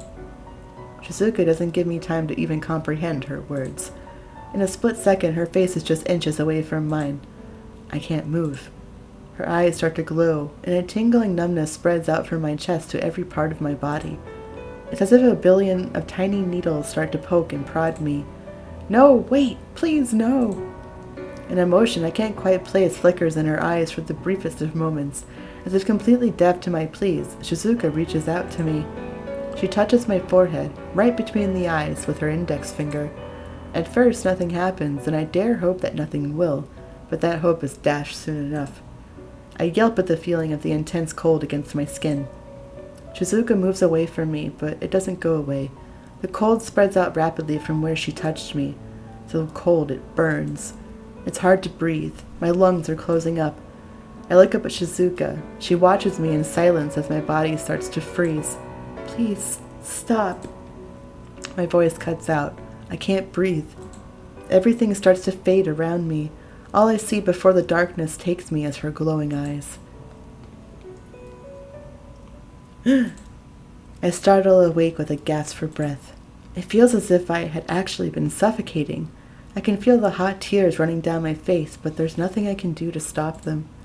I blink to chase the blurriness away. As the world comes more into focus, I finally see it. Oh, best song. Tatsuya's worried face looking down at me. He gently touches my arm. Sith? Why don't you try to sit up? My eyes trail downwards to where Tatsuya's hand is touching my arm.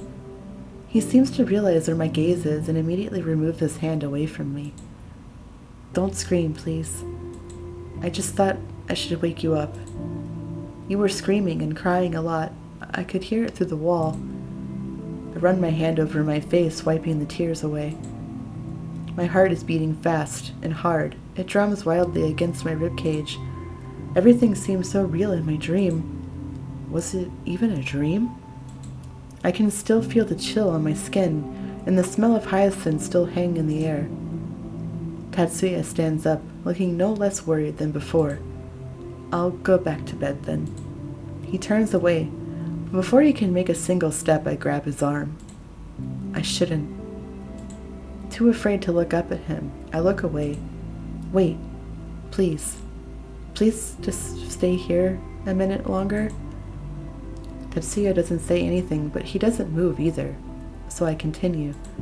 I'm sorry. I know that what I'm asking for isn't rational. I know that. But I'm scared.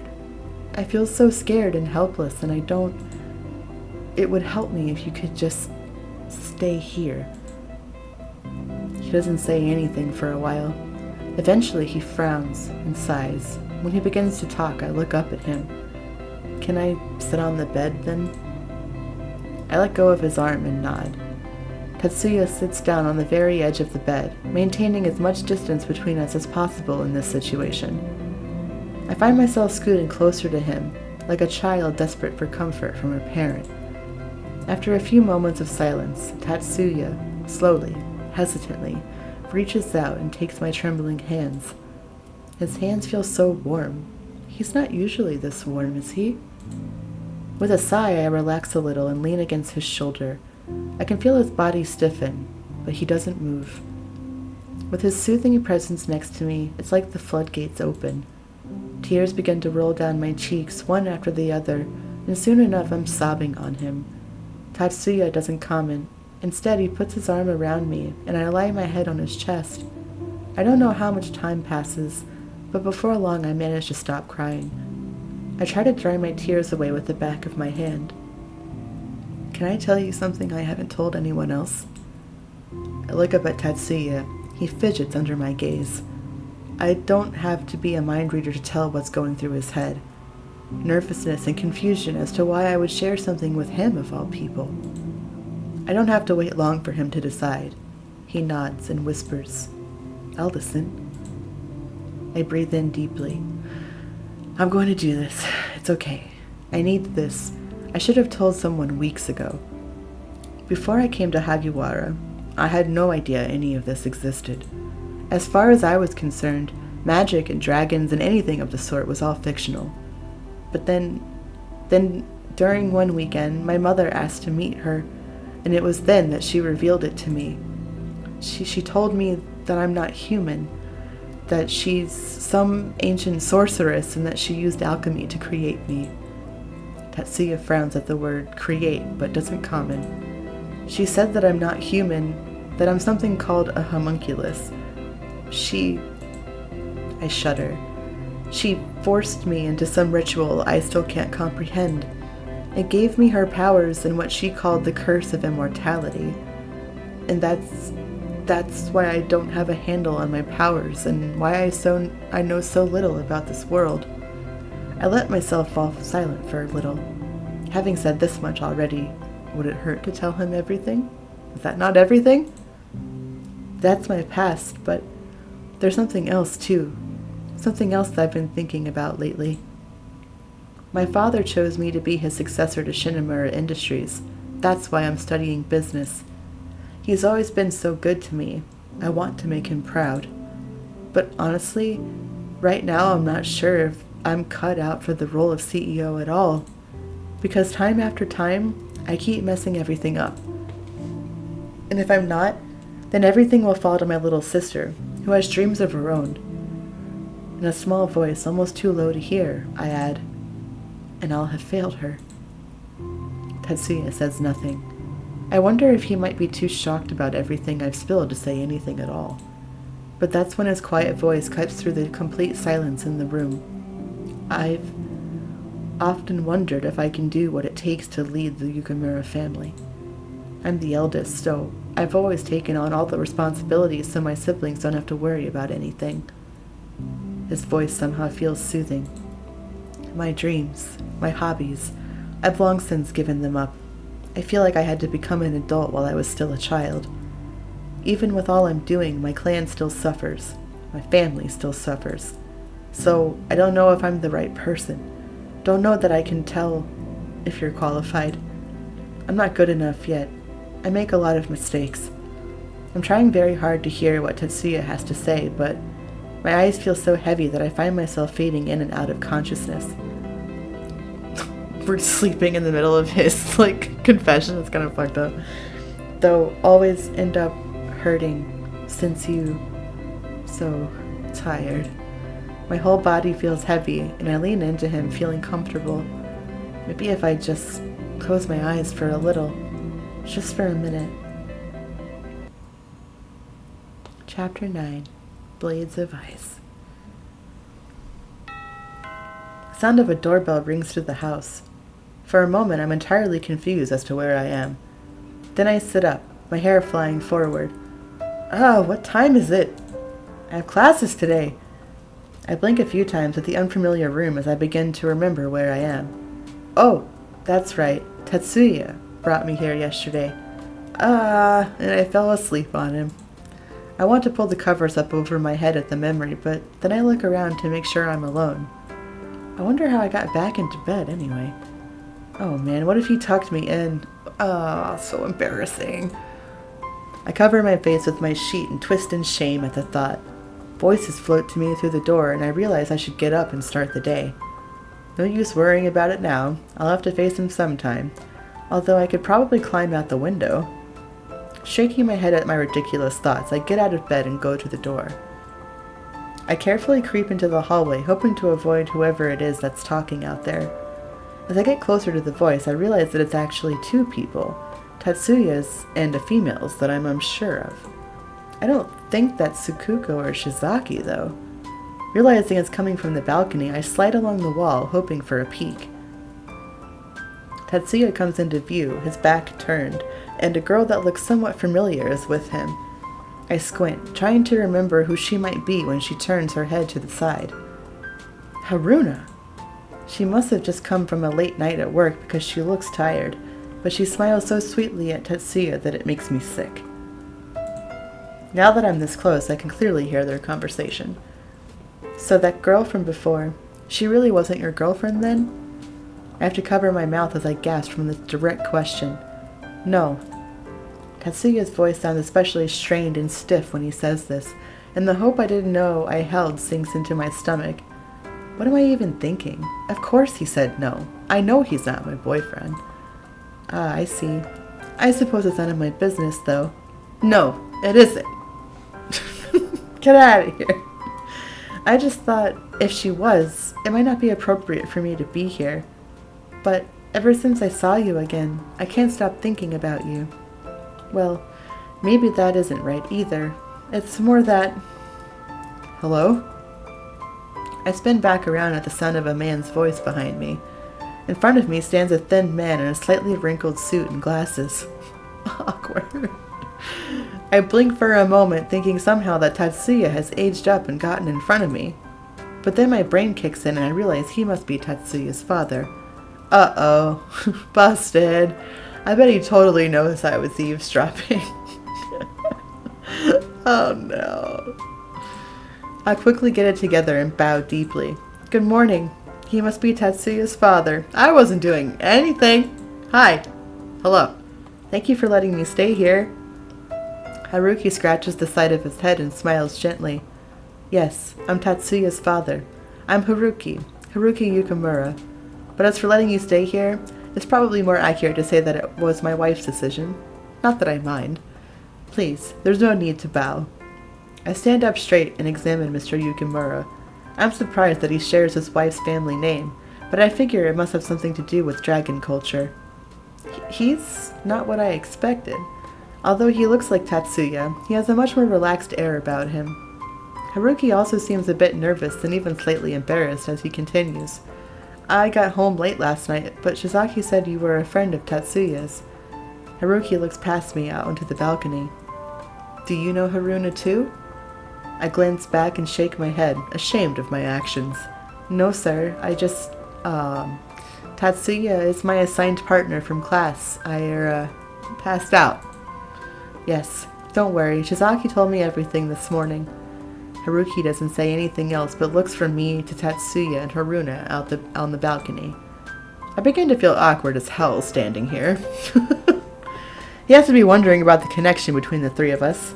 Suddenly, he startles a bit and refocuses on me. Oh. Are you hungry? Sorry, I'm not the best host, but Shizaki is making breakfast downstairs. Would you like some? Oh, alright, sure, thank you. I'm surprised everyone's still at home this early. At my house, Dad was usually gone before we even woke up. Haruki turns around and starts moving down the stairs. I glance back at Haruna and Tatsuya before following him. Feeling timid, I walk to the dining room table that Sakuko and Toshiyuki are already sitting at. Haruki moves past me to seat himself and I join them. A plate is placed in front of me and I look up to see Shizaki. Good morning, Kate. I made it specially for you, so I hope you'll enjoy it. I look down to see a fried egg, rice, and grilled fish. When I see everyone else's plates, I realize they all have the same thing. I cock my head to the side. Thank you. It's special because it's warm. Huh? We eat our food cold, remember? Oh, right. Thank you, Mrs. Yukimura. Not a problem. I began to eat my food slowly as to be polite, but I soon realized that'll be impossible. It's very good. Thank you, dear. I should hope so, since I cook it in the cafe all the time. Mom, why is it that Kate gets to sit around in her pajamas on a Tuesday? I have to go to school. She should too. Don't start, Sakuko. So you even bother her? Of course. At least she's easy to get a reaction out of. Then again, you never have any emotions, Yuki. Maybe you're even more of a robot than Tatsuya. Whatever. Sakuko, that's enough. Sorry, but it was a completely valid question. Keeping up with all the different conversations, even if it's not the most pleasant topics, makes me smile. Without thinking, the next words slip out of my mouth. So this is the kind of family Tatsuya grew up with. He's lucky. Lucky how? I let out a little giggle. You two really are related, huh? I wish I wasn't. Unfortunately. It must be nice having everyone together like this every day. I think you mean annoying. Yeah, seriously. If you think this seems nice, your family must be a total downer then, Kate. Kind of. Sakuko, apologize. Sorry, that was pretty mean. I was mean but accurate. No, it's alright. You're right. My family is kind of a downer. You don't have to talk about them if you don't want to, honey. I don't mind. I'm surprised, but I don't so much right now. My mother was always very cold to me. Not so much at first, but it seemed like the older I got. Then she married my father, who's a wonderful man, but rarely around because of work. But I gained a stepsister that I'm very close to. She's a wonderful, bright person who's very loving. But I just don't get to see her anymore since I moved away to be closer to school. But yeah, our family dining together, those times were few and far in between. Well, geez, that's sad. Sakuko, even so, it's not polite to say that. Your stepsister sounds great, though. Yeah, but she never gets to see her. Actually, why do all of you get to sit together like this? It's Tuesday morning. Don't you have places to go? Haruki worked overtime last night, so he doesn't need to go in until later. And Yuki and Sakuko will be going to school shortly. Tatsuya has Tuesday mornings off and goes to help my father at his dojo nearby. That's why he comes here on Monday nights. Haruki adjusts his glasses and looks at me before speaking in his deep, calm voice. Do you have classes today? Yes, but I'm still not feeling that well, and my morning classes will be over before I can get there. I might try to go to my later ones, but I don't know. I know how it is to always want to work, but it's okay to take it easy sometimes, especially for your health. You should relax today. Massive releases of power can be pretty rough on anyone, especially someone not used to it. Just then, the only missing member of the family walks into the room. Tatsuya grabs a plate on the counter and sits down at the last open seat, next to his father. He doesn't make eye contact with anyone, and Shizaki seems to notice. Is everything okay, Tatsu? The children quietly get up from their seats to wash their plates, and the atmosphere in the room seems to have changed. Tatsuya only gives a short nod, not bothering to look up. I wonder what could have possibly happened between him and her. Well, we're going. See ya, Kate. Feel better, and, sorry about yesterday. I wave with the Yukamura siblings as they leave the kitchen. Shizaki moves to the sink to take care of the dishes, leaving me alone with the men. Seeing them next to each other, they seem so alike. I wonder if Tatsuya gets along with his dad. Tatsuya, your friend still isn't feeling well. Do you think you could take care of her today? But I have to help grandfather. Tatsuya starts to protest, but Shizaki's clear voice rings out from the sink. Just take her to the dojo with you. Besides, I think father would be interested in meeting her. I wish I could go with you, in fact. Tatsuya? Yes, alright. I can just go home. No, not in that condition. I won't hear of it. Sorry, Kate. When Shizaki makes up her mind, that's the end of it. Resigned, I stand up and take my plate to the sink. Am I just back to being a burden again, even after last night? Everything was fine before Haruna. Ugh, what am I thinking? I shake my head, trying to shake loose these ridiculous thoughts, but I can't shake the feeling that Tatsuya doesn't want me there. Mr. Yukamura was indeed right when he said I could not change Shizaki's mind. Despite my protests, I ended up in my freshly laundered clothes from yesterday, off to see Tatsuya's grandfather. I'll give you one warning. Take my father very seriously. Those were the words of advice Shizaki had given me as I said my goodbyes to the Yukamura couple who had so kindly helped me. Maybe it was supposed to help me somehow, but I just ended up nervous in the end. Tatsuya at my side has been quiet as ever. His mood seems somehow grim too. I sigh, feeling my tired body ache from yesterday. I want to ask about Haruna, but it's not like I can just blurt that out right now. Things would get so awkward. Instead, I decide to ask about the scary grandfather of his. So, what's your grandfather like? What kind of dojo is this? Tatsuya looks at me and pushes up his sliding glasses. The Yukamura dojo has been around for centuries. We specialize in teaching offensive ice attacks, particularly with sword fighting styles, kenjutsu. He's been teaching me since I was maybe 4 or 5, so now I help him out as an instructor there when I can. Wow, you do so much. You must never have time to relax, and now you work at Veritas too. I'm the eldest son, so I have a lot of responsibilities. Even if I don't do them, who will?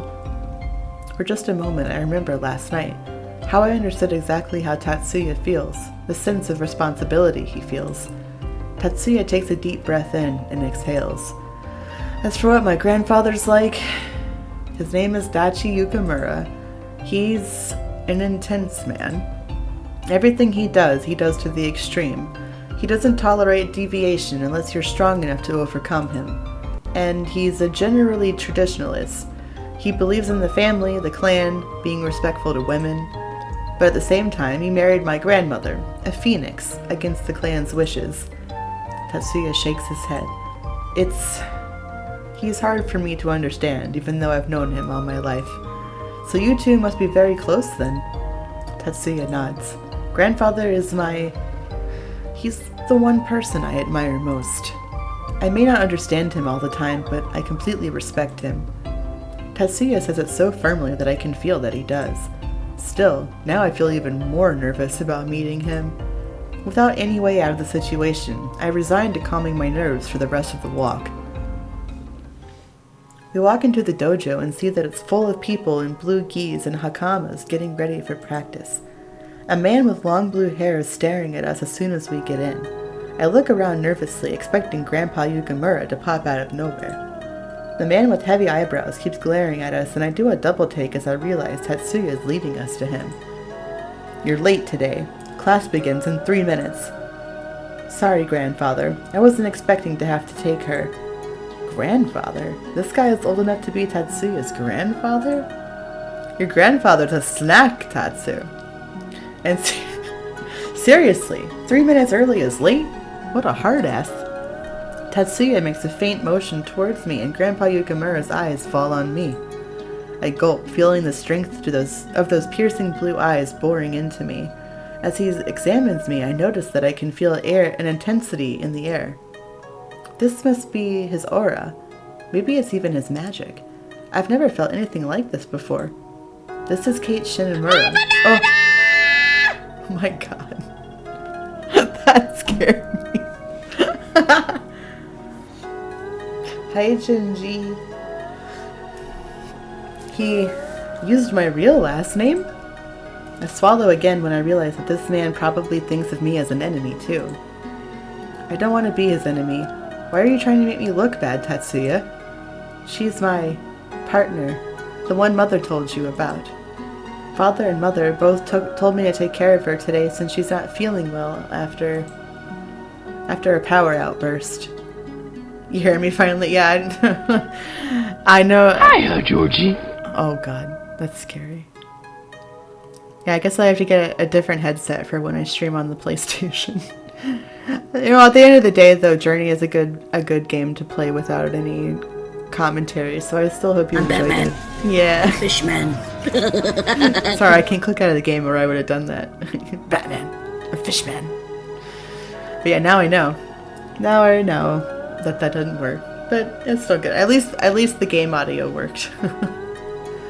Tatsuya's voice wavers a bit at this last part, but I'm too busy enduring his grandfather's harsh gaze. Grandpa Yukamura finally gives one swift nod before finally glancing at Tatsuya. Does someone need a hug? Ugh, finally, felt like I was going to collapse. You're supposed to be helping Shinomura. Yes? Why is it that she suffered a loss of control then? I wasn't doing my job well enough. Thank you for the hug. Take Bojangles out for a walkies, have a good walk.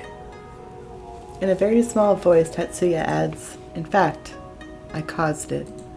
Grandpa Yukimura doesn't say anything, but I know from first-hand experience that his glare is probably making Tatsuya want to melt into the ground. Tatsuya doesn't even meet his eyes. After a moment, Grandpa Yukimura turns around and walks off. I exhale, sagging from the tension in the air and the breath I didn't know I was holding. Tatsuya seems to relax as well. He begins to walk off too, but I grab his shoulder. What is it? Oh, I forgot to introduce you. It's already obvious, but that was my grandfather, Dachi Yukimura. No, it's not that. It's, what should I do? Where should I go so I won't be in the way? Just stand off to the side and try not to get hit by anything. Oh, hit by anything? Tatsuya nods and shakes off my hand. Left alone amidst all the emotion, I decide to retreat to the furthest corner away from the group as possible. I wonder what he helps with around here anyway. I look at the group of people lining up with swords sheathed at their sides. Are some of those people children? The children in question all have blue hair though, and I realize they must be half-dragons too. The other people are adults and seem normal enough without any blue hair. But who knows? Still, it's strange they'd put children and adults together. While I'm observing the group, they line up and begin a series of bowing motions. Most notably, they bow first to a picture of a beautiful but stern-looking woman behind Dachi that even he bows to. I can't help but wonder who she is. While they continue their pre-practice rituals, I suddenly notice that Tatsuya is nowhere to be found. I search the rows of gi-clad men, women, and children before finding one man that stands out. I breathe out in a whisper. Is that Tatsuya? No, it couldn't be. But there is no other answer for it. This young man undoubtedly looks like Tatsuya, and he's the only one who's dressed differently. If you could even call that being dressed. I'm shocked to see Tatsuya of all people clad in armor and very little else. Geez, Tatsuya, who knew you were hiding that kind of body? I end up mumbling this last part out loud and quickly clasp my hands over my mouth. Oh, okay, don't stare at him. Or right as they finish their last rituals, Tatsuya's blue eyes meet mine. We both quickly look away, and I'm grateful when the participants are ordered to draw their swords. I'm shocked when every single person there summons a thin sword made of ice, from the men to the children. Tatsuya immediately walks off to check each person's form and weapon before they start practicing. I see now. He's probably a teacher here. He must be good if he's been doing it for so long. Maybe that's why he was able to help me and Emmy so much, since he's used to teaching. After Tatsuya nods to Daichi, I'm not sure if I'm saying that right. Daichi, the combatants are practicing their swings. I watch them go through the motions, but my eyes occasionally drift to Tatsuya. I mean, how could you not? I still can't believe how good he looks. Ugh. I grab my head and shake it. Get your head on straight, Kate. Calm down. Occasionally, Tatsuya meets my eyes, and we end up looking away every time. Some time passes like this until finally the students split off into several groups. Having been spacing out, I didn't catch the reason, but when the groups face each other and draw their ice swords, I realize that they're going to spar. For the most part, the groups are matched to age and gender where possible, and Tatsuya, he seems to be facing off against a larger blue-haired male that seems to be a lot more experienced than the rest. The two slowly come toward each other and hesitate only while looking for the right moment. Their icy swords meet over and over again, but it seems to be in a practice way that looks like a dance, rather than an actual battle. Still, I'm impressed by Tatsuya's speed and footwork as he easily avoids his opponent's strikes. He doesn't just defend, though. He quickly thrusts his sword at the man whenever the opportunity presents itself.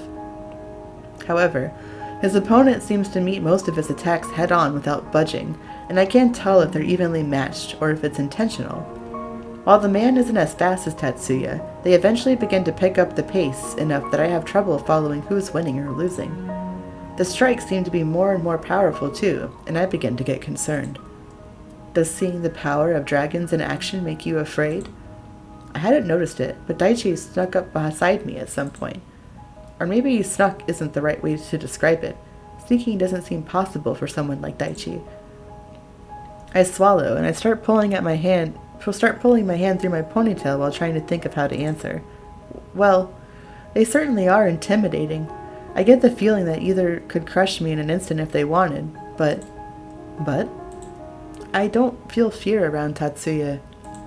He's such a calm, precise person. He doesn't do things without thinking them through first. Daichi barks a laugh. Is that so? Realizing what I've just said, I look away. I must sound like an idiot telling him about his grandson. He's known him for 21 years, and I've only known him for a few weeks. You should always be on your guard around a dragon. It seems that Tatsuya hasn't taught you much about us. We lose control over our emotions in our true forms. It's something we have to gain as we get older and become more experienced. The younger a dragon is, the more unpredictably violent they are. Even as we speak, Tatsuya is no doubt losing the small amount of control he has learned up to this point. I glance at the heated sparring match between Tatsuya and his opponent. Are we not supposed to be worried about that? Just how bad can this get? I see. I didn't know that. I don't know anything about dragons much. Tatsuya doesn't tell me anything more than what I need to know. He's always been a quiet boy, but I think his way of thinking is far more efficient than mine. Daichi laughs again. My wife says I ramble too much, but I've got 70 years of experience, so why not talk about it? 70? He doesn't look more than 50.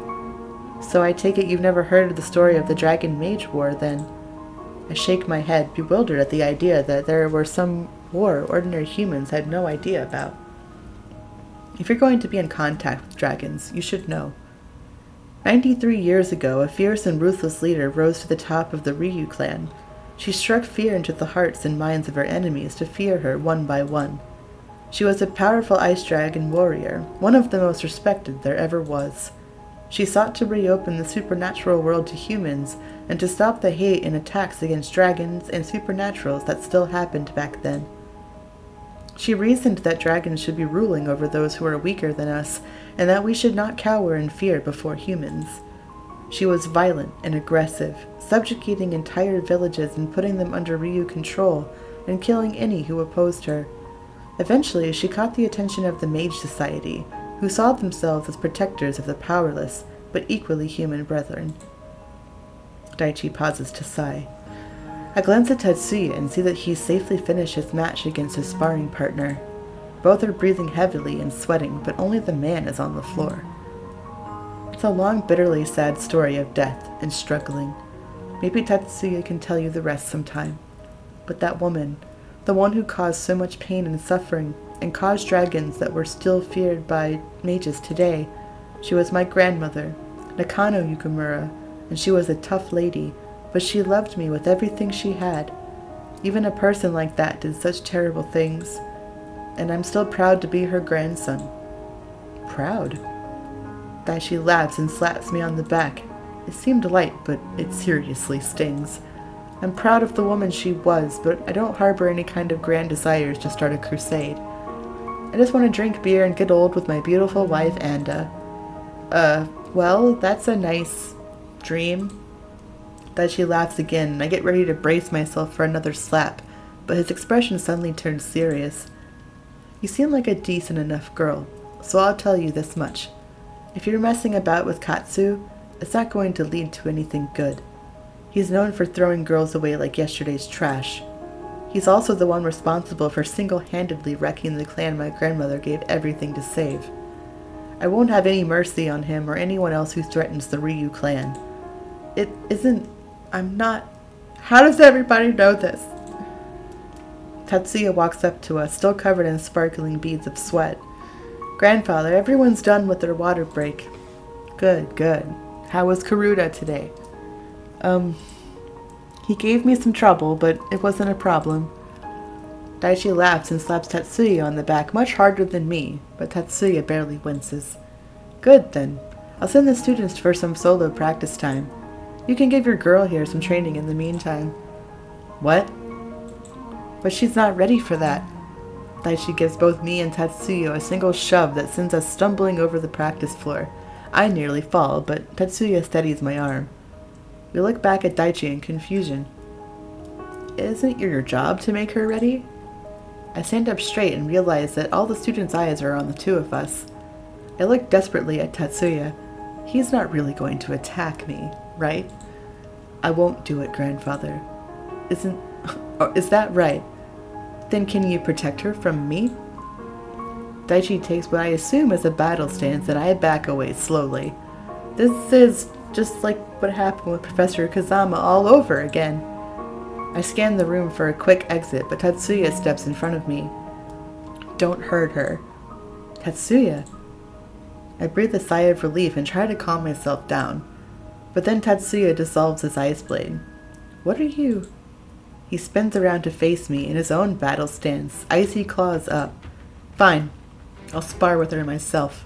You can't. I can't. Get ready. Before I can register what's happening, Tatsuya is on me in a flash. I'm pushed back against the wall hard enough that it hurts. He has one arm pressed against my midsection and an icy claw at my throat, just a hair away from touching it. He practically snarls at me. You have to defend yourself.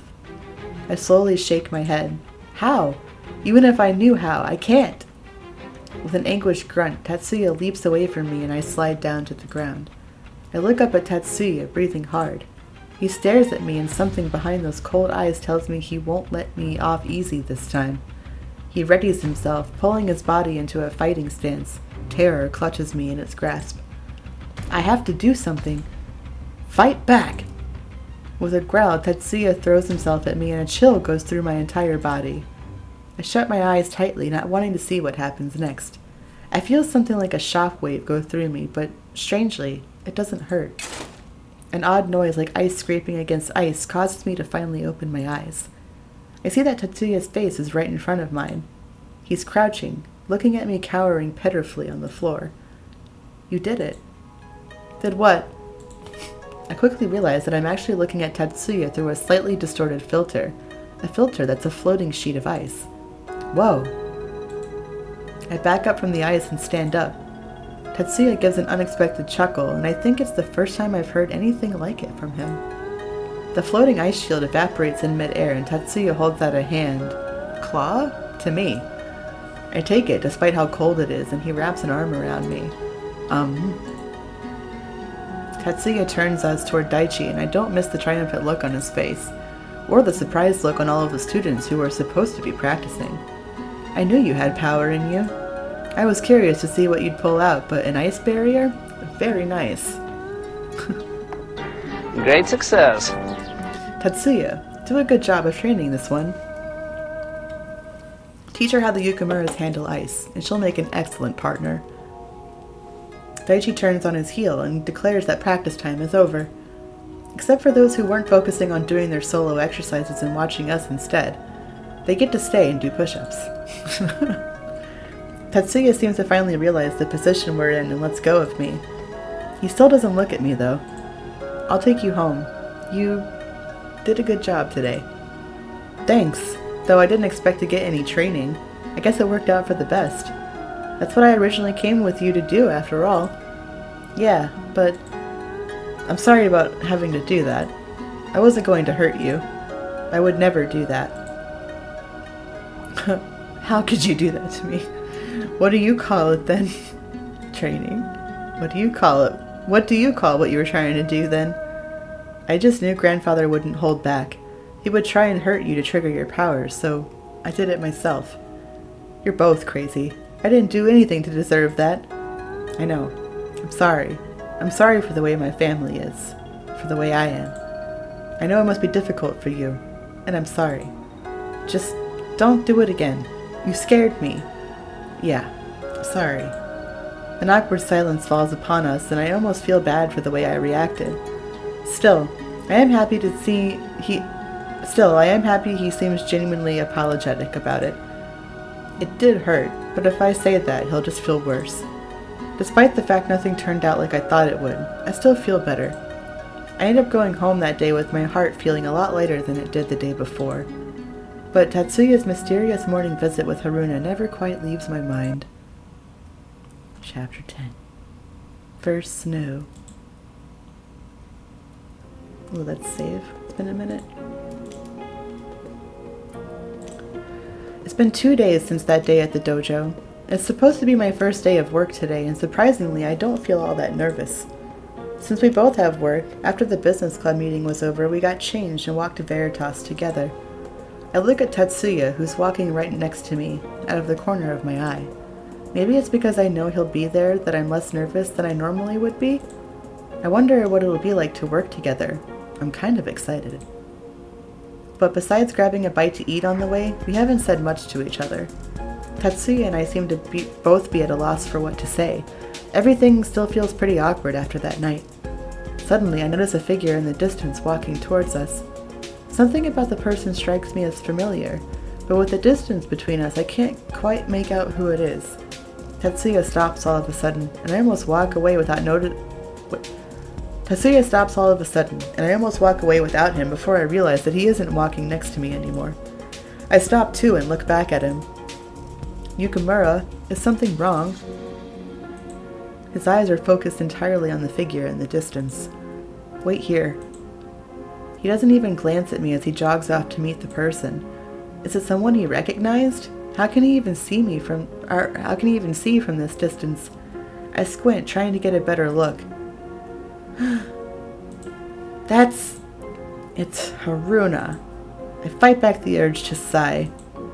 Of course it's Haruna. I stand awkwardly in place, watching them interact from afar. Whatever it is they might be talking about, I don't think I could guess, even if I tried. I'm not at all sure what to do. Just standing here watching them makes me feel weird. Just as I'm contemplating looking away, Haruna moves.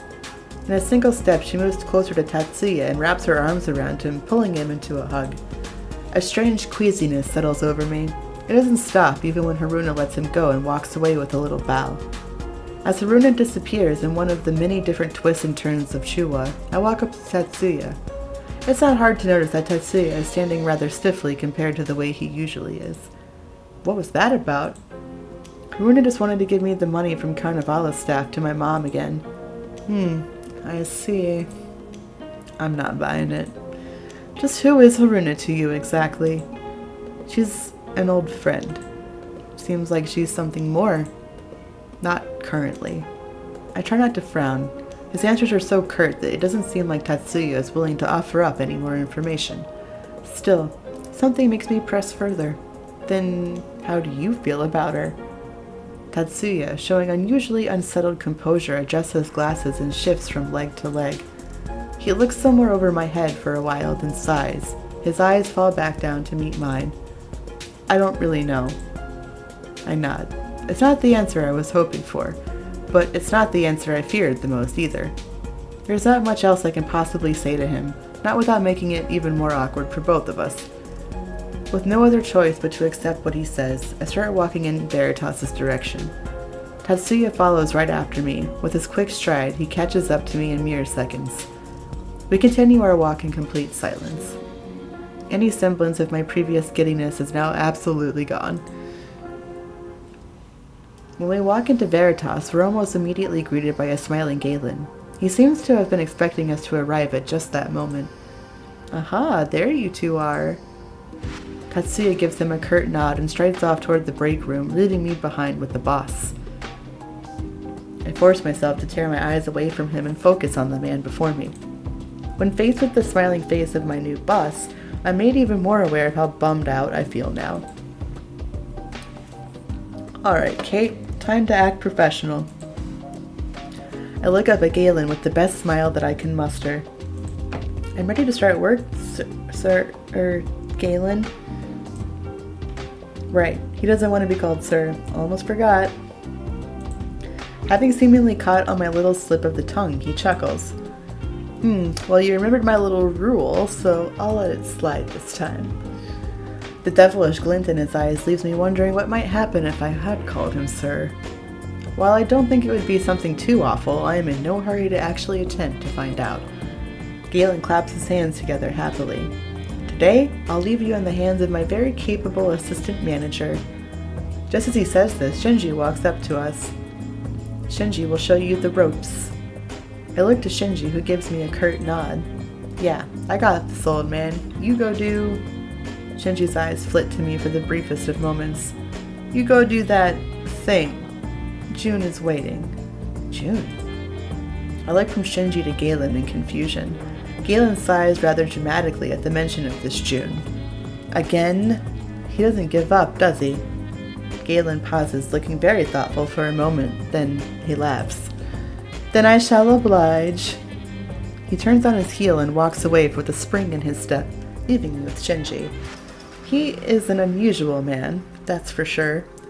Although the exchange between them has left me thoroughly confused and more than a little curious, I don't think asking would actually get me anything. Before I can say anything, Shinji looks down at me. Let's begin then. Shinji takes me behind the counter and starts running me through everything that I could possibly need to know. And be sure to watch yourself here. The steam is incredibly hot, and you don't want to accidentally burn yourself. Shinji is showing me how to work the coffee maker, and I do my best to memorize everything he's telling me. Shinji suddenly freezes, as if he just remembered something. He should be here any minute. Better start preparing the hot sake. Hot sake? Isn't this a coffee house? Shinji laughs. It is, for sure. Then why would we be serving alcohol? With a glance at the time, he starts preparing everything. Because that's what Professor K orders when he comes in every Thursday. Oh, so that's why. It doesn't really explain it exactly, but fine.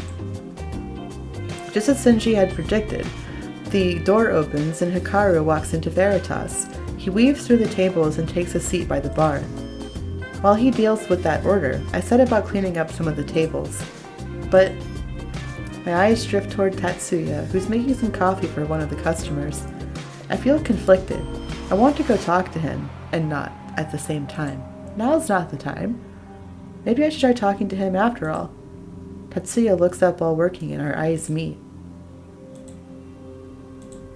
This is so awkward. I quickly look away and focus on scrubbing this table clean. No, definitely not going to talk to him. Maybe some other time. Ugh, this whole Aruna thing is still bothering me. I force myself to stop thinking about Tatsuya somehow, but it still feels like he's always at the back of my mind. Some time passes, and I'm standing next to Shinji when I see him make a very intricate-looking drink, one I had never seen before. My own curiosity wins out, and I decide to go ahead and ask, "What is that?" It's one of Gal's creations. He calls it the Salamander's something. What? Something? Yeah, said he literally couldn't think of a name for it. He snaps his fingers and the drink suddenly lights up in the glass. It looks as if it's molten fire contained within. I can't help but gasp at it. Wow. I'm glad you like it. Shinji hands me the glass. Here, take this to table 5, please. I nod and make my way over to table 5. Out of the corner of my eye, I catch a glimpse of Tatsuya's blue hair. I pause to look at him, neatly stacking the cups behind the bar. It's been some time now. Maybe I should go talk to him. But what would I even say? Should I try asking about Haruna again? Haruna, just what is she to him? She calls him by his first name so casually, and she even hugged him. There is no way she isn't an ex-girlfriend of his. What else could she be? Does she still love him? Could he still love her? What was that night when he held me anyway? A feeling of intense freezing cold in my hand suddenly shocks me. It's so cold it burns. Ow! I instantly let go and the glass I was holding falls to the floor. The glass and its contents are so frozen that they hit the ground like a rock. Oh no! I look around, hoping no one else saw me drop it, or freeze it. When I move to pick it up, someone's hand reaches out and gets it before I can. Shinji looks at the solidly frozen drink in his hand, then at me. Follow me. With no choice, I follow quietly after him, feeling like there's a lead weight in my stomach. He leads me behind the bar counter, way in the back where no one else might hear us talk. Look, you've been distracted from the very start today. I wasn't going to say anything, but whatever it is that's going on between you and Tatsu is clearly making you unfocused. What? How does he... I don't want to do this. Either you get it together, I'll have to assign you to another shift, one that Tatsuya doesn't have. My cheeks burn with embarrassment. Right. Focus. I need to focus.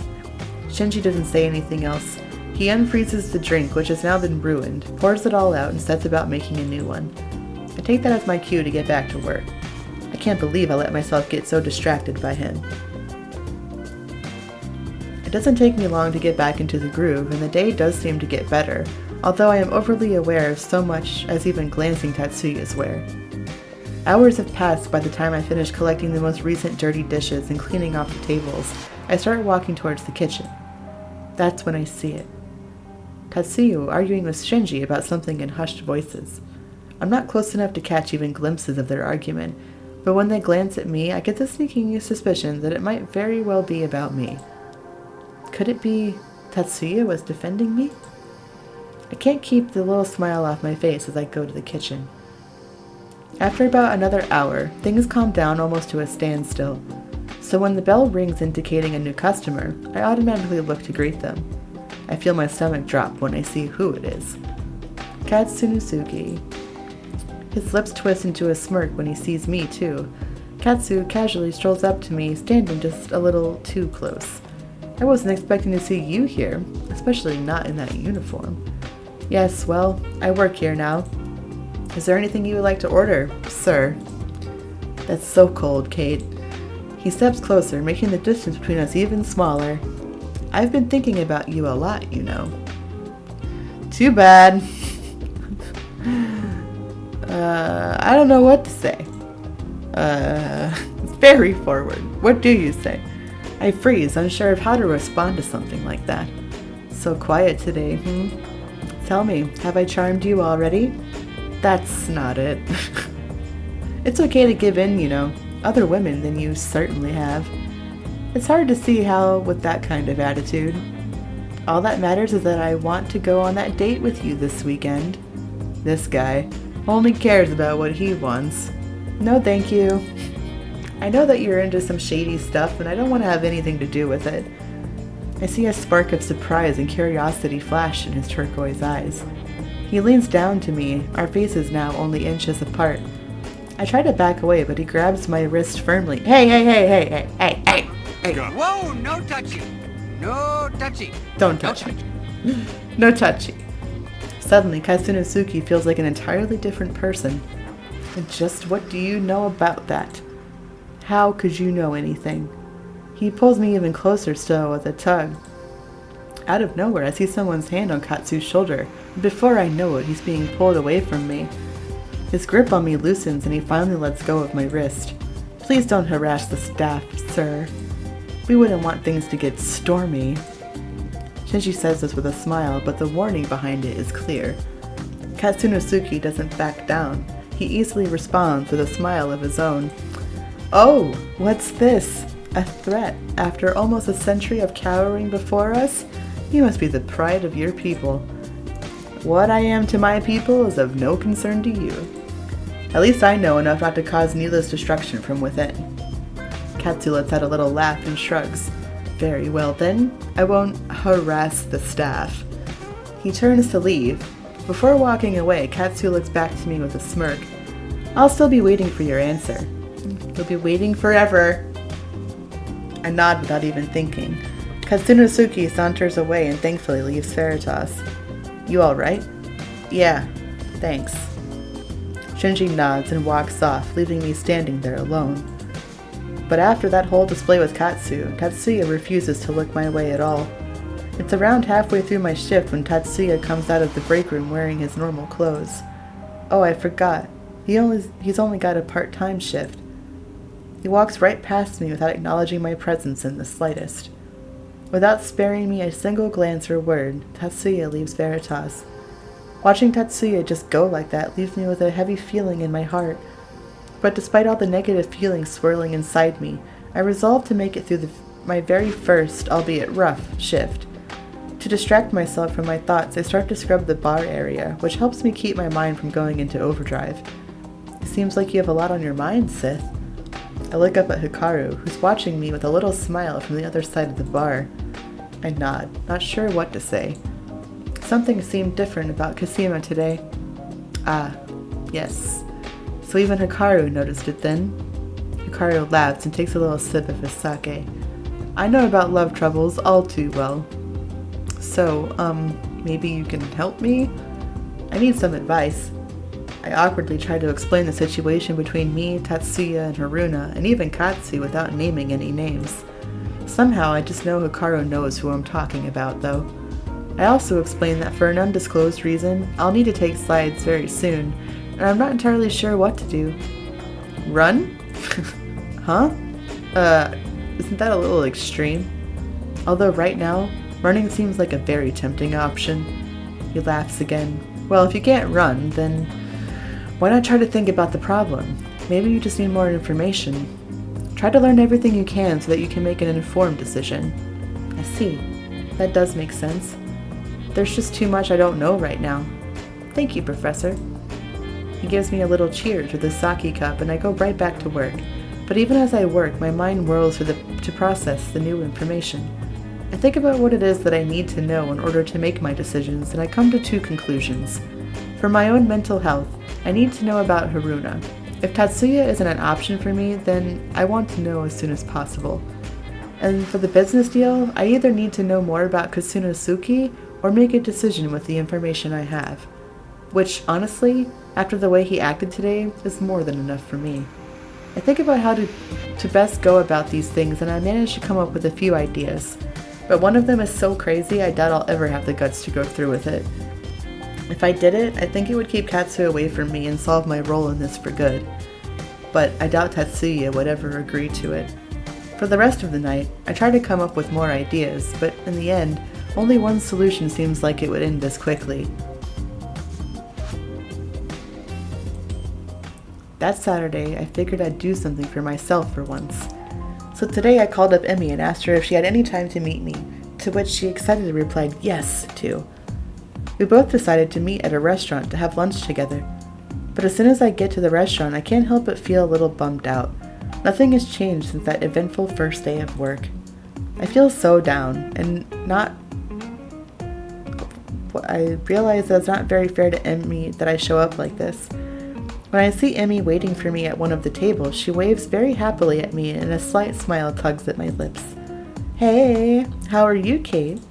I'm okay. How about you? I'm sorry I called you up so suddenly. No, it's fine. I was actually happy that you called me. But how are you really? The way she says it and the genuine worry in her eyes makes any resolve to struggle with this by myself go away almost instantly. I sigh and tell her everything that's been going on with Tatsuya and just everything, right from the very beginning. Somehow it's a lot easier now that I've told Tatsuya and I realize I haven't had a nightmare in ages. As you can see, I have so much going on right now. It's all just a huge mess. I feel like it's one step forward, 2 steps back with my powers. I mean, seriously, to freeze the cup on Thursday even after Yukimura's lesson at the dojo?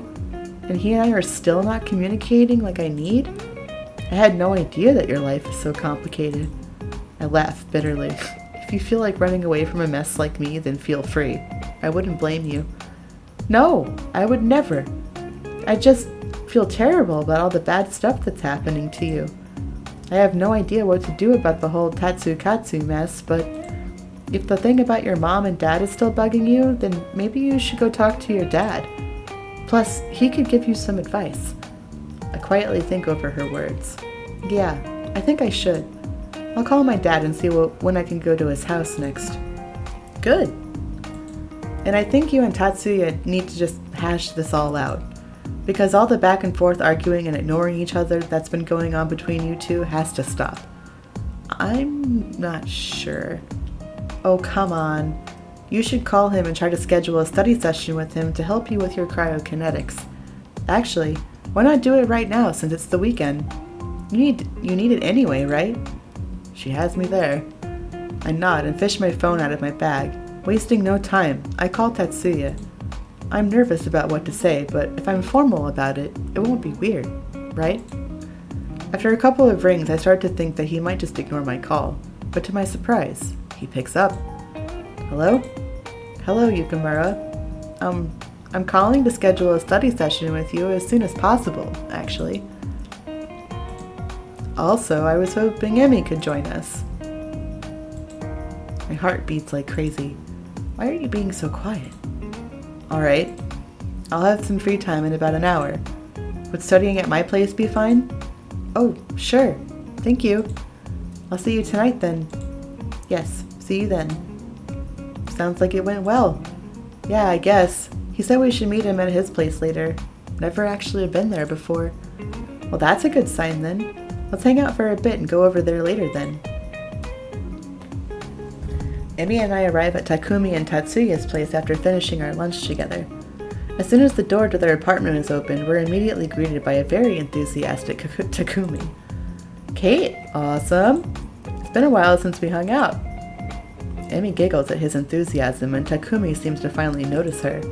Well, hello, friend of Kate. Takumi Arai, at your service. He does a little bow and Emi laughs and follows suit with her own little bow. Emi Matsuda, 'tis a pleasure, sir. After the introductions are over, we all finally notice Tatsuya there, armed with a rather large pile of books. Is all that for studying, Yukamura? That's right. If you guys are going to take up my free time, I'm going to make sure our lesson is thorough. While Emi looks less than pleased, I feel a sudden burst of determination start to burn in me. Bring it on. Ugh, how many hours has it been? A few hours into our study session, night has fallen, and I'm still unable to get my powers to reliably turn on or off. It doesn't seem to matter what I try or how I try it. Nothing works. Taku has been sitting on the couch next to Tatsuya playing video games since he got bored of listening to us. But hearing the frustration in my voice, he presses pause.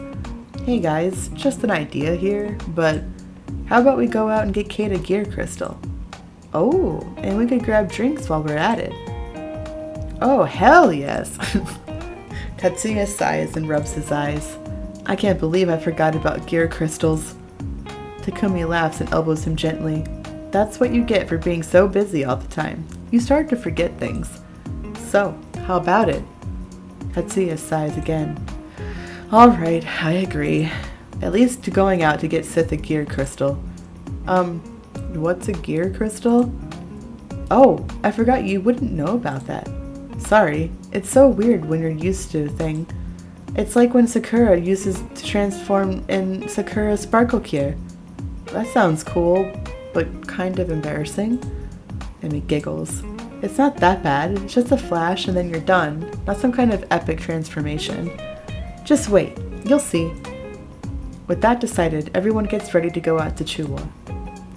Takumi takes us through one of the entrances that I don't recognize and we go in right to a more upscale part of Chuwa. Perhaps feeling a bit more like himself, Tatsuya launches into a mini lecture about the district. Were you aware that Chuwa is, in fact, the largest supernatural district in Japan? Oh, really? Yes, it's also the 27th largest district in the world. Being in the top 30 districts in the world does have its benefits. Like what? It attracts a lot of businesses from other parts of the world, so we end up having easier access to things that might be hard to find in smaller places. Due to that, you can find almost anything in Chuwa. From potions to enchanted clothes, items, and rare spell books for those who need them. There are more things than I can name being sold here, as well as gear crystals, which is what we're going to get for you now. I nod along with his explanation. I see. I had no idea there were so many things here. Could there be more to Chuwa than I have yet to see? We end up going to Mizushima Crystals, where Emi helps me look through the computer to find the right outfit for me. Tatsuya is the one who decides on the augments for me. He said they were focused on control and power suppression. With no clue myself, I had no choice but to trust what he said. After I pay for the crystal, we only barely make it out the door when Takumi speaks up. Hey Kate, why don't you try out your crystal now? What? Now? Oh, I think that's a great idea. Try on your outfit. Just focus on your power into it like we said. Well, okay then. I wrap my fingers around the gear crystal and close my eyes. I feel a strange sensation as a chilly yet gentle breeze blows through me. I open my eyes and look down. Oh, it worked. Emi happily claps her hands. You look so cool, Kate. Definitely cool. Takumi elbows an oddly red-faced Tatsuya with a grin. What do you think, Tatsu? The gear looks good. Very functional. Excellent choice. I smile at them. Thank you for helping me pick it out. I can't wait to properly try it out. We can do a test later, but maybe not in the middle of the street. Oh, of course. I quickly deactivate the gear crystal. But even though I can't reliably do any magic yet, I'm more excited than ever to finally be able to do magic consciously. They said I would be able to anyway. I hope it works. Now that that's done, I'll take you guys somewhere special. It's this little bar that's so good. It's mostly frequented by musicians, so there's always someone playing live there. My brother actually works there, and he told me tonight there will be some good ones on. Maybe I can even get us free food. Free food and live music? I'm in. That does sound like it would be nice. The three of us look to Tatsuya, who sighs and nods reluctantly. Fine, we can go there. Lead the way, Matsuda. Emily happily obliges, practically skipping ahead of us as she shows us the way. We ended up spending quite a few hours in the bar, which, as it turned out, was called Fox's Tail. As Emily promised, there was free food and the live acts were pretty good. After stuffing ourselves a little too much, we left the bar to all walk home. And that's when she saw it, the amazingly gorgeous fountain. She asked us all if we could go look at it, and no one could resist the puppy eyes she was giving us. As we walked up to it, I realized that there are couples here and there around the fountain. Tatsuya sits down on the edge of the fountain, looking exhausted. It looks relaxing here. Maybe he can finally chill out a bit.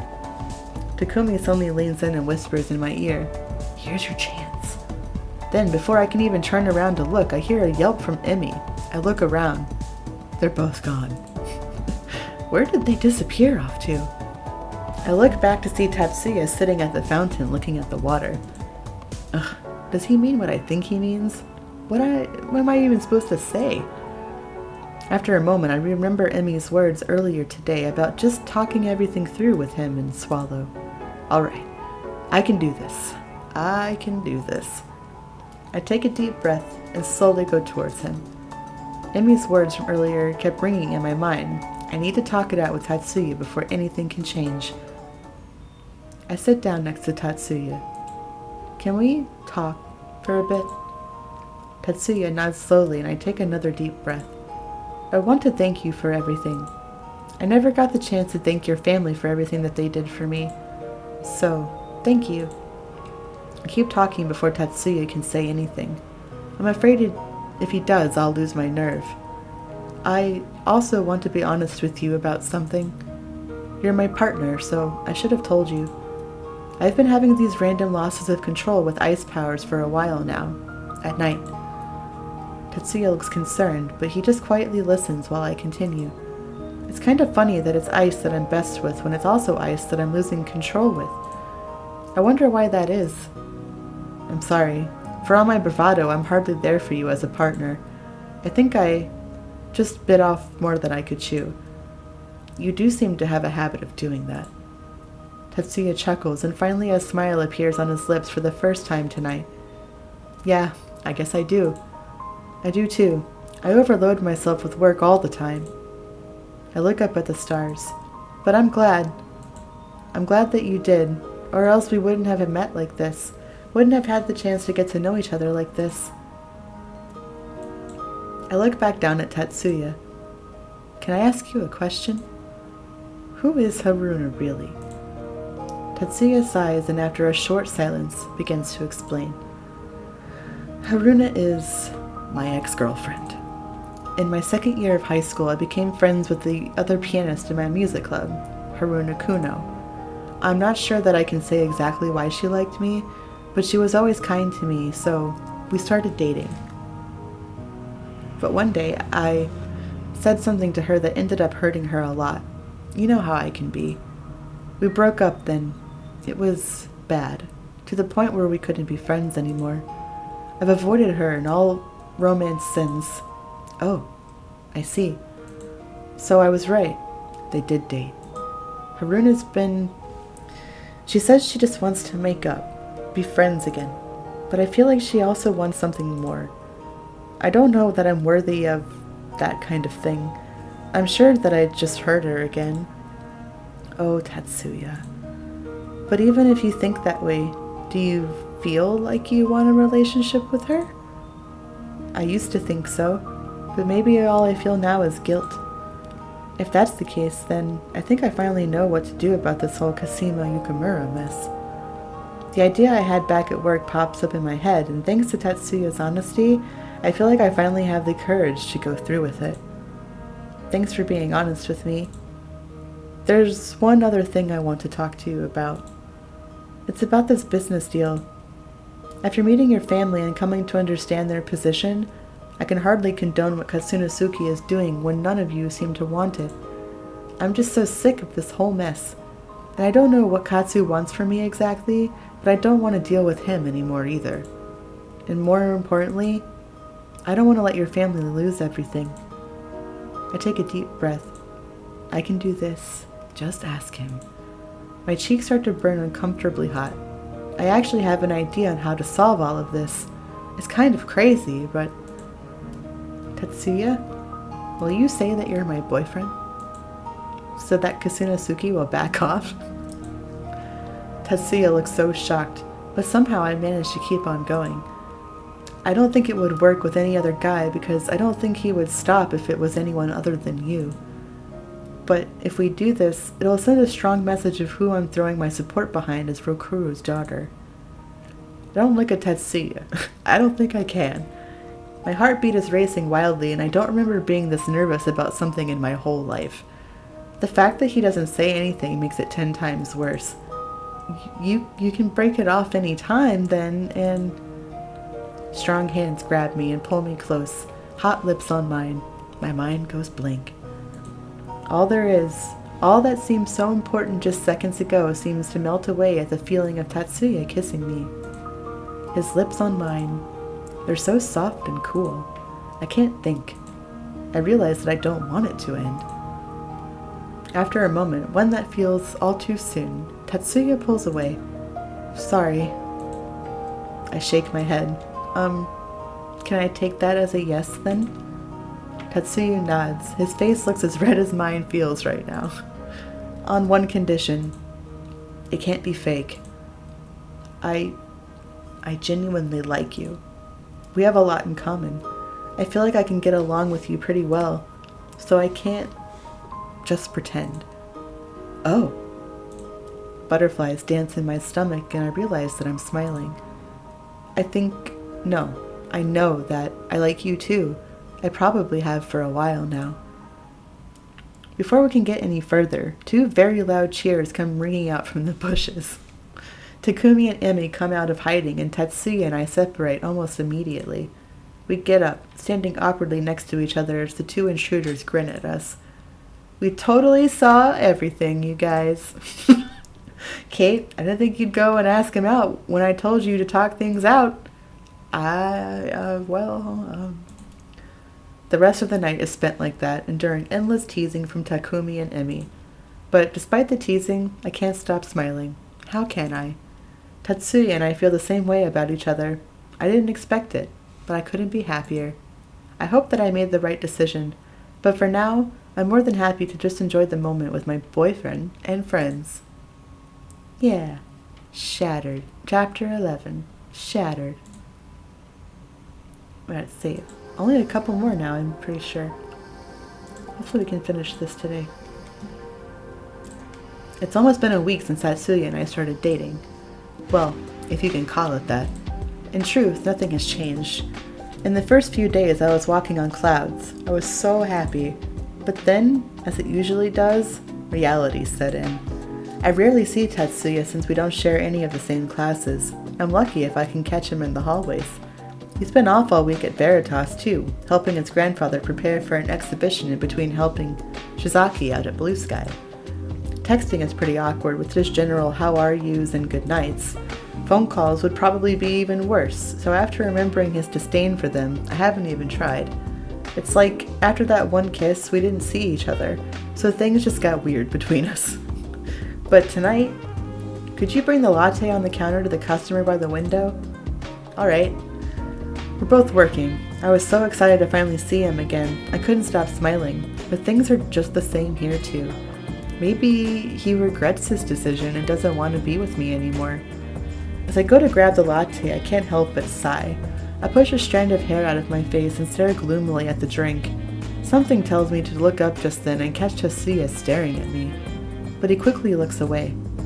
He's been staring at me off and on all night.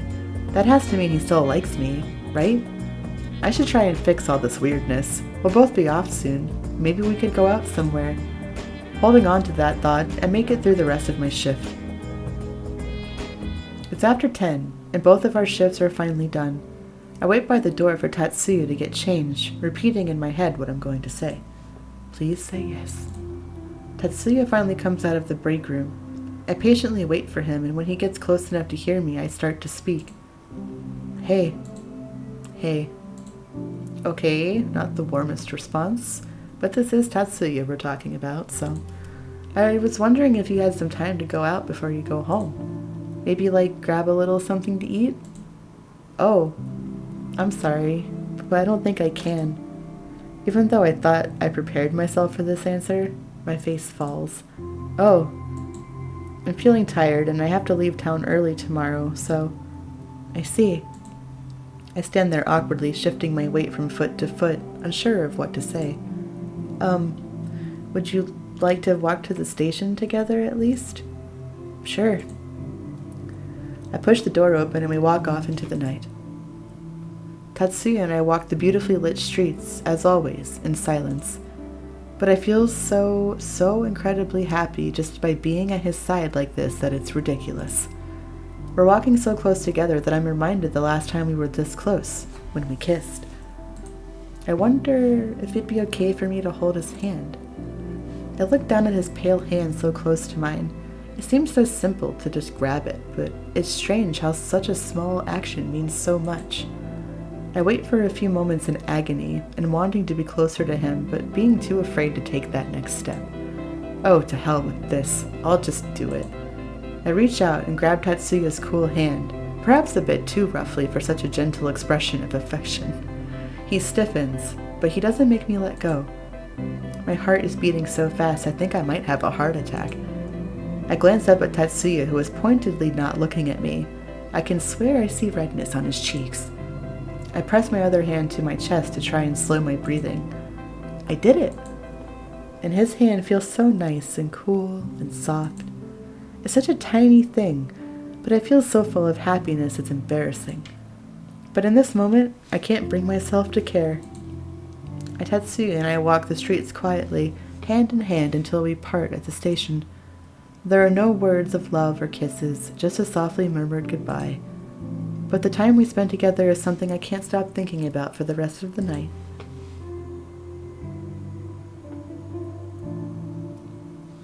After that Thursday night, a whole weekend came and passed. It's Tuesday now. But I spent it just like I did when I was single, alone, studying and relaxing in my bedroom. It's not like it was Tatsuya's fault he was out of town for his exhibition, but still. Wish I could have gone, at least. I should have just skipped class. I had barely any contact with Tatsuya up until today when he texted me out of nowhere this morning and proposed a study session at his apartment. I'm sitting on the couch waiting for him to come back with some textbooks spacing out. He said he didn't want to let my training slide, but maybe it's okay to pretend like he just wanted to see me. I sigh, wondering why even in a relationship do I still need to worry about these things. Is this really a relationship, though? It's not like it's fake or anything, of course. It has been a while since I've been in any, but I'm pretty sure it's not supposed to be like this. Maybe I rushed into this. Maybe we both did. I mean, he just seems tired all the time. I don't even think he has time for a relationship. If that's true, what do we even do? I do want to be with him, but... At that moment, Tatsuya comes back and sits on the sofa next to me.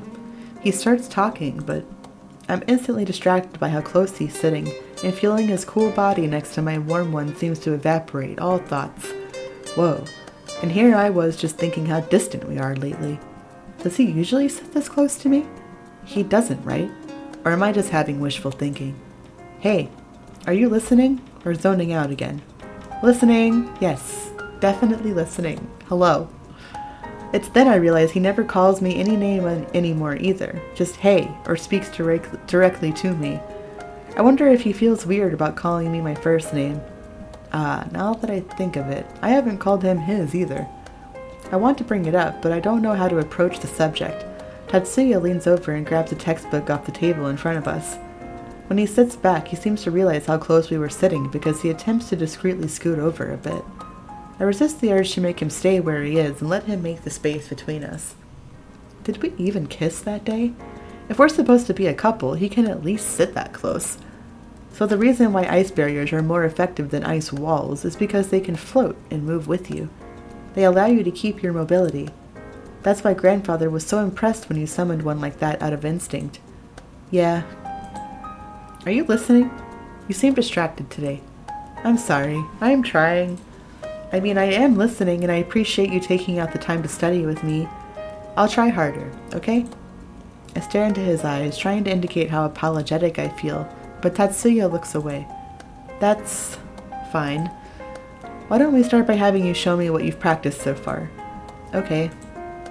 I rise up from the couch and hold on to my necklace. I move away from the couch and stand in the open space of their small apartment. As I try to think of what I should do first, I notice Tatsuya staring at me. I don't think I said this before, but I think that gear suits you. Oh, thanks. Suddenly feeling cheerful, I decide to be dramatic about showing my progress so far. I've been studying everything from class and what he's taught me really hard. I can't wait to show him the special thing I've been working on either. I pick up one of the decorative glasses on the table and hold it out towards Tatsuya. For your enjoyment, Master Yukimura. I deep bow to accompany my playful words. That's unnecessary. Giggling a bit inside at his discomfort, I center myself and send a small bit of my power out through my hand. The chill of ice magic still feels a bit strange, but I also feel it a bit invigorating as the glass turns to ice. Immediately after, I pull back the power, causing the ice to evaporate. I stand up. Nice job. What else you got? Another trick for Master Yukimura. I tap my finger thoughtfully on my lips, ignoring Tatsuya's constant blushing. I put out both of my hands and close my eyes. I take deep breaths and focus on placing all my power in front of me. Chills spread throughout my entire body and leave my hands. In my mind's eye, I can see a shapeless barrier forming made of crystal clear ice. When I open my eyes, I can see that I've succeeded. There in front of me is a circular sheet of ice floating in front of me that can still serve as a shield in a pinch. Excellent. The depth and shape of this one is much more refined than your others. The gear crystal helped your control a lot. Wait, there's one more thing I want to show you. Something else? Alright, let's see it. Once again, I close my eyes, but this time I hold my hands out side by side. One is clenched in a fist and the other open. I can do this. I can do it. I relax into a steady breathing rhythm and feel the power gathering within myself. I think I hear a small gasp from Tatsuya, but I don't let it distract me. When the power has all gathered, I imagine a certain shape in my mind, a shape that's very meaningful to Tatsuya himself. I open my eyes, and in that instant, the power flows out of me and into my hands, becoming a slender longsword made of ice. Well, maybe slender is an overstatement. It's still pretty rough around the edges. I'm sorry. I thought I could do a lot better of a job than this. It looked so much better when I tried it in my room, and before I realized it, Tatsuya has stood up and walked over to me. He gently takes the sword away out of my hands and examines it with the eye of an expert. As he looks over all the rough edges and bumps and unevenness of the weapon, I feel increasingly embarrassed. I guess I got too cocky. Ugh. It was seriously better when I tried it last time, or maybe that was just in my head. Tatsuya looks up then with an expression I've never seen on his face before. He gently hands the sword back to me as if it were something precious and not just some snarled hunk of ice. I take it with both hands and hold it at chest level, staring back at him in confusion. There's a lot of thought that goes into making a functional weapon, and yours shows that you studied hard on learning all the basics. It's amazing that you learned that all on your own. And so fast, too. No, you're amazing. No, you're amazing. He places one hand on the top of my head, and my breath catches in my throat. It slides down my hair to my cheek, and I can't help but lean a little into his soothing hand. That's it. That's all that happens for several moments as I stare into his blue eyes. But in that moment, I feel like we understand each other more than ever. He finally smiled that way for me. I hear keys at the door then, and Tatsuya steps back from me. I let my attempt at a proper ice sword dissolve in my hands and change back into my normal clothes. Takumi opens the door then, looking rather surprised to see us. Hey guys, didn't know you'd be here. Takumi looks back from Tatsuya to me, and for some odd reason I find myself feeling guilty. Hope I'm not interrupting anything. Not at all. Come on, I'll take you home. Without any further words, Tatsuya grabs his keys off the table and walks out the door. Is that guy still not calling you Kate? Yeah. He's even more offer at relationships than I'd expected. I manage an awkward smile for Takumi before waving goodbye and scurrying to follow Tatsuya out. Tatsuya and Takumi are lucky enough to live near a small river, so I managed to convince Tatsuya to take that path to my apartment. The evening sun bathes everything in its golden glow. I feel so happy and at peace that I can't even remember what having worries is like at the moment. It's then that Tatsuya beside me takes my hand. I look at him in shock. I have something I want to say. Well, no. There's a lot I want to say. I want to apologize. For what? For being an incompetent boyfriend. Oh, no, not really. I trail off, unsure of how to answer him, finally saying my thoughts out loud. You don't need to worry about my feelings. I know I suck at it. I just don't have any experience. And I've been busy lately. Well, no, those are just excuses. It's not just that. Most people think I'm, at best, boring, or at worst, cold and a jerk. It's been that way all my life. But I can't help who I am. I decided a long time ago that I didn't want to be anyone but myself, even if that meant being alone forever. But despite how I am, you want to be around me. You want to be with me. And now that I'm with you, I get scared. I don't know how to get close to you, or even if I do, I don't know how to handle what I feel. And then I start thinking, what if we get too close? What if I get too comfortable with you and hurt you somehow? Worse, what if I lost control of myself in my true form one day and injured you? I want to say something, but it seems like Tatsuya has to keep going, so I force myself to stay quiet. It's no different from Haruna. Sometimes I've thought, what if you end up hating me and leaving me too? I just don't know how to deal with all these feelings. What am I supposed to do? I've never quite felt anything like this, not so strongly. It's like I'm scared to move forward or backward, and I'm even more afraid that it's hurting you. Tatsuya. I quietly hold on to his hand while he scrubs his eyes with his other one. I never thought I'd see him cry. All this time I thought he didn't want to be with me, but that's not it at all. I curse myself for not knowing what to say, for not knowing what to do for him at all. I hold on to his hand even tighter as we walk, and for a while, we don't say anything. I rack my brain trying to figure out what the hell I'm supposed to say or do myself, but I can't come up with anything. I just hope that Tatsuya can understand my feelings through my touch. Eventually I see something in the distance, or someone. I squint, trying to make it out, but then I realize that Tatsuya's totally stopped moving. I stop walking and look at him, realizing he must have already seen whatever it is before my human eyes could. What? What is it? Katsunosuke. What? I turn back around and realize that I can see his aqua-colored hair burning with intensity in the sunlight. He's strolling along the riverside, coming toward us with his hands in his pockets. Katsunosuke seems to be admiring the water itself and in general looks very peaceful. But my stomach knots and an overwhelming bad feeling comes over me. Can't we just avoid him? No way. He's clearly here for us. I'll never run from him. Ugh, men and their pride. Frustrated, I can do nothing but watch as Katsunosuke leisurely makes his way to us. My heart is beating so fast that I can feel it in my throat, and Tatsuya tightens his grip on my hand. He knows I'm nervous, but I think he's trying to say he'll protect me. Finally, Katsunosuke is within speaking distance of us and gives us a little nod. What's up? Cut the crap. You wouldn't be here without a reason, so what is it? What are you here for? Katsunosuke laughs. Oh, as angry as ever, I see. How do you deal with his impossible personality, Kate? I shift uncomfortably, Tatsuya's words from a few minutes ago echoing in my mind.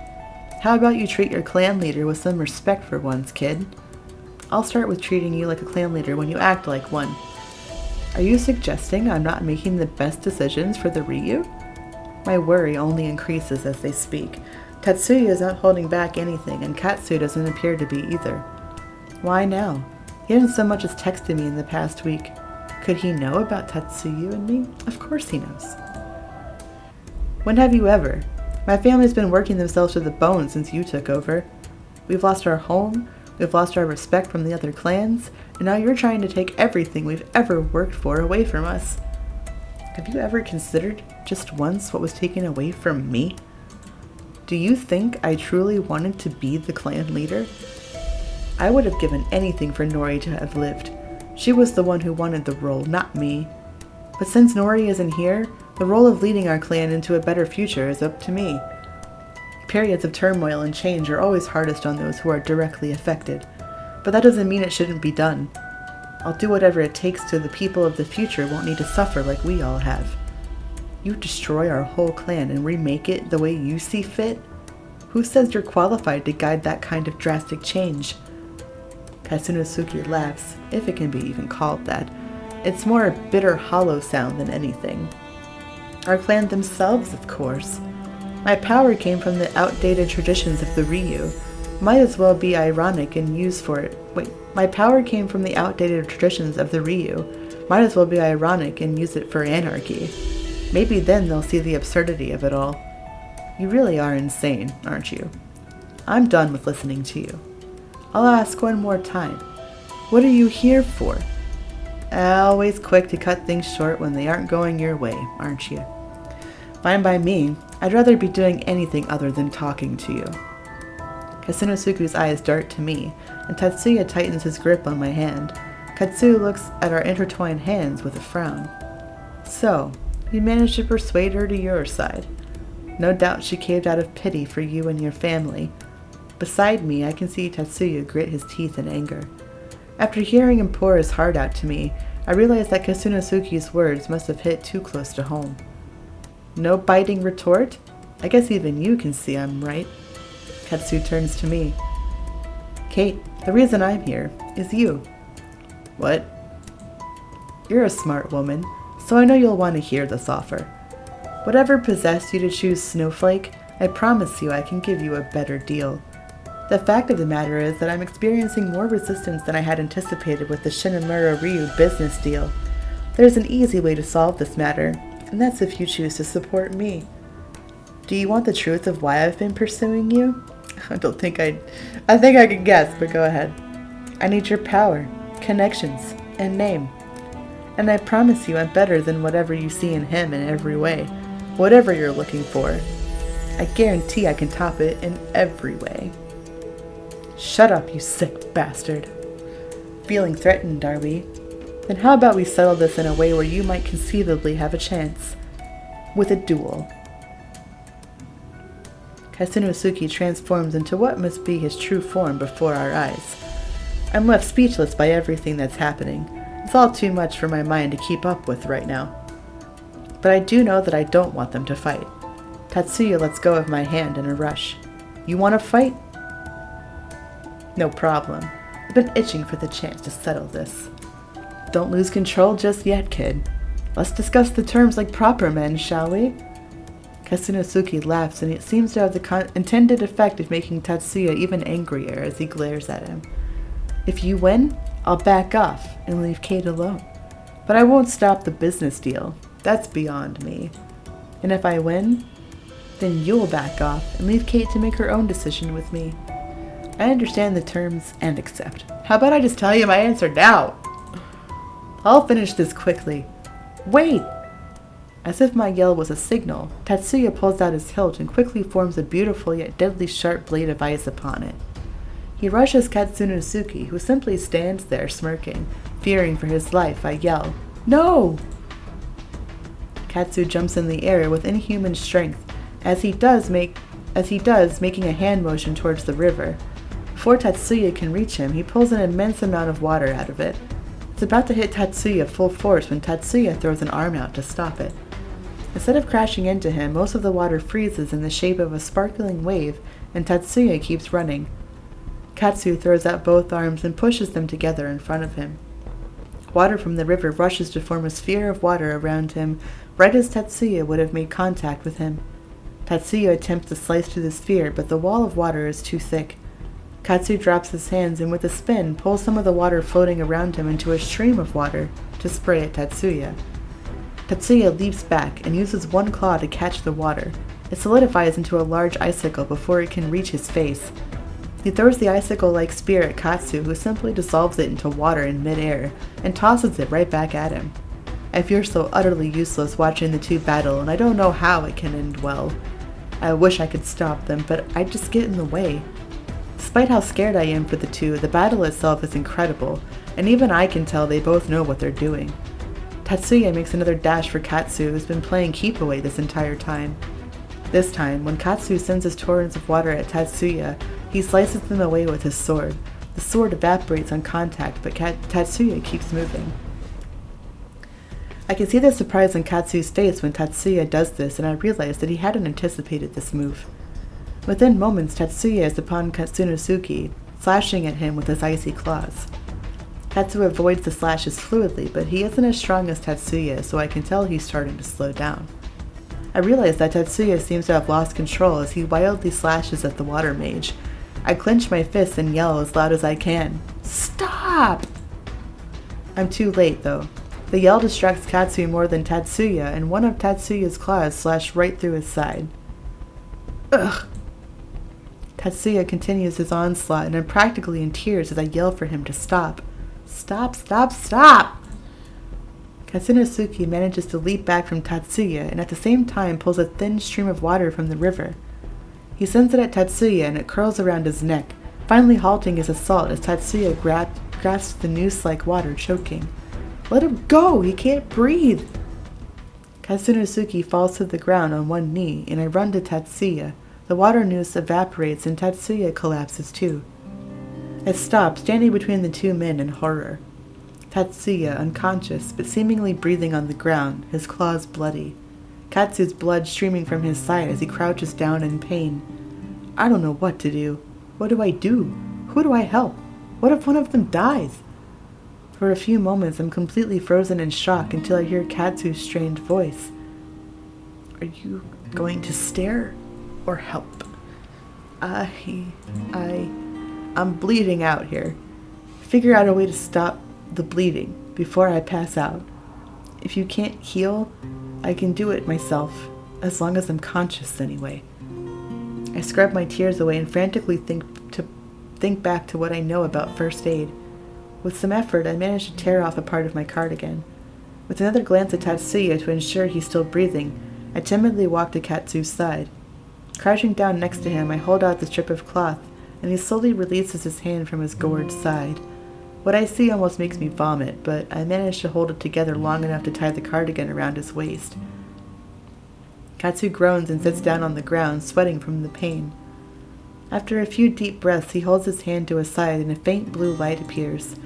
A few minutes later, the color starts to return to his face and his breathing becomes more even. I knew he said he could heal himself, but it's another thing to see it. A moan comes from behind me and I spin around to see Tatsuya starting to awaken. Looks like my ride's here. I turn back around to see a golden sedan driving toward us over the bridge. You weren't much help, but thanks for trying. The car reaches us and I can only stare as two men quickly get out and help Katsu into the back seat. Katsu notices me staring and gives a little wave with two fingers before the car door is closed. The men get back in the car and speed off. I walk back to Tatsuya, who seems to be almost fully conscious now, and help him sit up. I don't even know how to feel. Why did he do that? Why did they do that? What good was it in the end? As soon as Tatsuya seems to get his bearings about him, he jumps up. Where's that bastard? I helped him, and then he left. But is that all you can think about? You almost just killed a man. You were almost just killed. I almost killed my enemy. Why were you helping him? Because he was hurt. Because he was going to die from your attack. Why do you even care if he lives or dies? You shouldn't even want to associate with a sicko like that. Have you any idea of the terrible things he's done? I only associate with him on behalf of Shinamura Industries. I cannot be a weak leader, or people will suffer for that. Surely you of all people must understand that. And I only helped him because I want anyone to lose their life. All I understand right now is that it seems like you care a lot more about Kasunosuke than you do about me. How can you say that? Don't you even understand the severity of what you've done? Hurting someone, trying to kill someone is far more wrong in my eyes than whatever Katsu has done to you or your family. You're so worried about hurting others emotionally, but you have no problem just killing someone? As soon as the words fly out of my mouth, I know I've said too much, presumed too much. I know that I only know a small bit of what the Yakimuras have been through, and I don't even know what Katsu has done. And I know that Tatsuya only just confided his deepest fears in me, and yet I flung them back in his face. But in the heat of the moment, in the wake of them both almost dying, I end up saying more than I mean to. A horrifically loud silence fills the space in between our uneven breathing. If that's how you feel, then we should just end whatever this was. Then you can go off to that bastard and do whatever you want. What? No. No. That's sudden. Please. I don't want things to end like this. I didn't mean what I said. Yes, you did. And there's no way you can take it back. Tatsuya, please. Goodbye, Kate. Without giving me a chance to say anything else, Tatsuya turns back in the direction we came from. He breaks into a sprint I have no hope of catching up to. The sound of the river is distant in my ears as I stand alone in the evening glow, dumbfounded. Left alone with nothing but my tears for company, I turn and head for home. No. R.I.P.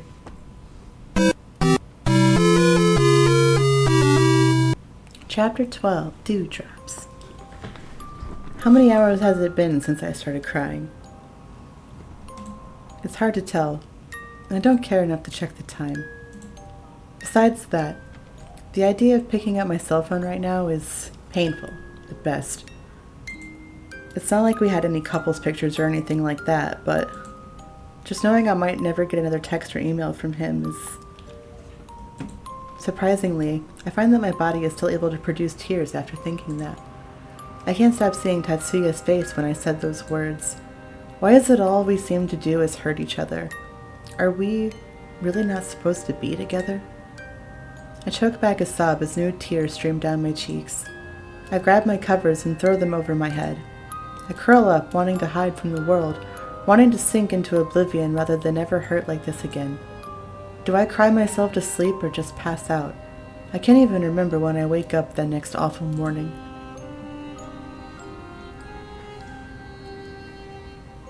It's been 2 days since Tatsuya and I broke up. I feel as if I've been moving through life in a daze. I've seen our friends in passing, in other classes, but no one's mentioned Tatsuya to me, especially not Takumi. I've seen Tatsuya himself in passing, and I've as much as panicked and hid when I saw him, not wanting to deal with those feelings. I suspect he's avoiding me too. We haven't talked, of course. Now my legs have taken me to the business club classroom as they always do on Thursday evenings, but they will not take me inside the doors. I'm sorry, guys. I just can't. Wiping a tear that threatens to fall from my eye, I turn around and head for home. It's morning, I guess. I somehow managed to finish the week, but I shamefully called off all my Veritov shifts. I lie on the bed, staring at the sun-streaked ceiling above. I wonder if I should just quit there now, and business club too. It seems before I realized it, seeing Tatsuya had become a regular part of my life over the past month since we met. Still, it's not in my nature to just quit, especially because of something like emotions. I've never felt this way before. I feel so incredibly lost now, like all the color has faded out of life. I lie on the bed for some indeterminable amount of time, lacking any motivation to get up or do anything. Sometime later, I hear a knock on my door. I panic, not wanting to get up and talk to anybody, and who would be coming over here besides? But then I hear a familiar voice on the other side, and I know he won't leave me alone. I know you're home, Kate. And I know you probably don't want to talk to me, but I have something important to tell you. Ugh, damn it, Taku. Remembering that this was the boy I once took naps alongside, I get up and throw open the door in my pajamas. What do you want, Taku? Whoa, an angry lady covered in bunnies is glaring at me. I have conflicted feelings. Should I laugh or cower? Depends on if you want to be hit or not. Fair enough. To get to the point, it's actually about Kasunosuke. I'm sure you don't want to see him, but he wants to see you. In person. Today. Seriously? Why? And why are you the one telling me this? I can't say about either. Not yet, anyway. So will you go? I'll wait outside while you get dressed if you want. Ugh, Taku's right. I don't want to see anyone. Or so I thought. I've been feeling lonely ever since that day, and I didn't even realize it. I have been wondering how Katsu's feeling, and it's not like I have anything else to do, I guess, so... Alright, I'll go. Really? Yay! Should I wait outside while you get dressed, or... I shut the door in Taku's face and head to the bathroom to get dressed. I'm on the back of Taku's scooter, feeling the brisk breeze go through my hair. I hadn't realized it, but I've been smiling since we left. It feels nice, like I'm finally coming back to life. I'm so glad to be out and about and not cooped up and moping that I end up giving Taku a little squeeze. Hey, could you maybe not do that unless you want me to get a certain idea? Oh, sorry. Just feeling happy. Great, I'm happy if you're feeling better. Thanks, Taku, even if you won't tell me anything. Were you always this secretive? Maybe. Anyway, we're almost there, so you can ask Kasunosuke any questions you have yourself. When Taku and I get to the Ryu compound, as I learned it's called, he's let in right away. It only raises further questions, but I already know he won't tell me a thing. Taku leads me back inside and takes me to a familiar room. The room I now know belonged to one of Kasunosuke's... But daddy is a state of mind, you know what I'm saying? I'm your daddy. You're my daddy. Hi, Daddy. The room I now know belonged to one of Katsunosuke's late family members. Kaku waits outside the door as I go in. Seeing all the bright pink furniture staring at me, I'm surprised that Katsu chooses this place to rest in, or at least that he doesn't get rid of the feminine furniture. When Katsu sees me, he pushes himself up and I realize how odd it is to see such a vibrant man laying in bed amidst such decor. I pull up a pink chair to the bed. Well, well, so the kitty cat did his job. Kitty cat? You mean Takumi? Who else? I am impressed that he managed to get you here, though, especially without any information. How do you know he didn't tell me anything? Simple, because I told him nothing. And before you ask, I simply wanted to see you. See me? For what? I was bored, and you're interesting. It's as simple as that. Besides that, I wanted to ask you a question. I've heard that Snowflake has been less than perfect lately. He hasn't been sticking his nose into Ryu clan affairs every chance he gets. He's honestly making it too easy for me. Would you have something to do with that? Your silence says enough. How's your wound? For my part, I'm exhausted. Why can't I say this? For my part, I'm exhausted. It'll be fully healed soon. But I'm told it'll leave a scar. I have to admit, I'm a bit concerned about my sex appeal. I hear lots of women like scars. They find them very manly. I'm not concerned with other women. Just you. So what do you think about them? Scars? I don't have a fetish for them or anything, but I don't mind them. So, will you consider that date now that you appear to be single? Neither of us won that duel, so I suppose that means we're still back where we started. Good. It was so worth it then. Only now I have a bit missing from my side. Katsu chuckles at his morbid joke. I find myself wondering how I can laugh at something like that while still suffering from it. I think about how we're all back to square one now. I still don't have enough information to make a valid decision considering everything that's happened. And just because something happened between Tatsuya and I doesn't mean the Yukimura should suffer for it. If I can help settle their dispute and this deal, I will. I'm in this deep anyway. I'll think about going to dinner with you if it concerns business, but I want to make it clear it's not a date. I think you'll change your mind after we get there. If you decide to take me up on it, I promise you'll be able to ask me any questions you have. And I'll do my best to answer them as long as it doesn't hurt the clan. I'm surprised he's this earnest, but I'm already tired after spending a few minutes talking to Katsu. I rise from my chair, but he grabs my hand. Before you leave and make your decision, I want you to understand that I'm doing what I do for the sake of the clan. The Yukamuras have been clinging onto old, outdated traditions that have been eroding the Ryo from the inside out for hundreds of years. The Shinamura Ryu deal is the only way I can cleanse the old and bring in the new ways that will help everyone have a better life. There will be no more victims of tradition. No more people like me, nor Tatsu, who will have to live their lives for other people whether they like it or not. Remember that. Katsunosuke releases my hand and I stumble back a bit, shocked by this sudden admission. But the door opens and a woman who seems to be a doctor or nurse comes in. I have no choice but to turn around and leave. I'll see you soon then. With that, I join Takumi outside and shut the door. When Takumi and I get back to my apartment, it's already evening. I get off his scooter, thanking him for the ride. I'm about to head up when Taku's voice stops me. Kate? About Katsunosuke. He's not a good person, and he's not good for you. You have a ton of better options out there. You might think he likes you, but that's not the way his mind works. If he's showing interest in you, it's because he wants to use you. Why are you telling me this? And why now? This is going to sound contradictory, but I think you should try to find out more about him. You should try to find out from him, in his words, who he really is. Spend more time with him. Then you can judge for yourself whether or not he's worthy of you. I know you're struggling with this decision, so that's my advice to you. Whatever choice you make from now on, they should be fully informed, so you don't have to wonder if you've made a mistake or carry any regrets. I see. Thanks for the advice, Takumi. But why do you seem so sad? It's not much, considering all you're going through. And thank you for understanding that I can't tell you more right now. I nod at him, and a silence falls between us. Taking that as my cue to leave, I walk up the steps to my door. When I'm at the top, Takumi shouts, and I turn back to squint down at him. Hey! I just want you to remember, that no matter what happens or what you choose, that I'm always gonna be there for you. Without allowing me a response, Takumi moves to get on his scooter. Taku, thank you. I manage to yell that down to him, and he gives a half-wave before speeding off without looking back. I turn to go back into my apartment, turning his words over in my mind. Oh, Taku. I ended up emailing Katsu last night.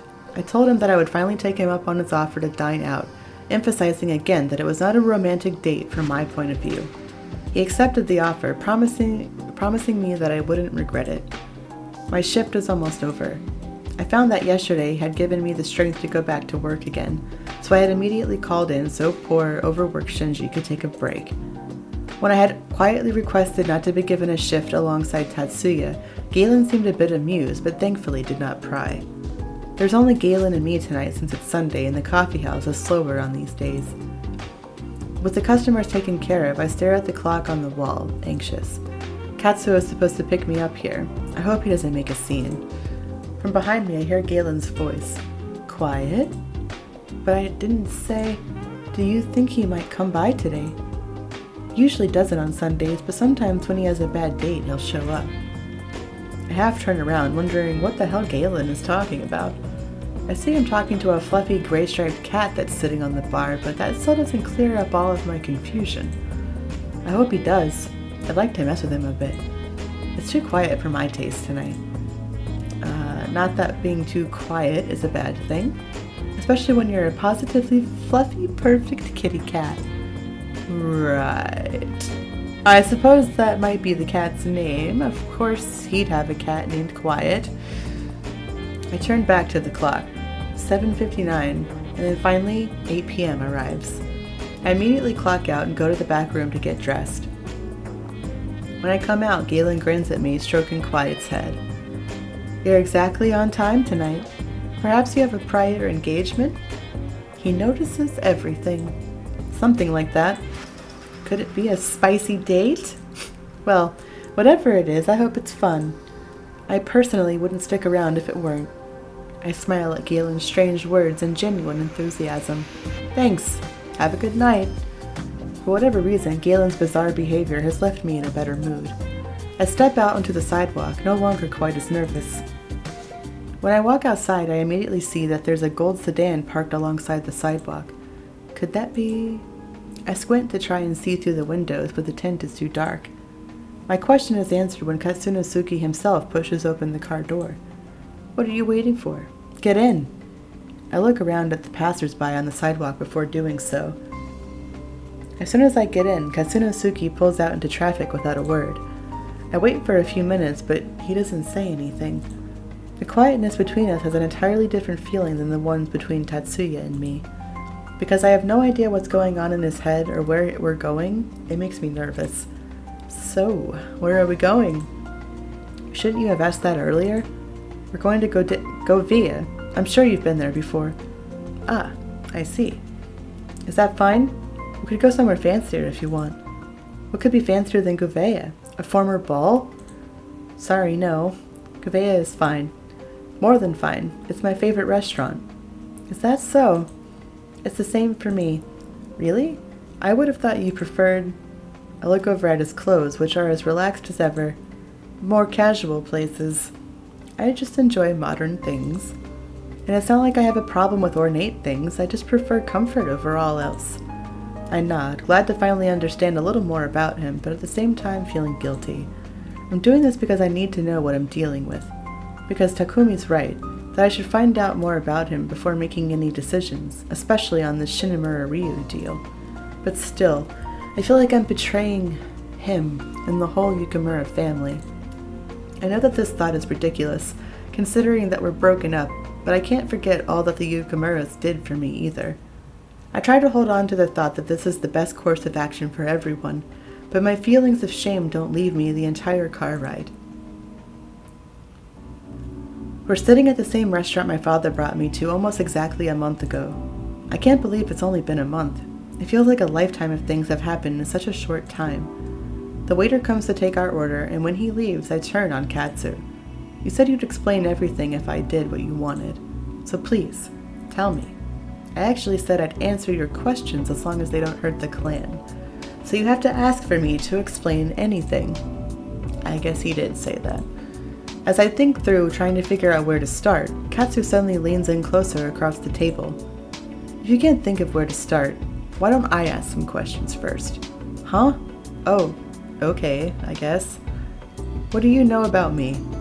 And how did you get home from the compound that night? Why do you think I know anything about you? Do you or don't you? You were the one who mentioned shady things before. Ah, so he still remembers that. I only know what you yourself has shown me. I don't even know why we were attacked that night. And a friend brought me home that night. I definitely don't think I should tell him about Taku.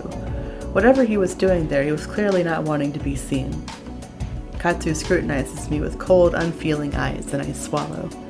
Why is he acting like this all of a sudden? He's only weird like this when it comes to himself. Takumi's words ring through my mind then. You should try to find out from him, in his own words, who he really is. Is this what he meant? Katsunosuke finally leans back and takes a sip of his wine. You seem to be telling the truth, for the most part.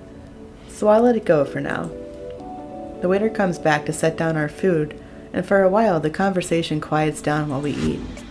About halfway through dinner, Katsu looks at me. Have you figured out any questions for me? Katsu stares at me over the rim of his glass, examining me in a different way this time. It makes me uncomfortable. How about this one? Why are you staring at me like that? Just admiring the view. You fascinate me. Why? What's so interesting about me? You're beautiful, in a refined way, and you're the epitome of a modern woman, down to every molecule. And yet, you're a contradiction of that very statement. Katsu says these things so easily that I get a bit embarrassed. Tatsuya could never do that. He'd probably die blushing if he tried. What is that supposed to mean? Most women in Tokyo look modern, whatever it is you mean by that. It's simple. Even though the way you were born is as modern as they come, your looks originate from a time over 700 years ago. What? Katsu chuckles. Yes, I know who you are. The legendary Shizuka's daughter. My breath catches in my throat at hearing the name my mother told me spoken out loud, but Katsu doesn't stop. Shizuka sounded like an incredible woman. I wonder, what must it have been like growing up with someone like that? How do you know this? Where did you find that out? I may not look it, but I'm a powerful man. I have my ways. And you showed me your magic. You showed your magic to me when we were attacked. Of course I wanted to know more after seeing that kind of power. To think the CEO, Rokuro Shinomura, would be married to a legendary sorceress. There's no way he can refuse my deal now that I have this knowledge. Why haven't you used it then? Katsu shrugs. I'd rather play the game than cheat my way through if possible. I haven't lost yet, after all. But I wonder, how is it that Rokuro hid everything so well from you for so long? What do you mean? Why do you think my father knew it all? It's a fair assumption to think that he knew about being married to an allegedly immortal sorceress. Am I wrong? I don't get why you've been so interested in me this entire time. Can't you just leave my family and me alone? Katsu laughs, and the arrogance of it irritates me to no end. Don't misunderstand. On looks alone, you're decent, but not my preferred type. I like intense girls. More curves, too. Somehow, hearing this from Katsu's mouth is especially grating, and I have to restrict the rising urge to commit violence upon him. Oh, he needs some milk! Try not to get too upset, though I know the truth can be hard to hear. Bookish girls aren't my type, but they are fun to mess with. So I guess I just thought you'd be a fun toy. I had no real interest in you, not at first. And then once I learned you were Shinomura's daughter, well, even better. I might not have much luck with an old man, but women are easy enough, so I knew I could use you. Wow, he's just telling me that. But as I started to find out more about your origins, how could I help but be fascinated? What do you mean? Katsu reaches across the table, then gently lays his hand upon my own. It's amazing how you feel just as soft with any other human woman. You're artificial, as I said, the perfect example of how far we've advanced. But you seem no different from any other woman I've been with. I've been musing for a while now. Does anything else feel different with you? You'll never know! A chill runs down my spine and I pull my hand back quickly. How can he just say that? That I'm not real? I quickly search for a way to change the subject. That night, the one we were attacked on. Why were we attacked in the first place? Katsu sits back and sighs. Some of the clan isn't happy about my maneuvers, so occasionally there are attempts on my life. Nothing I can't handle, but there it is. And thanks to you freezing the attacker, I was able to capture them. I encouraged them to tell me who they were working for. I feel something squirm in the pit of my stomach, looking at that expression and hearing those dark words. I try to change the subject quickly before I lose my appetite. Exactly what is it that happened after I passed out? Not what you're hoping, probably. Since I didn't know your address, I took you to my home as thanks for helping me. In that room, it didn't look like it was yours. That's because it's not. It was my late sister, Nori's. I do have my own room, but sometimes I sleep in there. I don't understand why I took you there. I don't let anyone in there but my closest retainers. I just got the feeling that Nori might like you, I guess. Or maybe it's that you reminded me of Nori. She was a strong, independent woman who never backed down from a fight. She had an immense sense of duty and responsibility. She was nothing like me. She would have been clan leader if she wasn't killed in battle 10 years ago. Oh, I see. I'm sorry to hear that. As for why I fell asleep next to you, I don't know that either. You looked so peaceful lying there on Nori's bed, I just wanted to lie next to you. I used to do that too with Nori when we were kids. Katsu says this last part in a voice so quiet I can barely hear him, yet a sharp pain goes through my heart. I had no idea he had any troubles. Someone as carefree as he is. I guess everyone carries their own burdens. I also feel like Katsu is starting to talk to me like a reasonable person at least, and I can't help but feel sorry for him. Nori was attacked just like I was, only her opponent was far more deadly. a lightning mage who was brave enough to attack a water dragon in the rain. I often wonder if I had been at her side, would I have been able to save her? If she'd had someone like you there, would you have been able to, like you helped me? Katsunosuke sighs and downs his drink in one go. Dwelling on the past pisses me off, yet I can't seem to stop doing it. But after so many years, I'm finally close to achieving my dream and leaving all that behind me. To that end, I'll do anything to make it happen. I'm surprised by Katsu's outpour of honesty, but then an insidious smile creeps over his face. The way he looks at me, it's like a pawn about to be sacrificed by a chess master. And you are integral to ensuring that it happens. To that end, I have a question I want to ask you. Will you marry me? What? That comes out of nowhere. Are you screwing around with me? What reason would I have for doing that? No. A marriage between you and I would only benefit my plans. It will end this internal feud between the Yukamuras and the Kasimas. My rule will solidify, and with your power and lineage as Shizuka's descendant, we'll be able to shut anyone down who challenges us. You'd be treated like a queen, and you'll have anything you want. Not to mention that acquiring so many properties and assets would be a huge boon for Shinomura Industries as well. Of course, there are other, more physical benefits as well. I don't mind giving a preview. Mixing business and pleasure has always been how I preferred it. Ugh, how can you just say stuff like that? Your logic is sound enough, but unfortunately for you, I'm not interested in you in any way besides as a potential business partner. Besides, based on what Taku said and what you yourself have said, you might just be a criminal. Give it some time. We can discuss it again later. Despite my protest that I won't need any more time for this decision, Katsu ignores me and orders another glass of wine. As we finish our dinner date, we couldn't be in two more different states of mind. Me, irritated, and Katsu as pleased with himself as ever. I had no choice but to let Katsu take me home. Instead of talking, we listened to his rather eclectic music taste, but I was grateful for the distraction. He stops the car as we arrive at my apartment, and Katsu looks at me. Have you thought about my proposal anymore? I sigh at his persistence. I don't need to. Look, I'm flattered and all. You're a decent-looking guy, and I'm sure you have some girls falling at your feet. But I don't need to be treated like a queen. I'm going to make my own way in the world, and I don't have any romantic interest in you whatsoever. So, I politely decline your offer. You are quite a difficult conquest. But for once, it just makes me want to try harder. I'm a bit irritated too, though. I'm not so sure you get how serious I am. I have everything riding on this deal, so I'm not giving up so quickly. Besides that, I am so curious to find out what it's like with you. Katsu leans over to me as if to kiss me, and I start freaking out internally. However, I put up a brave front and lean back, letting my anger guide my words. If you even think about trying something, I'll wipe the floor with you. Whoa, no touchy. No touchy. No touch. I'm not going to let you satisfy your sick curiosity just because you want to. Katsu sits back in his chair, grinning to himself. I fight the urge to exhale out of relief. Fine, fine. I wouldn't want to trigger your unbridled rage or anything. Besides, it's not my style to waste my energy taking something by force. Katsu trails off, and I take it as a sign to open the car door and get the hell out.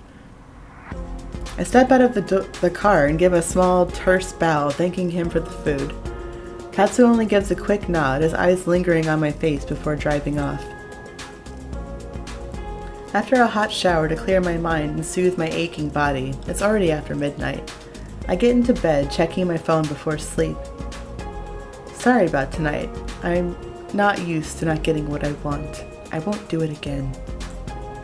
Yeah, that's right, you won't, because I'm not giving you the chance to do it again. I sighed, thinking about how unusually sincere the email sounded. Katsu brings mixed feelings as always. I guess if he became a clan leader early, he might have been spoiled. Might. Why can't anything be straightforward? Having yelled the feelings I've been having for weeks, I feel a little better. I sink into my sheets, thinking about the past 2 days' events. Both the Yukamuras and Kasimas have experienced pain, and Katsu says he's trying to fix that. In the end, I still don't know what to do about anything. Unsurprisingly, no answers manage to come before I fall asleep. Chapter 13. Crystals. The next day is Sunday, so on a whim I decided to take the train to my dad's house. I'll wait there all day if I have to. I have to talk to my dad. I'll ask him for advice, and I'll finally ask him about Shizuka. As expected, my sister Kaya was the only one home. She greets me with so much enthusiasm that I start to wonder how it's even possible that she has that much energy in her. We make ourselves some tea and snacks together and sit in the living room. So what's new, Kaya? Actually, I have some big news. I have a boyfriend. Really? What's his name? His name is Yuki, and he's in my class. And he's just the most wonderful person ever. He's an artist, actually, and he's really cool. I think you guys would get along well. He does sound cool. So, how are you doing in school? I'm doing really well, actually. I'm one of the top students now. And I joined a bunch of clubs and stuff, so school has been really fun. I look at my little sister as I take a sip of my tea. I can't get rid of the worry in my heart. What would happen to her if she had to be the one to take over the company? I know it might be a little early to ask, but have you thought about what you want to do in the future yet? Well, I've been thinking, and maybe I could be a writer. Then Yuki could draw my book covers.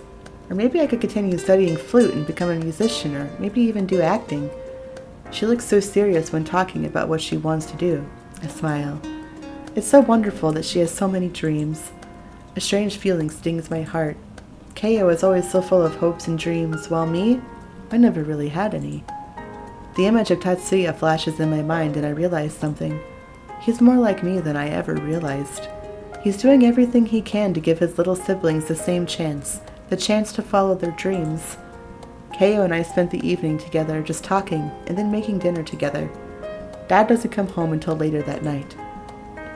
I wait until the three of us finish and having a nice family dinner together before bringing up what I wanted to talk about all this time. Luckily, Keo leaves to her room after dinner to call her boyfriend, as she does every night. Dad and I have a seat in the living room and he pours me a glass of wine. So, what was it that you wanted to talk to me about? I take a sip of my wine, giving myself some time to sort out my thoughts and how to begin explaining everything. I look up at Dad. He's watching me with a gentle smile and I know he's patiently waiting for me to start talking whenever I'm comfortable. I take a deep breath. I need to talk to you about everything that's been going on in my life. There's a lot, so you might be surprised. I tell him everything, what's been going on in as much detail as I can, and everything that Katsunosuke said about Shizuka. Dad listens to everything very patiently. He doesn't rush me, even when I have to pause a couple of times to gather myself. I'm so sorry that you had to go through all that, sweetie. I had no idea that your life had become so difficult. You must know that you don't have to sacrifice yourself or your future for the business, and you certainly don't have to marry anyone for it. He sighs, and for a moment I see how tired and sad he seems. Dad tries to smile for me, but it comes out more like a grimace. And as for what Kasima said about your mother, I think it's about time you know then. How we met, what I know, everything. I lean forward in my seat, listening to every single word. Dad tells me the story of himself and Shizuka from the very beginning. That they met over 30 years ago when he was still very young, very arrogant, and very hot-blooded. He fell in love with Shizuka very quickly, but she wouldn't give him the time of day. Not like that. At the time he didn't know that she was an immortal. How could he have known something like that? But even if I had known, it wouldn't have stopped me in the slightest. There was always something so lonely about her. I wanted to help take some of that loneliness away from her. He tells me that somehow he managed to get her to agree to finally go out with him. For a while it was amazing, but during one of their dates, something had attacked them, and Shizuka was forced to reveal her magic to defend him. I think in that moment I fell even more in love with her, with the incredibly powerful and wonderful woman that she was. After that, Shizuka had told him the truth about herself, that she could never die. Dad didn't care. He wanted to be there with her, for her, even if it was just for something that might have seemed like a blink of an eye to her. But Shizuka left, and no matter how or where he looked for her, he couldn't find her. Dad did try to move on, and he was very happy with Keio's mother, but unfortunately she was a very frail woman. After the death of his first wife, Dad renewed his search for Shizuka, and that's when he found her, and me. He tells me of how torn Shizuka was over her decision to go through with the ritual. Giving birth to you is perhaps one of the very few decisions that she didn't regret in her long life. You are her treasure, and you became mine too. You aren't my daughter biologically, but that doesn't matter. It never mattered to me. In my heart, you're as much as my daughter as Keo is. I wipe away the tears forming in my eyes. I love you, sweetie. You're my precious daughter. Never forget that, okay? I love you too, Dad. Thank you for finally telling me this. Hearing what he had to say leaves me feeling relieved, knowing that she didn't hate me, knowing that she might even love me, wherever she is. As I lie in bed that night, I reflect on what my father told me. All those times, and all the dreams she had seemed so sad, so unwilling. Now I understand why. But does that mean that I subconsciously knew she felt that way? Or does it mean that she was really there? I don't know the answers to those questions, but I finally feel like I can stop being so afraid. She didn't hate me. She didn't want to hurt me. Even if I can't argue with what she did, knowing that eases so much pain in my heart. I realize now that all the doubts I have in my heart still don't have to roll over me. Somehow, hearing that story, hearing that I'm the daughter of a woman that strong, it makes me feel that I have enough strength to deal with anything life throws at me. I'll make my decision. I can do this. I won't let either of my parents down. I'm running. Oh, I haven't had a dream like this in a long time. Not since I told Tatsuya about Shizuka. Somehow, I can think these logical thoughts, but I'm still running in darkness. It's like I'm watching myself play a role in a movie. I stop, hearing a voice. From my left, Tatsuya's voice, a voice I've missed so much, calls out to me. From my right, a smooth but lazy voice that irritates the hell out of me. They're both calling for help. I realize that I can't help both of them since they're in opposite directions. It seems like Tatsuya is the right choice, but I remember all the awful things we said to each other, and how rashly and violently he acted without remorse. And how Katsunosuke's intentions aren't bad ones, how he wants to prevent more mistakes from happening.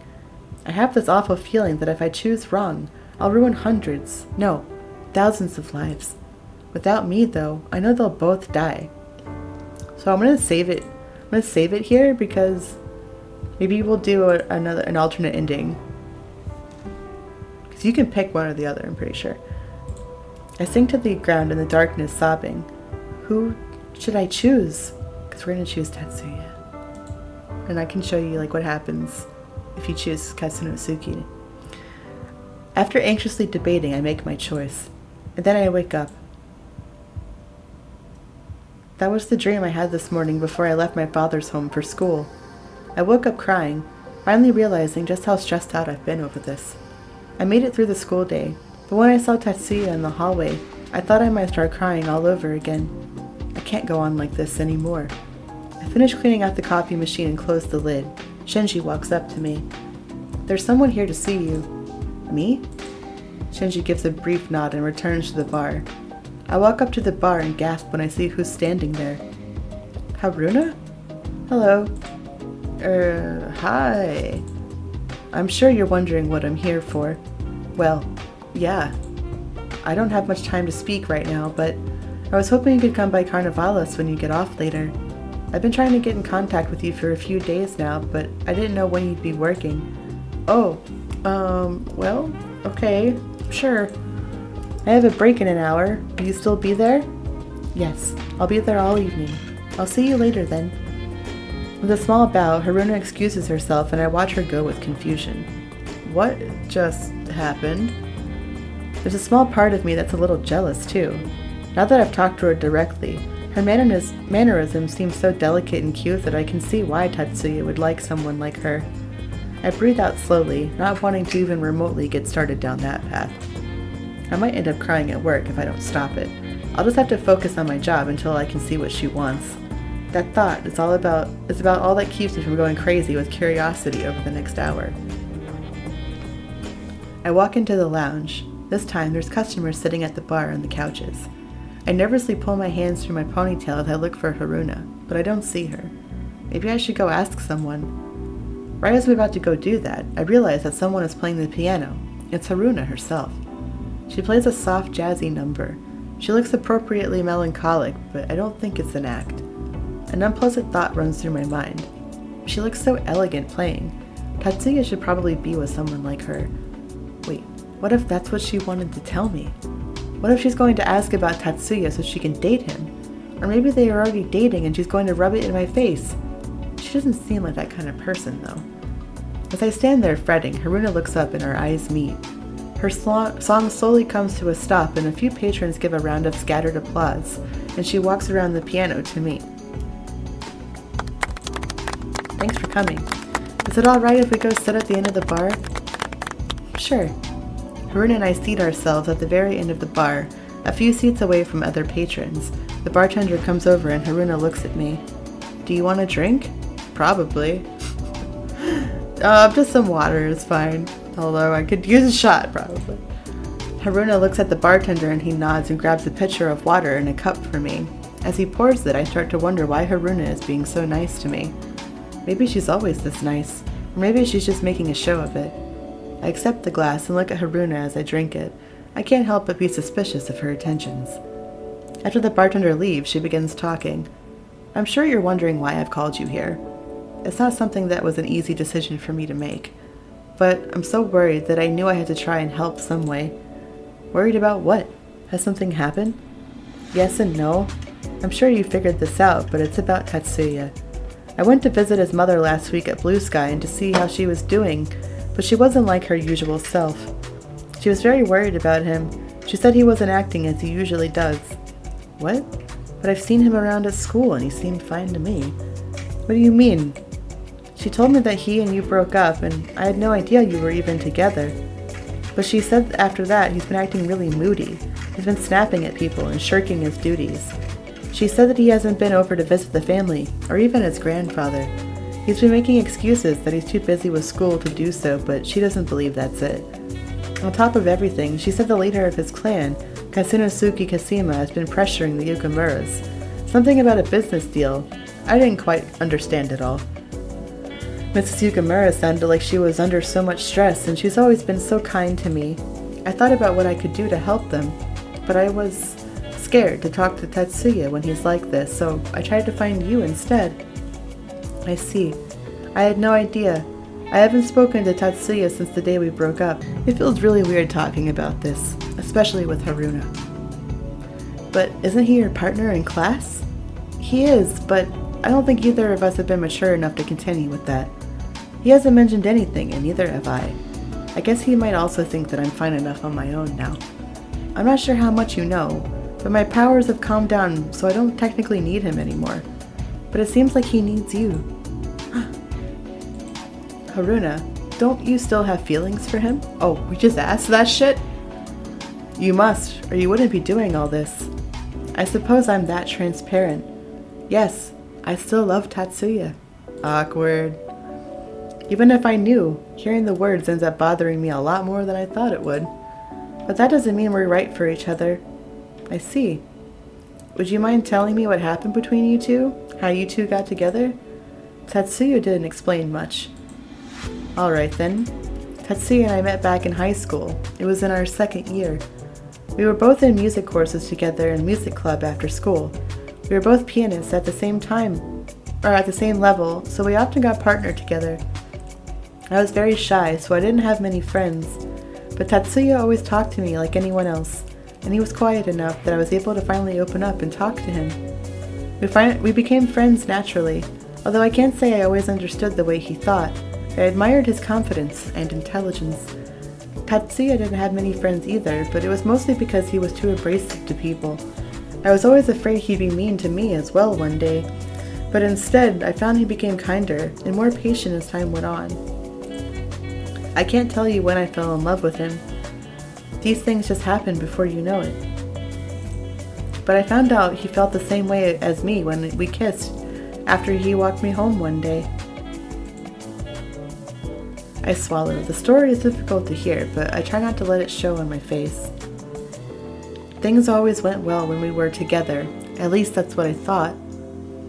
Around that time, his family started losing money and we were forced to move out of their ancestral home. Tatsuya took on more responsibilities and I was too young and dumb to understand the kinds of stress he must be under.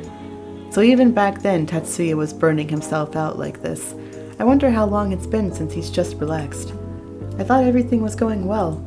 So finally, one day, when we were walking home, I opened up and told Tatsuya the dream closest to my heart, to become a famous pianist. But instead of responding how I'd hoped, he told me that it was a pipe dream, that things like that don't happen in the real world. I was in shock. I was so hurt by his words. I asked him, how could you say that? Without even looking at me, he told me that he had to quit the music club, so he knew that dream would be impossible for him already. He said I need to get real too, before I waste any more of my time. He was so cold. I finally thought I realized what everyone had been saying about him, so I shouted those words at him that I regret so much. You're just like everyone else says. You're a cold, mean person that only knows how to hurt people. The words sound so similar to what I said to Tatsuya that I shift uncomfortably. It's no wonder he wanted to break up with me after that. I'll never forget how surprised and hurt he looked. He didn't say a word, and I ran home the rest of the way. Haruna gently wipes her tears away. I went home and cried. The next day I changed all of my classes with him. I never spoke to him again until last month, but I always regretted what I said to him that day. And as I got older, I started to believe in my mind that we should have never broken up, that we could have made things work. So when I saw him again, I thought that was a sign that I should try to fix things. But it seems like Tatsuya hasn't changed and I haven't either, and now history's repeated itself. Tatsuya is a kind person inside, and he's dealt with a lifetime of people misunderstanding him, saying cruel things about him. I don't think he can take any more pain. I don't think he'll ever let anyone else in again when he was already hesitant with me. But I think there's still a chance for you and him. I'm sure Tatsuya is going through a tough time right now, and honestly, I'm not strong enough to be at his side. So please, don't give up on Tatsuya, okay? After finally hearing the entire story and realizing how hard this must be for Haruna, I'm not sure what to say. I don't know if we can work out either. Tatsuya and I fight all the time, and nothing's been easy for us. But that's why I think you can do it. You fight because you care so much and because you're two strong people. I don't know you well, but if Tatsuya chose you, I believe in you, and both of you. Thanks, Haruna. I'll give it some thought. Haruna wipes her tears again and smiles brilliantly. Good luck. I'll be rooting for you. I nod and get up from the bar. Haruna watches me as I leave the bar, her confident smile never leaving her face. If she can believe in us, can I believe we still have a chance too? After I had finished my shift, I went home and completed my bedtime rituals. I'm sitting on my bed, staring blankly at my phone. I can't stop thinking about Haruna's story, and Tatsuya and Katsunosuke. And of course, my role in all of this. When did things get so complicated? Why did things have to get so complicated? I sigh and start typing to the only person left who might be able to give me some more insight, so I can finally make my decision. Can we meet up tomorrow? I press send and get into bed. A few moments later, my phone buzzes. I hold my breath as I pick it up and read the text. Of course. When? I'll begin arranging a meeting tomorrow after classes, relieved that by tomorrow night, this whole thing will be over. I'll choose who to side with tomorrow, and I'll stick with it till the end of the deal. I'll bring my information to Father as soon as I can and pray I've made the right choice. I snuggle under the covers, and for the first time in a long time, I enjoy a peaceful sleep. It's Tuesday evening after my classes. I'm sitting on one of the benches in the empty courtyard. The October air is chilly, and I find it rather refreshing. Still, I've been here for a few moments and no sign of him. He'd better not have forgotten to show up. I continue to wait, pulling my cardigan closer to me for warmth. That's when I see a figure in the distance. I wave at him so he'll see where I am. But the figure doesn't wave back and I realize it's not him. Awkward. I hate when that happens. Well, that's not embarrassing or anything. As the figure gets closer, I can see it's a slender person with a hood up. I'm suddenly stricken by a bad feeling like an omen and start to rise up from the bench. That's when the figure raises two hands up, their expression unchanging. I can see something. Electricity? Crackle from hand to hand, and I can feel their murderous intent. At the same moment, they throw their hands out, and lightning rapidly arcs towards me. I fling myself out of the way, landing in the grass. Oh my god, what's happening? Why are they attacking me? I quickly roll over and fumble for my gear crystal. The person has stopped walking, but is about to throw more electricity at me. I scramble to get up and activate my gear crystal. The person tilts their head to the side, examining me while electricity hops from hand to hand. I quickly try to think back to my supernatural courses. Ice against lightning. What happens? Come on, Kate. The enemy seems to decide I'm not a threat because they widen their arms and the tiny lightning in their hand intensifies. I try to calm myself and throw out a hand, causing an ice wall to erect in front of me. That should buy me some time to run. I immediately turn to run, but then I hear a crackling sound as the lightning hits the ice. I look back to see the wall melting and the enemy sauntering toward me. No, that's right, electricity melts ice, but all I know is ice spells. Frantic, I start backing up. I try forming an icicle in my hand. I send it flying at the enemy, but they only have to move slightly for it to miss them. The corners of their mouths quiver slightly, smirking at my failed attempt. This time, they make a quick, complex motion with their hands. Sparks fly everywhere as they summon what appears to be a giant sphere of lightning floating between us. I realize there's no way I can outrun it at the same time that I see that there's someone behind the enemy. Two black-gloved hands appear from behind them, one holding a dagger and the other wrapping around their torso. The blade quickly presses against their throat, and their eyes go wide as they begin to comprehend the situation. Takumi? Takumi speaks in a raspy, low voice that I almost don't recognize. Let your power go, if you even hesitate.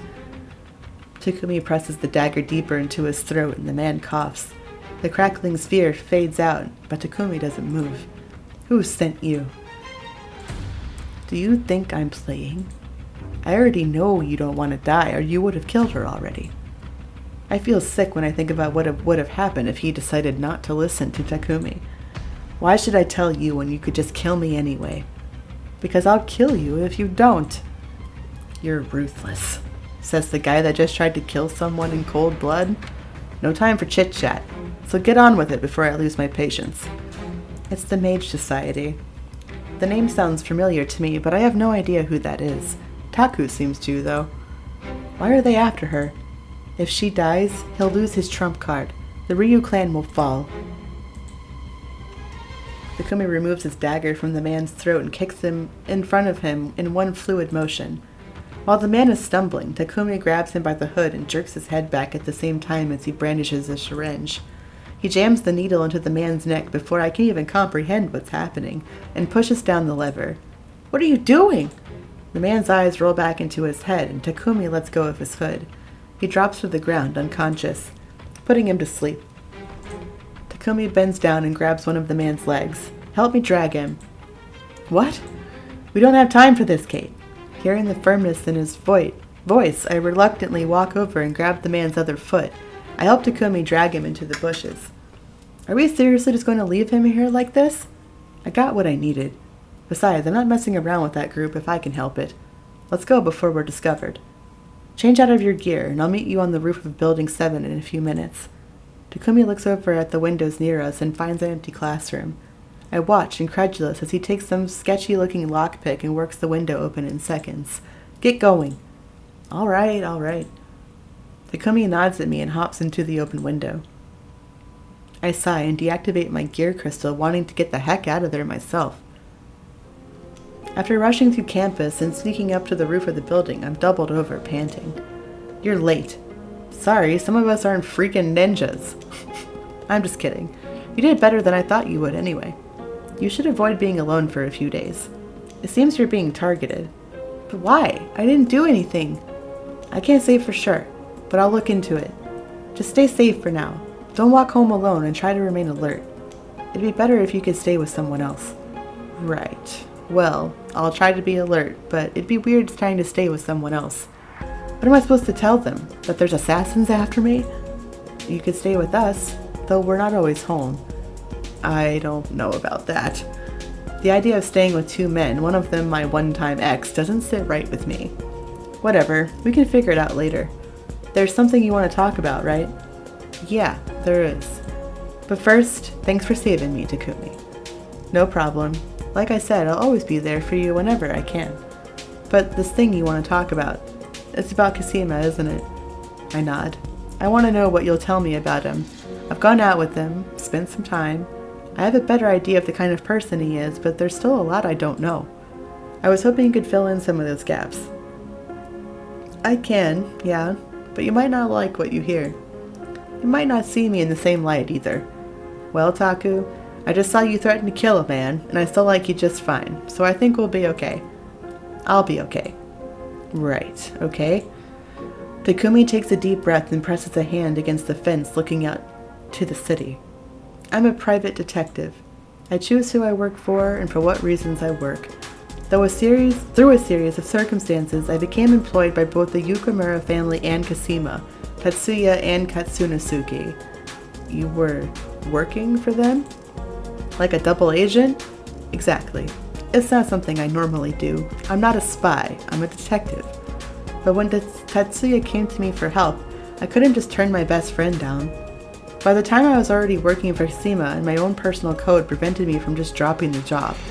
They actually both wanted me to look into and watch each other, amongst other things in Cosima's case. I see. So Takumi spied on his own friend. But my job for both of them is over, so I can talk about this to an extent now. I researched Cosima. Whatever you think of him, I know for a fact that he's done terrible things. To his family members, even. Like what? Taku? Murder would be just one of his crimes. He's killed people? Takumi gives a short nod. He may or may not have done it himself, but he's given the order. That's just scratching the surface. You don't need to know the rest.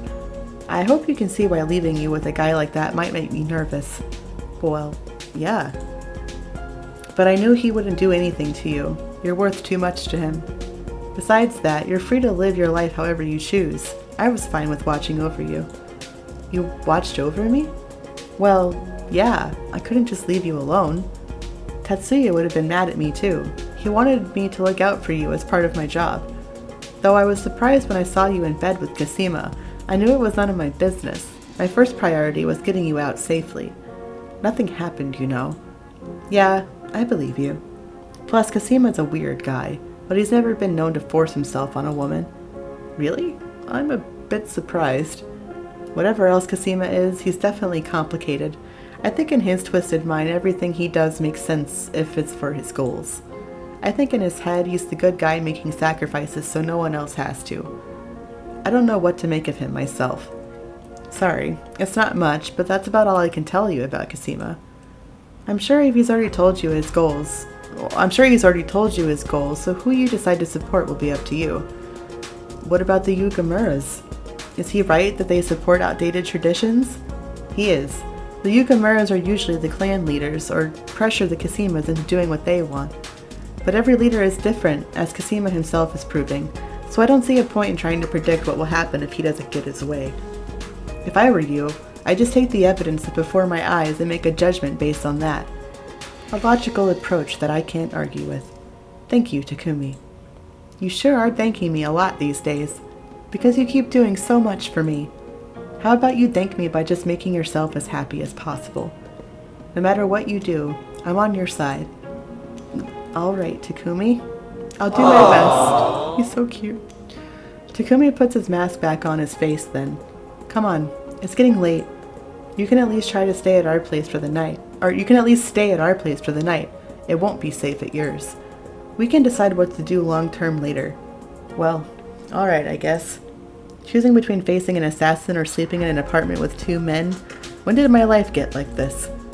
Takumi and I agree to rendezvous after he gets changed. Once he does, he takes me to his scooter and we head to their apartment. On the ride to Taku and Tatsuya's apartment, I have a lot to reflect on. Takumi spied on his friend, but helped him and protected me too. Katsunosuke has killed others to reach his goals, but only so that no one else will have to suffer. And Tatsuya and his family stubbornly believe their way is right, but are losing everything. All of these choices suck. I can see the good and bad in everyone's position. I sigh and come to realize that there is no right answer. It's like Taku said, all I can do is what I think is best based on what I know. On top of my bigger worries, I'm also feeling distressed at the thought of seeing Tatsuya again, much less sleeping in the same place as him. Since talking to Haruna yesterday, I know this day would come, though I didn't know how soon. I've been running away from everything too long. It's time to face the music. Admitting this seems to quell most of the anxiety in my heart. With the noise gone, I find that I've already known what I should do for some time. Chapter 14. Defrost. Despite my bravado, when we get there, Tatsuya is nowhere to be seen. Anxious, I sit on the couch while Taku goes about his daily tasks such as cleaning his gear or taking a shower. Every noise Taku makes causes me to jump because I think it's Tatsuya. Having none of my things with me, I end up watching TV for hours and falling asleep on the couch. Yeah, that's what I do every weekend. I wake up to find a blanket being placed over me. I look up, expecting to find Takumi, but it's Tatsuya. He doesn't seem to realize I'm awake, though, and starts to turn away, having completed his task. Impulsively, I grab his arm. He spins around to face me. Sorry if I woke you. It's alright. I was waiting for you, actually. Takumi mentioned it. You might take a nap? That's exciting? It is exciting. I don't let go of his arm, and Tatsuya sighs. He pushes his glasses up and sits down on the couch next to me. He still doesn't look at me, though. What do you want to talk about? Finally faced with the opportunity, I realize I don't know where to start. Lots of things. Could you sit for a while? Tatsuya obliges and sits down next to me. My heart aches at the still new yet familiar feeling. Haruna told me that you've been shirking your duties. She's worried, and so is your mom. Your mom? They asked me to talk to you. It doesn't sound like you at all. Haruna told you that? I nod. Yes, and plenty of other things too, like about your past. But right now, I just want to know, what's on your mind? What are you thinking? What have you been going through? Tatsuya doesn't say anything for a few moments. I've decided to issue a formal challenge to Katsunosuke. I want to end this family feud quickly, and this is the only way to guarantee that. A challenge? Yes, a fight. But by Ryu clan rules, the leader can be challenged and removed by a loss in battle, as long as it's by someone equal in status. If I can win, I can remove him as clan head and end this deal. Does that mean you'll become the clan leader? Yes. Do you think you have any time in your life for that? What? I'm asking if you have any time to lead a clan, as you are right now? No. That's why I've decided I'll no longer attend Hagiwara. What? Are you serious? You'll give up your degree for this? That degree was only to help the family anyway. This is the path I should have taken from the beginning. I was weak, and you made me realize that. Me. I lost control of my emotions and recklessly did whatever I wanted. If I had killed Katsunosuke back then, without the proper challenge issued, the clan would be leaderless. Not only that, but I would have taken a life for no reason other than my pride. I didn't understand you back then because all I could think of was how I felt at that moment. I lost you because I was weak. Tatsuya. It wasn't just you, though. I lost you, too. Because I didn't understand everything you had gone through, and I didn't know what you knew about Katsu. I didn't understand anything back then either and rushed through things. A familiar silence falls, and I'm left thinking about how pitiful we are. I don't know how to move forward and fix that, or if I should. I'm just glad we understand each other right now. Tatsuya, if leading the clan is the life you want, I'll support you in whatever way I can. But if you're doing this because you think you have to, you'll be an even worse leader than Katsunosuke. You need to consider what you want to do too, whether it's being a business student, a clan leader, being with Haruna, or being with me, or no one. Ooh, yes, take a nap. Take a nappy. Dream of me, Daddy. Oh, Fiesta Lime Chicken? Dude, when is dinner? I'll come over. That's my favorite shit at Applebee's. When is dinner? I will be right there. I love that shit. All of those are things you need to think about before moving forward. I've had a lot of things on my mind lately too. There's been a lot of problems I've been running away from. But I'll do my best not to do that anymore. I'll stick with whatever path I choose, knowing it's what I wanted. I hope that you'll be able to do that too. It seems like you've been doing even more growing up than me. That's all he says, but I know he understood my message. As we sit on the sofa together saying nothing, tiredness washes over me. While there's still so much left to say, I feel a certain kind of peace at just being near Tatsuya again, and I fall asleep at his side. We're always falling asleep on this dude. The next morning I woke up on what seemed to be Tatsuya's bed. Alone. Oh, what did we do last night? Totally confused, I walk out to the living room and see Tatsuya sleeping on the sofa. I guess he put me there somehow last night. Takumi is nowhere in sight, but I make a mental note to ask him if he can go with me up to my apartment after school. I take a shower, and without a choice get dressed in the same clothes. By the time I'm out, Tatsuya is standing there looking only half awake. I giggle, having never seen him as anything less than alert, and he opens his eyes all the way. Wait for me. I'll take you to school. Takumi told me everything last night. Oh, alright. What's up, Frank? Morning? Happy St. Patrick's Day.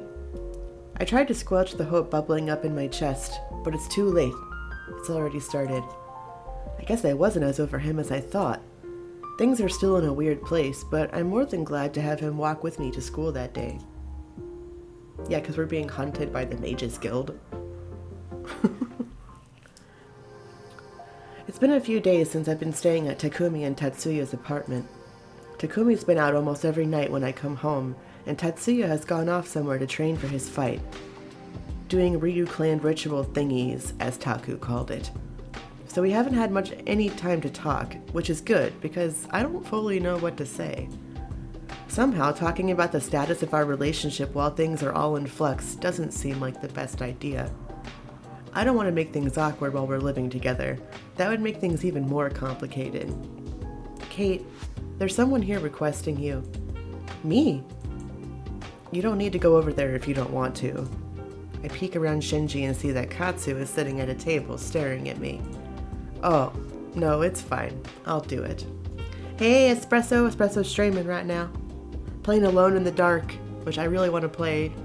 I hope it's good. Let me know if you need any help. Thanks, but I'll be okay. Sorry, I can't click out of this game. Or I'd give shoutouts. Manual verbal shoutouts to everyone. I grab my notepad and walk past Shinji to the table where Katsunosuke is waiting.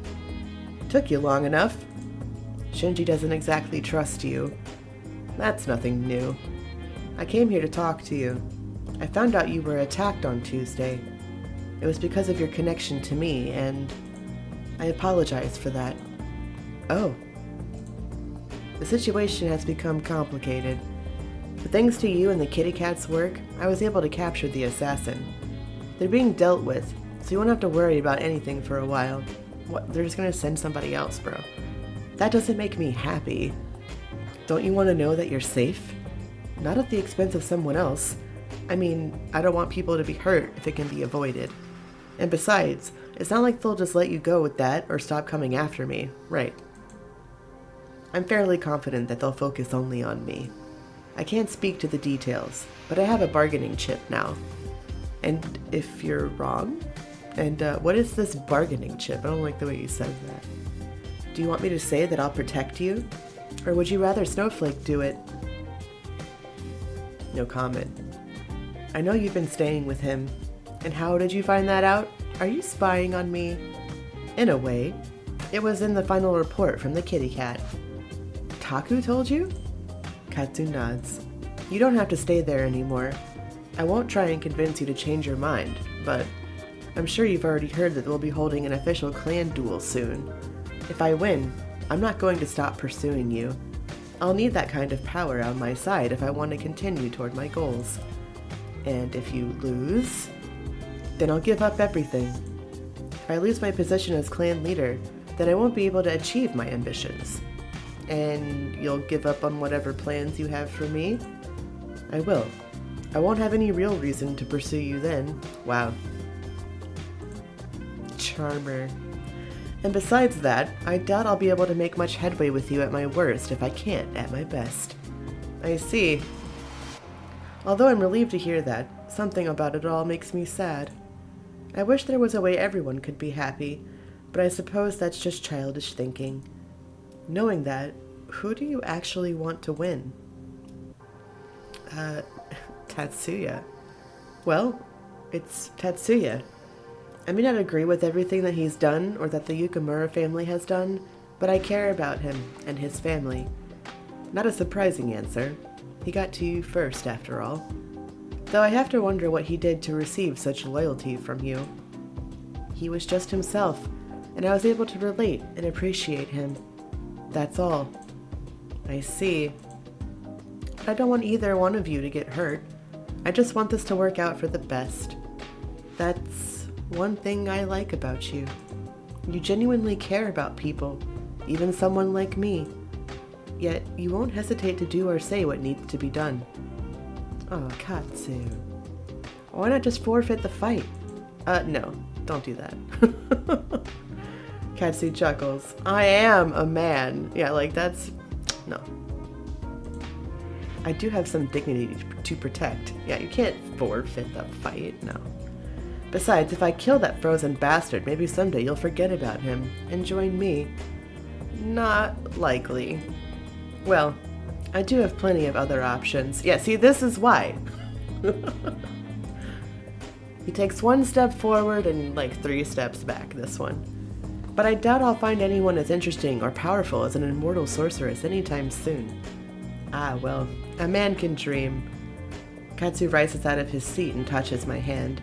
I notice his skin is much warmer than Tatsuya's, but I simply stare at him in confusion. Look at that, wow. Mary. Welcome to the neighborhood, Cursed Furbies. Cursed Furbies, thank you so much for the follow. Welcome to the neighborhood, friend. Welcome in, Happy St. Patrick's Day. But I simply stare at him in confusion, well aware Shinji and Galen are probably watching.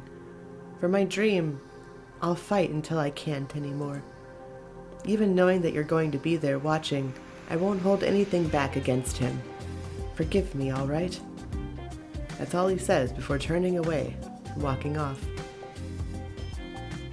When I get home, I'm greeted with an entirely unexpected sight.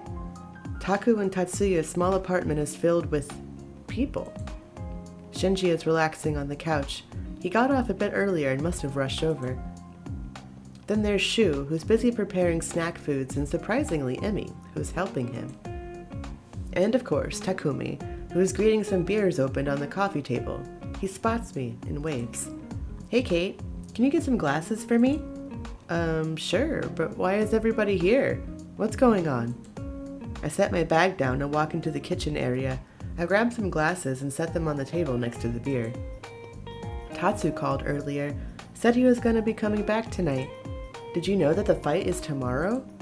What? No, I didn't. When was this decided? Apparently there's this whole ritual to decide the day and everything, and it chose tomorrow. Pretty inconvenient to be last minute, but at least Tatsuya's been with his family training. With his grandfather, right? Yeah, and I heard Mrs. Yukimura helped some too, since neither Tatsuya or his grandpa are any good at long-range fighting. I bet it was really cool. I bet Mrs. Yukimura is really beautiful and elegant when she's doing magic. As Takumi trails off, I get the sense that he's quite a big fan of Chizaki. He finishes pouring drinks at the same time I hear the front door open. Looks like the guest of honor has arrived. I wonder how excited he'll be to see me. We're all excited to see you, Shinji. Why did you even come if you guys don't get along well, Shinji? As if I'm going to miss the chance to mess with Tatsu? Or free food and beer. Fair. Actually, we ended up paying for all of it. Tatsuya walks in looking positively exhausted. But he stops dead in his tracks when he sees the crew Taku has assembled. Hey Tatsuya, it's been a while. It's been a while. Yeah, we haven't hung out in forever, man. Hey. Takumi, what's going on? Oh, I just thought we'd throw you a little welcome back party. Or you could call it a pre-victory party? Pre-ass-kicking party? Tatsuya only sighs. Taku grabs his arm and practically throws him on the couch next to Shinji. Emi follows up by shoving a beer in his hand. Drink up! Get a nice buzz going. Yeah, you must be tired from all that training. I am. That's why the thought of a party is exhausting. Yeah, sorry. Besides, we entirely don't have enough room for this. We're making it work. We make it work. As long as no one gets so drunk they can't make it home, we should be okay. And what if we do? Then you can sleep on the floor. There's room for like one person on the couch. Yo, Scorpio, happy St. Patrick's Day, friend. The impromptu pre-ass kicking party continues this way for some time. At first we talk about school and our daily lives, but as time goes on, we break off into little groups and start discussing hobbies or things we're into right now. During this period, Shinji and Tatsuya end up talking strategy for the fight tomorrow. As I chat with Emi, Taku manages to catch my eye. He inclines his head a fraction and suddenly moves his eyes toward the balcony. He stares at me meaningfully. Sorry, Emi. I think I'm gonna have to take a break for a bit. Feel the breeze. Oh, okay. I rise slowly, somewhat tipsy, and put my drink down. Before I even get to the balcony, I can hear that Emi's joined Shinji and Tatsuya's strategy conversation. The conversation had been gradually getting more heated as the alcohol was poured. At this point, it's hard to even tell that Shinji and Tatsuya don't like each other, or if the topic is still about tomorrow's fight at all. Yeah, but if your opponent just heated up the ice rapidly enough, the steam could blind you. Ooh, yeah, good point. Steam is still water. It could easily be manipulated to dissolve further. I push open the door to the balcony and step out onto it. The night is a particularly chilly one, but on the bright side, the clear autumn air makes the stars look more gorgeous. I wrap my cardigan around myself and wait for Takumi to join me. I hope I understood him right. Come to think of it, he used to do things like that a lot around our parents, didn't he? What are you smiling about? Ah, Taku! I smack him lightly as he comes to stand beside me. Why do you feel the need to scare me like that? 'Cause it's fun, of course. So what did you call me out here to talk about? Takumi's entire demeanor changes as he looks away from me, leaning against the railing. Pushing the hair out of my eyes, I stare at him, waiting for him to speak. I don't want to burden you with more to think about right now. I know that's selfish of me to even think of doing. But I can't help it. I need to say this, even if it's for my sake. Is he? It's okay. If you have something you want to say, the least I could do is listen after all you've done for me. Thanks, Kate. The truth is that I've always really, really liked you. For a long time now. I tried to ignore, but I guess I knew it a little. I'm sorry, Taku. We've already had our playthrough. You don't need to say anything. I know how you feel about Tatsuya. And I know it's been years since we've been close friends. But I just felt like I had to tell you. Takumi. I don't know why, but you never really seemed to look my way. So maybe it just wasn't meant to be. Aw, buddy. It's okay. First it was Yasu, and now it's Tatsu. But I want you to know that I'll continue to be there for you when you need me for as long as I can. Aww. Oh, cutie patootie. Because I care about you, and because we're friends. I want to reach out and hug this sincere man in front of me. I want to apologize for all the pain I never knew I was putting him through, and the pain I'll continue to put him through. But Taku quickly wipes away his tears and puts some distance in between us. Good luck with Tatsu. You two are a lot alike, and I know he really needs you. Before I can say anything else, Takumi turns around and heads in the house. I turn back around and lean on the balcony railing, not wanting to go back inside yet. Thank you, Takumi, and I'm sorry. I'm not sure how long passes before I hear the door open behind me. Somehow, I know who it is without even having to look. So you've been hiding out here? Yeah, sort of. Smart idea. Parties are annoying. But it looked like you were enjoying yourself. I guess. It's not so bad to have people to talk to sometimes. For a few moments, we don't say anything. We just stand next to each other, looking out over the stars. Strangely, it's Tatsuya who starts speaking again. The weather is nice. It's a bit cold for me. Oh, right. Another silence.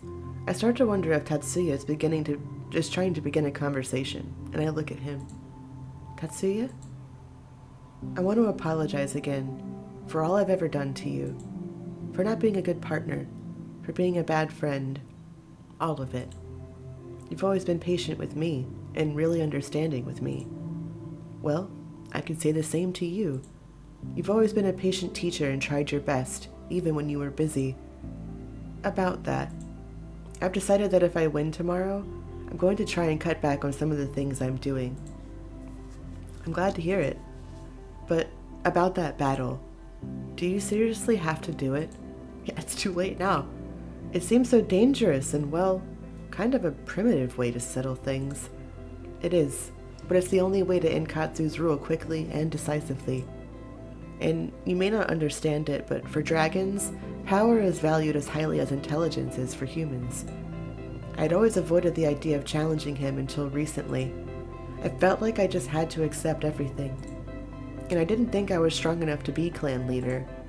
But since meeting you, I feel like I want more out of life. I feel like I'm finally awake from some strange sleep. Since I met you, the possibilities seem endless. And that's why, tomorrow, I'll fight. For the new future I'll create, and whoever it is that I'll become. But I also want to fight for you, too. For the future that I want to have with you. Aww. If you'll let me. Oh, Tatsuya. A lot of people want us to have that chance. So many people have made sacrifices for us to be happy. Haruna and Taku and even Katsu. Just by us being together, we've hurt people. So Taku told you. I know that we've hurt people. I do. All I can do is hurt people. I've heard that a lot. It seems like it's true. Tatsuya, I don't believe that. I don't believe that you're only capable of hurting people. You're a kind person at heart, so that can't be true. Even still, I want to have that future with you. I want to be with you, because it makes me happy. Maybe that makes me a horrible person. Oh. Well, if that makes you a bad person, then I'm one too. Being around you can be complicated, but I'm the happiest when I'm with you. Tatsuya surprises me by grabbing my wrist and giving a little tug. I almost fall into him, but he smoothly catches my shoulder with one hand. I look up at him in confusion, and I'm met with soft lips on mine. I'm so shocked I forget to close my eyes for a moment, but I quickly relax into the kiss, until I hear giggling coming in from the glass door. I open my eyes, and we both pull apart to see pretty much everyone staring at us through the glass. I hear Emmy's muffled but panicked voice. I'm so sorry, Kate. Get a room. I was, checking on you, and then these guys came. I'll get rid of them right away. Yeah. The atmosphere is now entirely awkward as Tatsuya and I watch Emmy try to convince the guys to move back into the living room. I glance up at Tatsuya for a moment. The moment ruined. Why are our moments always getting ruined? And then we both look away. Running my fingers through my ponytail, I begin to ramble. So I'm pretty tired, and it seems like you should rest before tomorrow. So, yeah, your bedroom? I'll go back inside now. Emmy appears to have successfully moved the guys back inside, so I reach for the door. I feel a hand on my shoulder and stop and turn around. Why not sleep in my room? Great minds think alike. Your room? It's looking like everyone's going to end up sleeping here, so I don't think the sofa will be available. Well, okay. But I'll sleep on the floor. No way, I will. But you need your rest, Tatsuya. There's an uncomfortable silence as we come to a logical standstill. We probably both realize that there's one solution. We could... No, that's not the solution. I'll sleep in Taku's room, okay? No. It's his fault for throwing this damn party anyway. I can't help but feel a little disappointed. I give him a tiny nod. No! Boo! Don't look so disappointed. His voice is low and rough as he trails off. Just the thought he knew what I was thinking is embarrassing enough for me. I'm not embarrassed! Get over here! What are you... Oh, well, okay. I'll see you tomorrow. You could also you could sneak in. You could sneak in over the night and I won't be mad. My voice uncharacteristically high. I almost run to leave the balcony and go straight to Tatsuya's room. I manage to grab my pajamas and change in Tatsuya's small room. Now, as odd as it feels, I'm lying in this bed that smells so much like Tatsuya. I can't be thinking stuff like this or I'll never get to sleep. I turn over and admire the tidiness of the room, of what I can see in the dark. I squint at the bookcase. Are those manga volumes? Yeah, they definitely are. I can't tell what the titles are, but learning something new about Tatsuya makes me happy. He always acts like he's totally against fun and relaxation, so it's good to know how normal he is. I snuggle into his pillow, enjoying the fresh, clean scent that I've come to associate with him as I begin to doze. I'm really glad that we're going to be together. We just have to get through tomorrow. I just have to believe in him. Chapter 15. Winter's Inn. It all comes down to this. The next morning, Tatsuya was gone before anyone woke up. It turned out everyone stayed over last night so they could come watch the fight. Apparently, it wasn't uncommon for the Ryu clan to have battles that the entire clan would come and watch, as well as close friends. It seems so weird and violent. I'm not sure if I'll ever get used to dragon culture. We all ended up piling into the car Emmy's dad let her borrow and made it over to the Ryu compound. Unlike the last few times I was here, it's filled with people. People with varying shades of blue and aqua hair that I take to be from the Yukamura and Kasima families. There are people with the other hair colors, though, who I assume are their human family members or friends. Shinji, Emmy, Taku, Shu, and I really stand out, though, and everyone's staring at us as if we're the weirdos. Kate, hello! I turned to see Shizaki waving to me, a bright smile on her face as if we were at a festival. Hi, Mrs. Yukamura. Hi, Mrs. Yukamura. Hey, Mrs. Yukamura. It's been a while, Mrs. Y. Ooh, you brought so many people to cheer Tatsuya on. That's wonderful. I don't think he'll need it. If there's one thing Tatsuya is good at, it's fighting. Haruki and Toshiyuki come up then, making our group even larger. Hello, everyone. Everyone says their hellos and bow to Mr. Yukamura. I gasp when I see one more person pop out from behind Toshiyuki, holding his hand. Keo? Kate? You know each other? Well, yeah. She's my sister, though I don't know why she's here. Your sister? Oh god. So the Yuki that Keio's dating is Tatsuya's brother, Yuki? I'm here because of Tatsuya. I'm here to support him. Oh wow. I didn't know you even knew the Yukamuras. Or anything about the supernatural world. Well, I'm happy to see you. Yuki invited me along to watch too. He told me everything about this world back when we started dating, so of course I wanted to go see an actual battle for myself. Keio squeezes Yuki's hand and looks up at him. However, Yuki seems to be blushing and I realize he must be thinking about what happened in the bath the other day. He walked in on us, for anyone who wasn't here. Yuki, what's wrong? Nothing! Nothing, absolutely nothing at all. Keio scrutinizes him for a minute more and then appears to realize something. No, you don't mean that the girl that was over... That was Kate? Me! That was me. Yeah. What? I didn't say... Okay, well, I think we're gonna head inside now. Thanks, Emmy. For breaking that up. We'll see you guys in there. Oh, no, wait, I'll come with you. Awkward. Emmy quickly takes my arm and starts walking with me. Yeah, thanks. The guys follow and we leave the Yukimuras behind. Things were about to get seriously awkward. Yeah, they already were, thanks. Yeah, no kidding. Thanks, Emmy. You're a real one. That's what friends are for, right? Ah, Emmy. Aww. What was that about? Nothing important. The guys behind us seem to be thoroughly confused, but neither me nor Emmy respond to their questions as we head inside the main building. We're directed by the Ryu clan staff to file into what appears to be a small palace. There are even rows of stone benches in the back as if they planned exhibition matches all the time.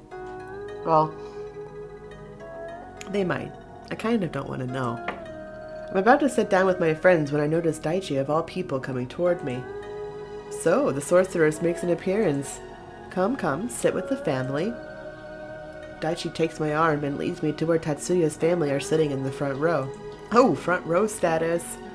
I glance apologetically back at my friends, but they wave it off. So, come to cheer your man on? Well, yeah. Love makes a man strong, so I know that he'll win. It was because of you that Kei finally decided to grasp his destiny. Kei? Do you mean Tatsuya's true name? Every dragon is given one at age 7. Only those closest to us are told them. Keep it close, as any secret of yours. Oh, I had no idea. All right. Thank you for coming into my grandson's life. You'll both make the clan stronger than it has been in years. I knew it was worth it to teach him how to treat the ladies. Daichi gives me a too hard slap on the back and walks off toward the center of the marble floor. I glance at the people sitting in the front row and see that the other aqua-colored haired people there must be the Kasimas. I sit down next to Haruki, rubbing my back. Father can be a bit rough at times. I apologize if you found him a bit forceful, especially concerning Tatsuya. Or rather Ki, as you now know him. Kai? Kei? I'm not sure. Ki. Yo, Exotic, what's up, dude? Happy St. Patrick's Day! No, that's fine. I seriously see where Chizaki gets it now. Where's Mrs. Yukimura? Haruki points in front of me, and I look to see Chizaki walk out to join Daichi in the middle of the floor. All of the talking dies down as if her appearance was a signal. Today, over 100 members of the clan came to watch the battle for the next successor to the Ryu throne. Our exalted leader, Yu Ryu of the Kasima family, has been formally challenged by Ki Ryu of the Yukimura. Ki and the Yukimura family believe that Yu Ryu is overstepping his boundaries as clan leader and plans to directly cause the downfall of the Ryu.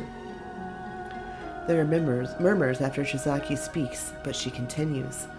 Per clan traditions, we have lived gratefully under the rule of our exalted leader, but we believe the time has come for him to step down. Thus, Ki Ryu will prove himself in deadly combat by defeating Yu Ryu. Else, he will accept the punishment of challenging our exalted leader. I gasp and quickly cover my mouth. Punishment? Tatsuya never mentioned anything about that. I thought the risk of death was enough. Tatsuya, or Ki as they've been calling him, walks out from one side of the room, and Katsu, or Yu, walks out from the other. I'm feeling great, Exotic. Hope you're doing well. Seeing them in their true forms, I feel the gravity of the situation for the first time, and I feel as if I'm going to be sick. Tatsuya bows to Katsu, who smirks right back at him. He doesn't even return the bow. Rude. Well, I'm sure Tatsuya wants to rip him apart for sure now. Oh, I see. It's part of the strat.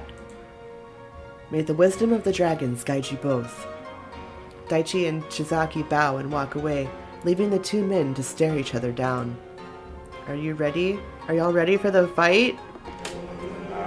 There was a firefight! They begin talking in voices so low, only the front row could possibly hear them.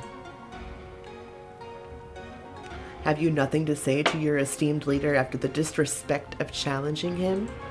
Yeah, I've got something. I'm going to crush you. Ooh, shit.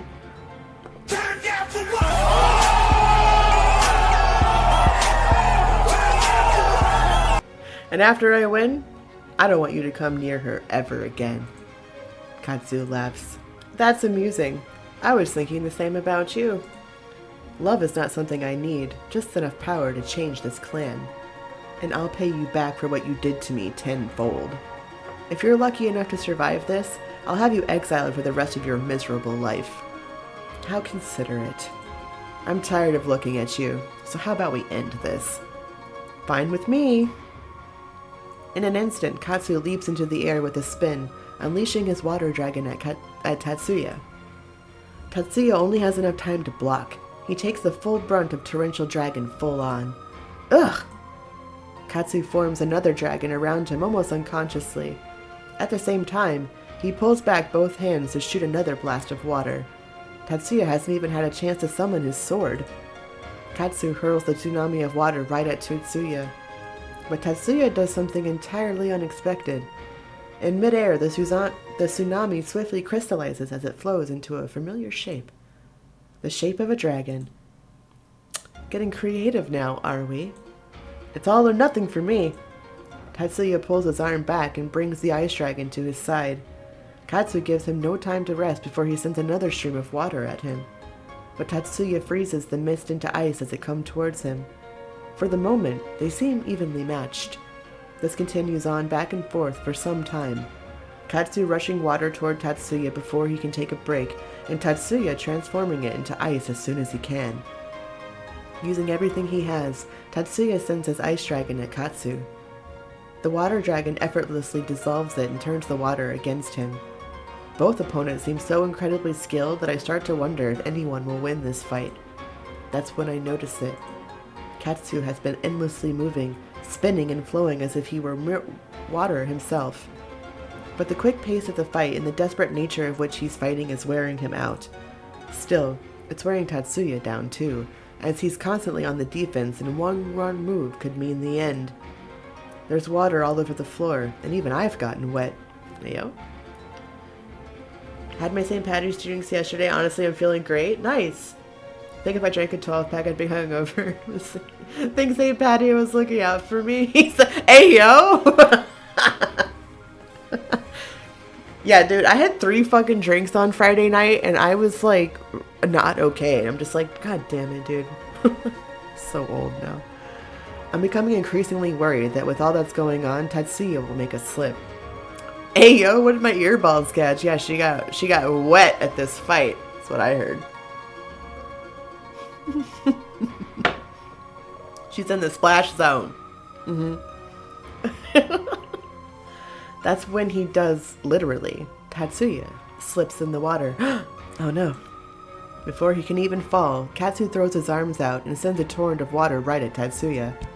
He's thrown back into the pillar with a dull thud. Tatsuya!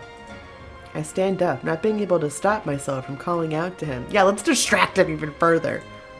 Kaitsunosuke leisurely walks toward Tatsuya. He pulls his hand back. But Tatsuya splashes the water on the floor at Katsu. Tatsuya takes advantage of Katsu's momentary surprise to hop up. He spins around, kicking his leg out and splashing up more water. In midair, the droplets turn to ice. Tatsuya throws out his hand and sends them right at Katsu. Katsu quickly dissolves them into water, but it's too late. Tatsuya takes the extra bit of time he stole and unsheathes his sword. A brilliant ice blade forms in midair, and Tatsuya leaps at Katsu. It's over! I have the high ground! Katsu tries to step backward, only to find his feet bound to the ground by ice. Tatsuya, no! God, she sucks sometimes. Let him do it! Like, shut up! Tatsuya brings his sword down upon Katsu with a yell, and I gasp. He's going to kill him, no! The sword slices through the air, but Kaitsunosuke is still left standing. You underestimate my power! Yeah, seriously. If this bitch would shut up and let him do it. You're making him look weak. Shut up! The only thing that falls is a few pieces of his hair. Before Katsu can even react, Tatsuya reverses his sword and drives the hilt into Katsu's stomach, the scar, to be exact. Ugh! Katsu doubles over, and Tatsuya ruthlessly brings his elbow down on his back. The water dragon collapses to his knees, gasping for air. Tatsuya brings his sword to Katsu's throat so fast that I hear a faint sound ring through the completely silent palace. Kill me already. Oh, I'd like to, but I won't. Too much of a coward to do it, huh? You want me to kill you, huh? Can't live with the shame? So who's really the coward? Burn, you got him.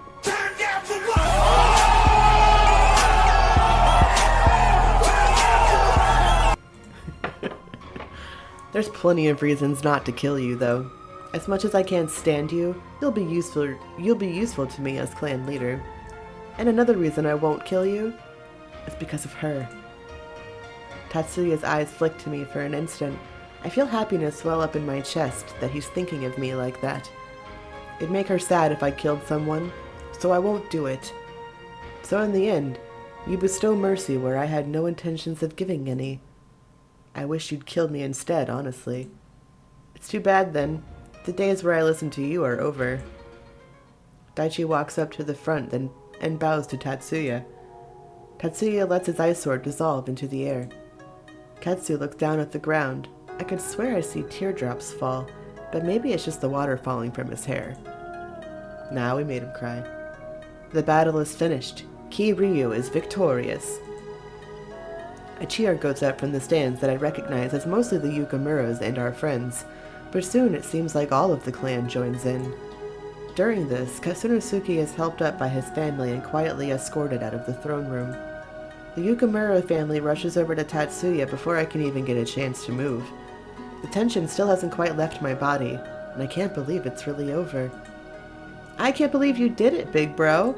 Now I finally get to be the sister of the clan leader, as I've always deserved. Congratulations, bro. You were really cool. He's so cool. You really were. Ah, that was even cooler than I'd imagined. I'm so proud of you, Ki. You did very well, son. I couldn't be prouder. I told you both that his training would pay off, Shizaki. You've made this old man proud, Ki. With everyone swarming him and giving him their congratulations, I feel like I can't even approach him.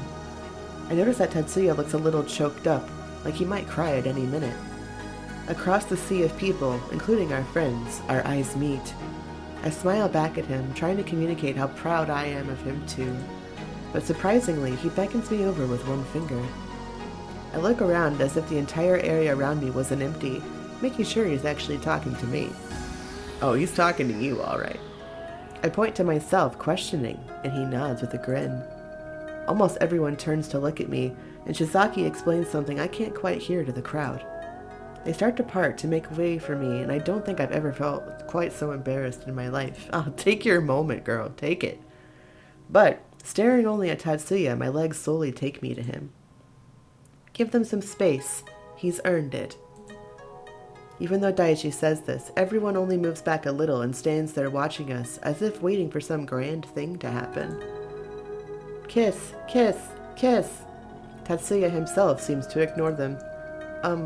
Congratulations. My voice sounds so small in the large room, and my words feel so pitiful compared to what everyone else said, but I don't know what else I can say right now. I'll save it for later. Not in front of everyone, yeah. Thank you. Everyone, this is the woman that made me want to fight for the sake of our clan, Kate Sith. Everyone starts clapping for me, and I realize that I found an even more embarrassing moment than the previous one. Take your moment. Yeah. I'll do everything in my power to be a great leader and change things for the better. She means a lot to me, so please take care of Kate. He said it! My name! It's the first time he's ever said our name. Tatsuya takes my hand and lightly kisses it. It's then that I think my face is actually going to catch on fire. You kissed my hand? Bruh, when are we gonna make out? We have not kissed, like, one time. More than, like, a little peck. Come on. Cheers erupt as we hold hands, and I can hear our friends shouting the loudest.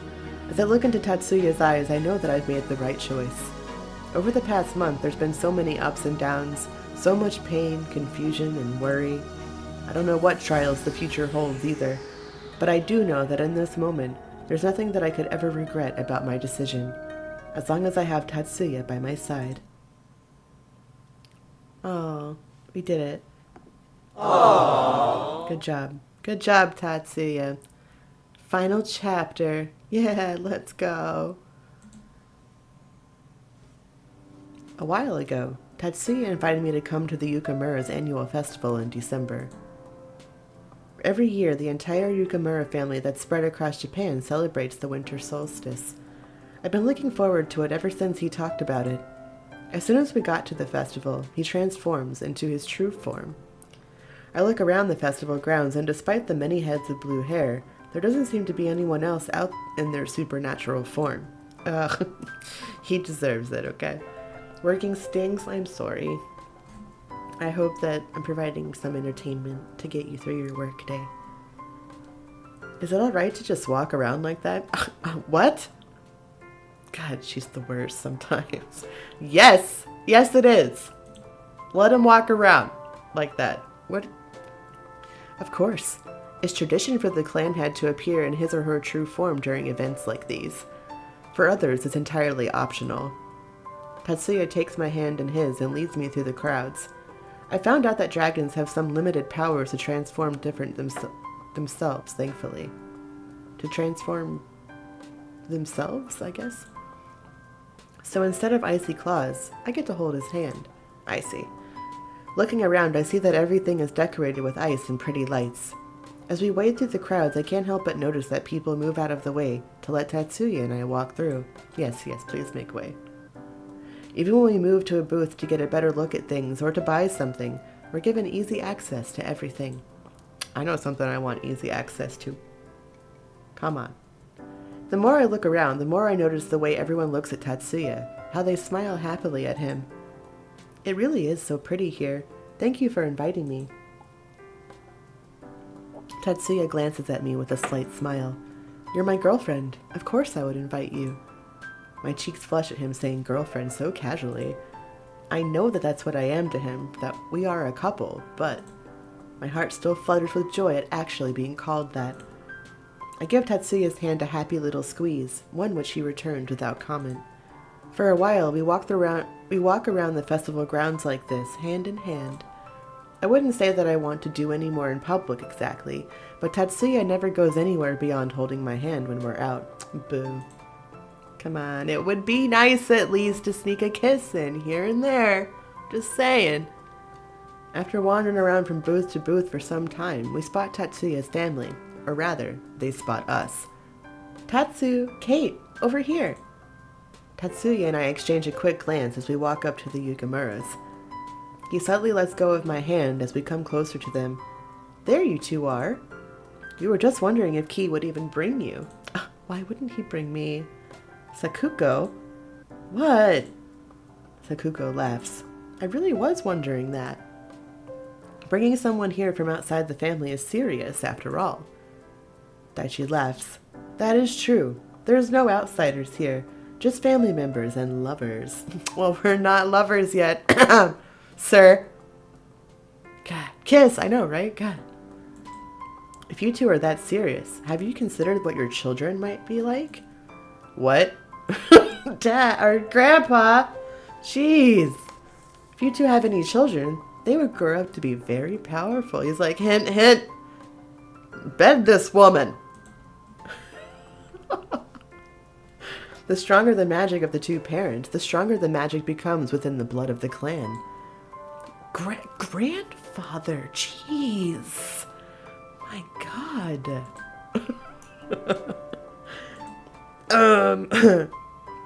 I can feel the intense heat flooding into my cheeks. Why does everyone keep talking about us like that? Well, they can see the sexual frustration, that's why. Shizaki happily claps her hands. Oh, any children you two have would be so cute. My grandchildren will be so adorable. Like, calm down. Everybody calm down, okay? We haven't even banged yet. Can you calm down? Don't you think you're getting a little ahead of yourself, sweetie? A little? I don't know what to say to Shizaki or Daichi. Even if I knew how to respond, I can't form words.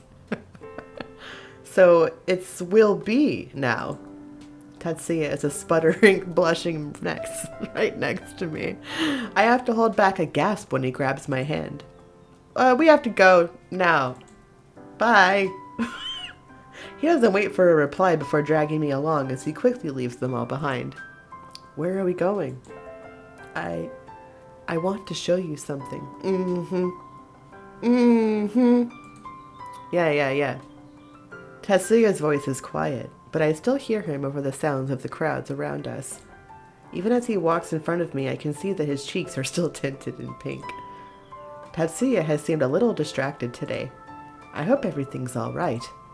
I decide against asking just yet and simply let myself be led by Tatsuya. We walk for a while without saying a single word. I'm starting to get really curious, but before I can ask anything, Tatsuya suddenly stops. It's so sudden that I nearly walk right into him. Tatsuya? We're here. Look. I look behind him and gasp. Oh! Before us is an intricately carved ice sculpture of a woman and a dragon. An actual dragon, one you might expect to see in fantasy. It's so large it seems like it touches the sky. It's so... The woman is beautiful, and even in ice you can see how gentle her expression is when looking up at the dragon. She's reaching out to the large creature, her hand resting on its snout. The dragon itself is huge, bigger than any creature I've ever seen. It has a broad, elongated body with a thick tail and powerful limbs, with 6 digits on each foot that end in short claws. Its icy plate-like scales glimmer in the sunlight like crystals. It has large blue gems set in the eyes.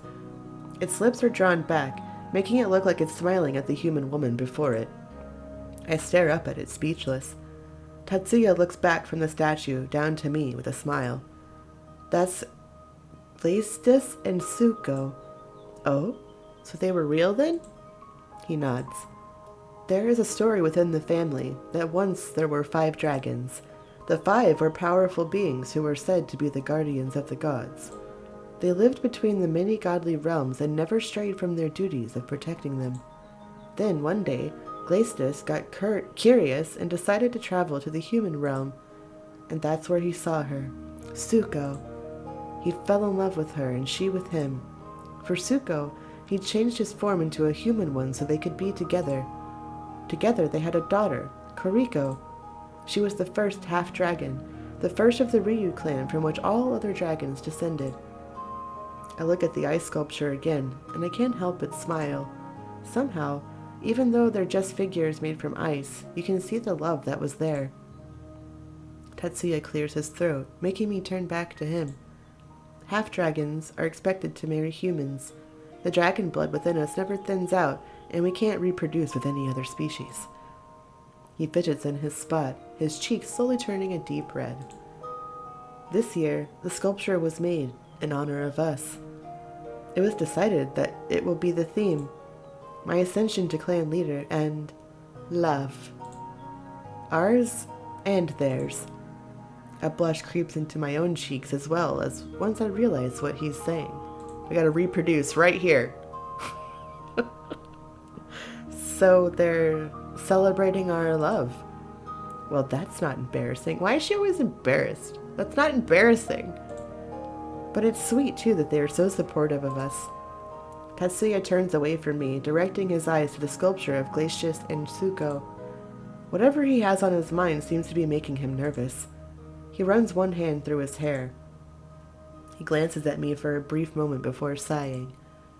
It's like he wants to tell me something, but he doesn't know how to say it. Finally, he turns to me. I'm proud to have you by my side. He falls back into silence.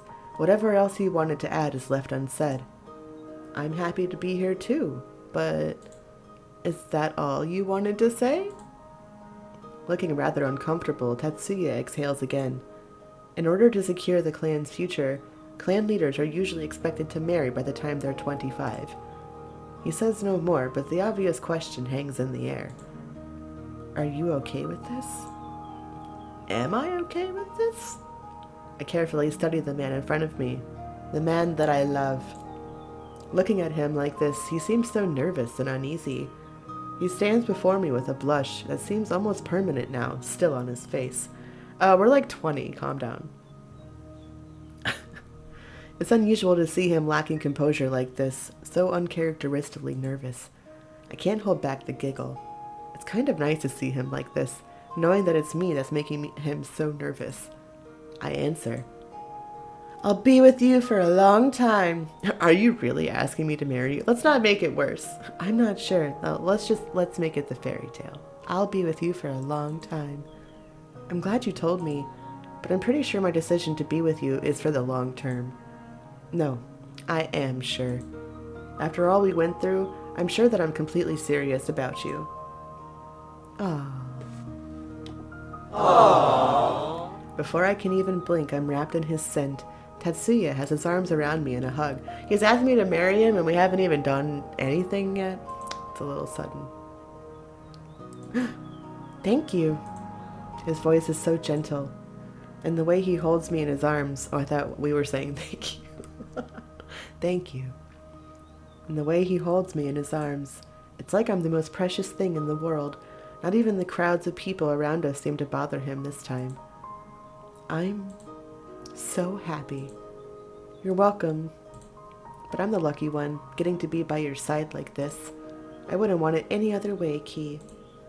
I don't know how long he holds me like this, and honestly, it doesn't really matter.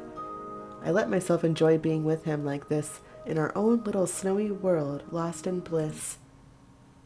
There you go. There's an ending.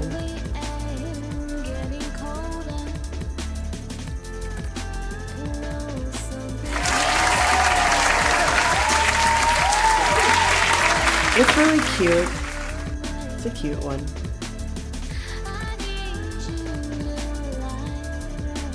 So now we can see, if you would like, I thought it would be kind of fun to see Kasunosuke's ending.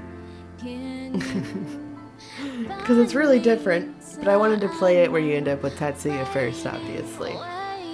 And then y'all can decide if you want to start the next story, or we just have a chill little design time. How about that? Y'all get to pick. Alright. So, let's pick it up here, where she has the dream. She has the dream where they're both... Oh, here, I'll go back a little bit. She's having a dream and they're both in distress, okay? From my left, Tatsuya's voice, a voice I've missed so much, calls out to me. From my right, a smooth but lazy voice that irritates the hell out of me. They're both calling for help. I realize that I can't help both of them since they're in opposite directions. It seems like Tatsuya's the right choice, but I remember all the awful things we said to each other, and how rashly and violently he acted without remorse, and how Kasunosuke's intentions aren't bad ones, how he wants to prevent more mistakes from happening. I have this awful feeling that if I choose wrong, I'll ruin hundreds, no, thousands of lives. Without me, though, I know they'll both die. I sink to the ground in the darkness, sobbing. Who should I choose? Kasunosuke. After anxiously debating, I make my choice, and then I wake up. That was the dream I had this morning before I left my father's home for school. I woke up crying, finally realizing just how stressed out I've been over this. I made it through the school day, but when I saw Tatsuya in the hallway, I thought I might start crying all over again. I can't go on like this anymore. I finished cleaning out the coffee machine and closed the lid. Shinji walks up to me. There's someone here who wants to see you. Me? Shinji gives a brief nod and returns to the bar. I walk up to the bar and gasp when I see who's standing there. Okay, I'll skip through the parts that aren't different. Haruna wants to talk to us. She tells us about Tatsu not doing things. Okay, I'm just gonna stop it sometimes because it'll skip through it all since I've 100%ed the game before. But we've already done this. This is where we were. I think we'll have to skip to...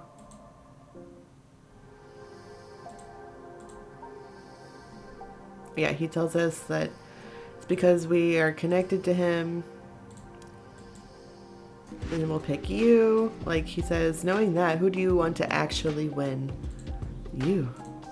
Honestly, I agree with your ideals, so I'm not sure if I would mind all that much if you won. I don't think it would be a bad thing anyway. Is that so? Then why not join me right now and support me against Yukimura? I don't think I could do that to Tatsuya. It'd break his heart, so I can't publicly support you. Come on, go all in. I see.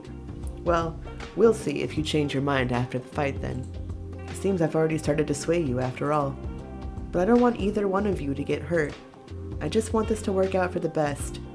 That's one thing I like about you. You genuinely care about people, even someone like me. Yet you won't hesitate to do or say what needs to be done. Katsu. Why not just forfeit the fight? Okay, this is not different. So I think we're just going to skip to the party. Party. I don't know how this works out if we skip him. I think it's all the same.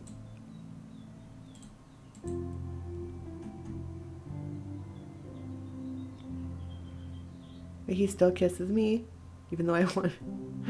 No, yeah, okay, so this is all the same. Okay.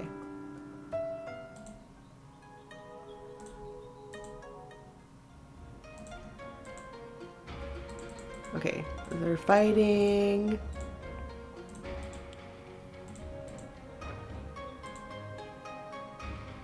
Okay, so yeah, here we go. Well, you distract him. Tatsuya! I cried out his name instinctively and he glances at me. While he's unsteady and distracted, Katsu makes a complicated motion with his hands and hurtles a torrent of water at him.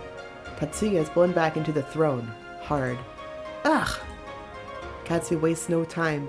He does a spinning leap in the air and sends another blast of water at Tatsuya. Then, with one hand, he completely halts the movement of water.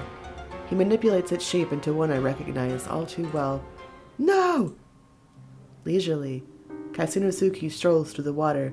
With a flick of his wrist, he wraps the coil of water around a dazed Tatsuya's throat.